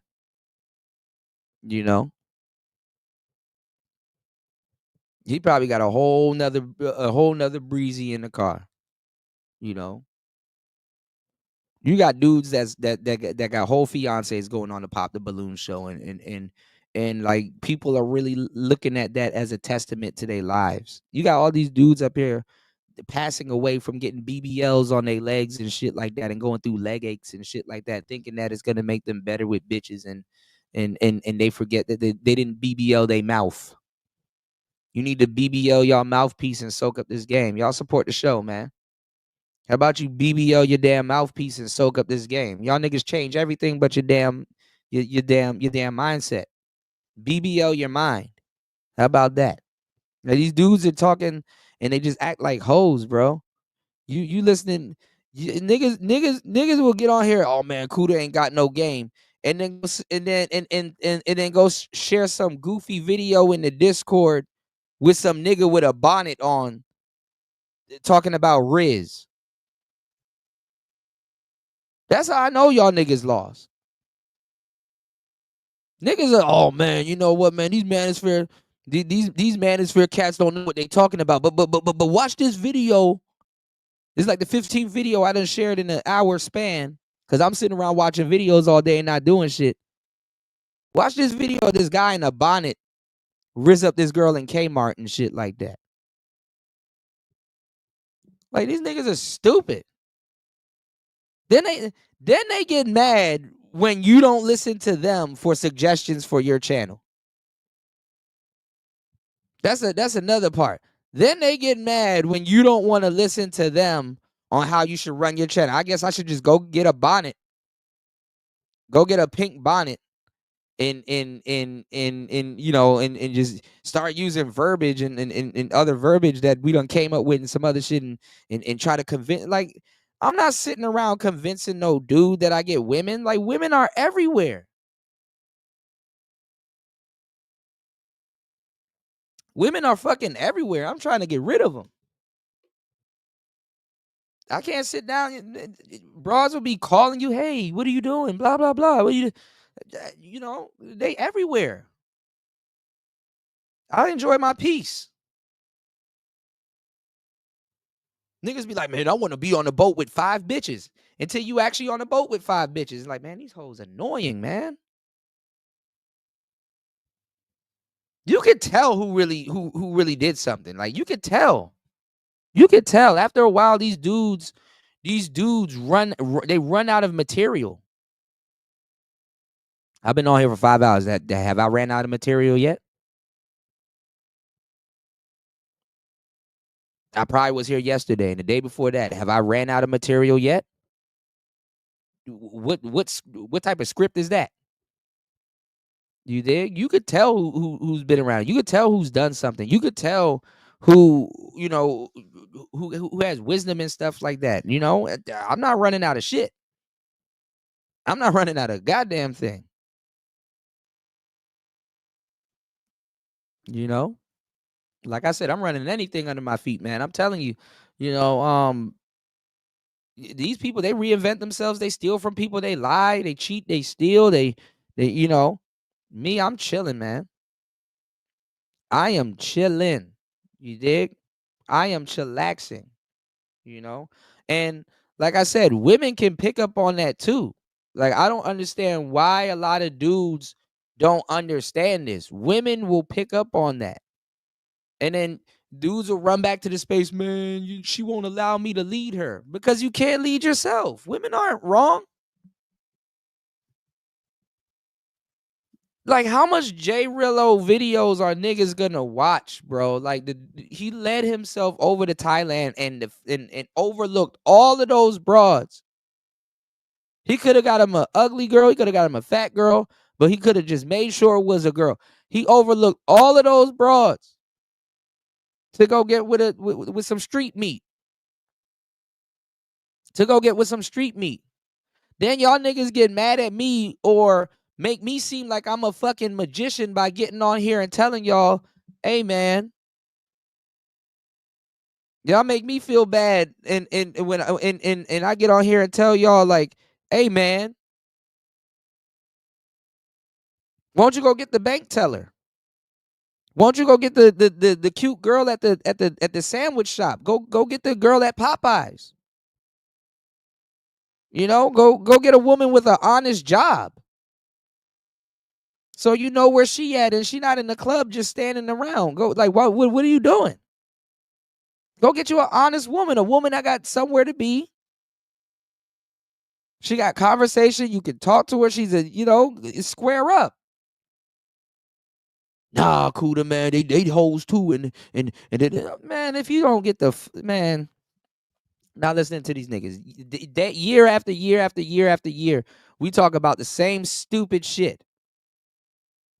Then you say Cuda is wrong, and then you go to a channel that literally is copying me word for word.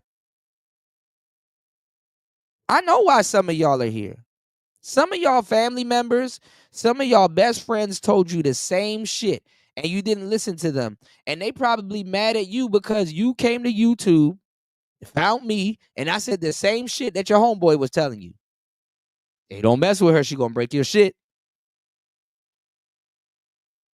You can't go to him because he's right. Now some random YouTuber got to tell you.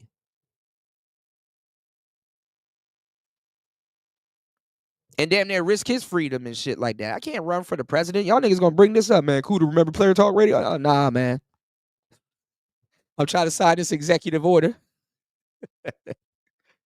Oh man. Oh my God. Shout outs to Jay Green dropping the huge. Shout outs to Jay Green dropping the huge.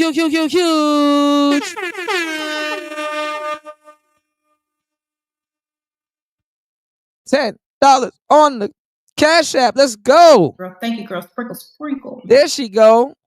How you doing? Girl, I gotta catch up to you, man. You moving too fast on Instagram. I just reinvigorated my Instagram. Oh man. Shout outs to Jay Green. Harlem in the building. Oh my God. Jay Green would tell you. Jay Green been around for the heyday. She know. Good morning. Good morning. Shout outs to everybody in the building. Shout outs to the real sisters in the building too. You know, D Chicago said they won't know what a good girl is. They won't know what a good girl is listening to these people. That's what I'm saying. But that's the thing though. If you run into a good woman, she's not gonna try to change you. Well, a lot of them aren't gonna try to change you, but she gonna, she gonna be like, hey, why don't you go get that certification to get that that Mustang that you wanted. She gonna want you to better yourself a little bit. Some of the girls that are best for you, they're not gonna take you as is, and that's not an insult or an indictment on your character, by the way. You know what I'm saying? That's not an insult or an indictment on your character, by the way. And y'all gotta understand women too, because the thing is that you got women that definitely will get behind you and want to see you, that will get behind you and want to see you do well. But if you don't know women and you're sitting up here listening to a bunch of dudes like, man, all she gonna try to do is change you. She need to accept you for who you are and blah, blah, blah, and this, that, and the third. Man, you're gonna miss out on a lot of good women that will definitely put you in position. I'm not saying you got to stay with that woman for the rest of your life. But definitely, I'm not gonna lie, certain women that you deal with, you'll go into other relationships stronger. If you're naive to think that, okay, you've made women better for other men. You are naive to think that, okay, if I made women better for other men, don't you think that same thing applies to you? You want to leave things better than how you found it, hopefully. And hopefully things left you better than how they found you. Hopefully. We're going to have to do a part 2, y'all. Let's go.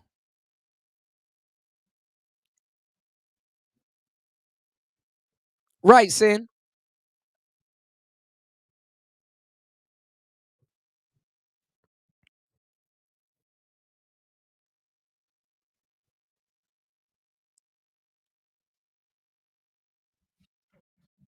No, not yet.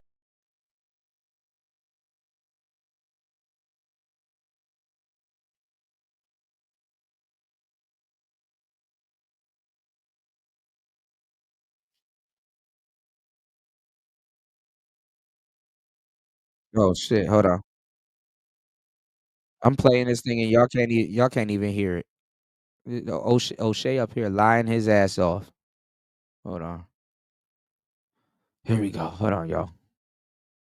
I didn't lose it, but I almost did. And I just want to say, once we were able to get over the Kristen Kerrison thing, we started fighting each other. I'm not gonna lie, I started fighting with people. I had a really big beef with people. Give me 1 second. Want to be real? It's true. I definitely didn't do the best things that I could do. I made some mistakes myself. So we dropped the ball. And eventually, I left the Black Manosphere for the same reasons that Kevin Samuels did, because it stopped being about what we wanted it to be about. I worked with a lot of creators in the Black Manosphere, and I'm not perfect. But again, Kevin didn't leave the Black Manosphere. He was kicked out.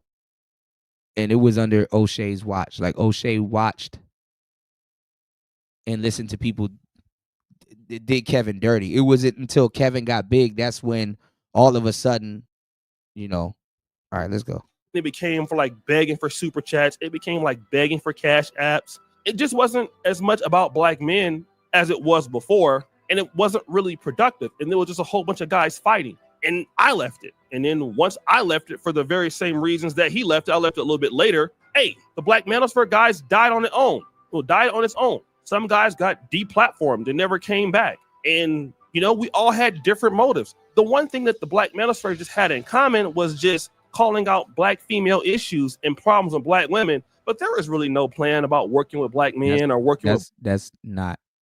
No, he lying. That's not what happened. No. There was problems with working and networking with Black men.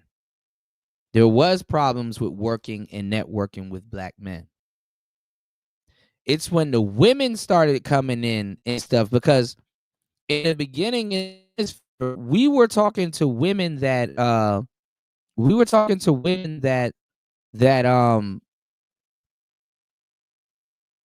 that had shit going, not necessarily had shit going on, but we were talking to educated women, like women in high places that can get shit done.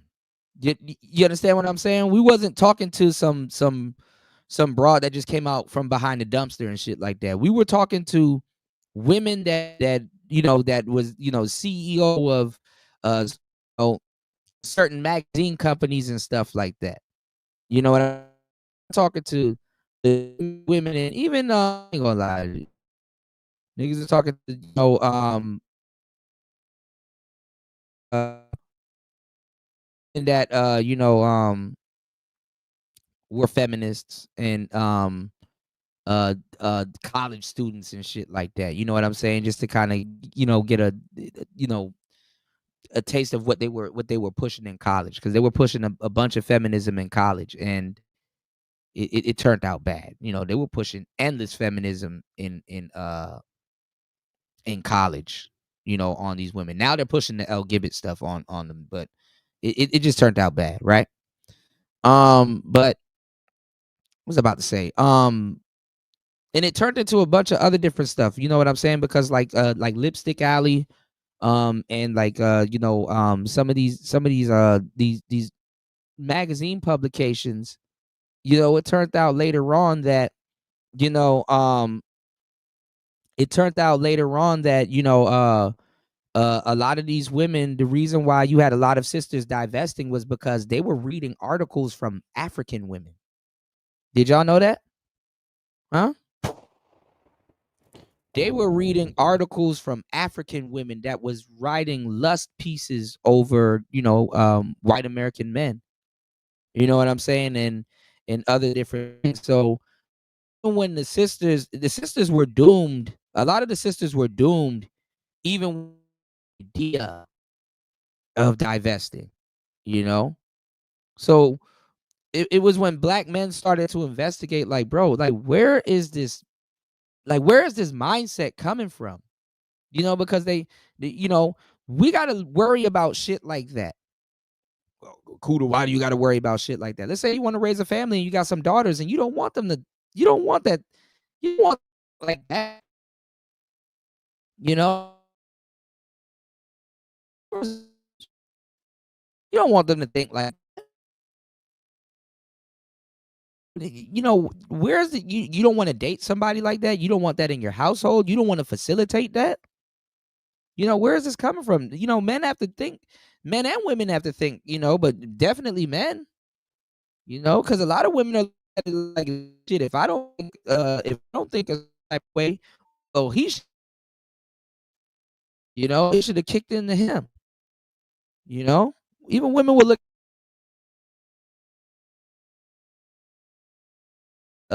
drunk, but something could happen to me. But guess what? I have a whole man. He needs to, you know, he needs to protect me, and I'm gonna make him feel bad, even if he does what he's supposed to do. Even if he does what he's supposed to do, I'm gonna make him feel bad about it. And I'm gonna tell the world that he's not giving me my freedom. And I feel like do you understand? So man, never mind, man. Never mind. People. And that was just something that Kevin wanted to do. It was something that we didn't hate our people. I mean, we used to roast the women and things like that. But the Black Manosphere failed because of Black men. We ruined the Black Manosphere as a group. Black men ruined it. Kevin Samuels. This nigga O'Shea trying to include us in his fucker. We ruined it. No, nigga. No, nigga. There's some onus on some niggas more than others. Don't do that, O'Shea. We ruined it. No, nigga. No, you had a big part in ruining it. Put everybody on when he got successful. When Kevin Samuels got successful, everybody looked for the Black Manosphere guys. Even the women became Black Manosphere creators. You know what I mean? You were funneling a lot of them in too. Again, lies. Everybody knew us at that time. So how did he not? And you know what's funny? The name of the song, Kevin Samuels' theme music is from a sister named Vividry, and the name of the song is called "Good Lies." Ironic. Put us on. He put everybody on. Everybody got more attention because of Kevin Samuels, and that attention that the Black Manosphere got at the time would have. No, the space was never about. The space highlighted Black female issues, but the space was never about Black female issues. The space brought up Black female issues, you know, to I wouldn't say to justify, but to, you know, but to study. And also the women that was hanging around, you know, or the women that was around, basically it was to educate brothers like, yo, this is what the sisters got going on, honestly. This is what's going on here. This is what's going on there. And we need to you know, we need to know these things, because they were lying. Like I said, we used to talk to scholars and PhDs and stuff like that. We used to talk to them. We wasn't talking to random women off the street that don't know shit. We never talked to it was asinine to talk to them. If we talked to them, it was to educate them. That's what they were kind of more here for. The scholars were here to take all of the information that they were learning to argue with men on the internet so they can seem like they were smarter than what they were. That's what I'm trying to tell y'all. Y'all not hearing me. Y'all not listening. This is why you got a whole bunch of dudes in this space that does number crunching. You got a whole bunch of dudes in this space that does number crunching. Why? Because the women used to come in and they used to lie and inflate stats. They used to lie. Oh, like, look at the stupid shit that they're talking about now. Oh, bears attack women less than men, so we feel more safer around bears. Really?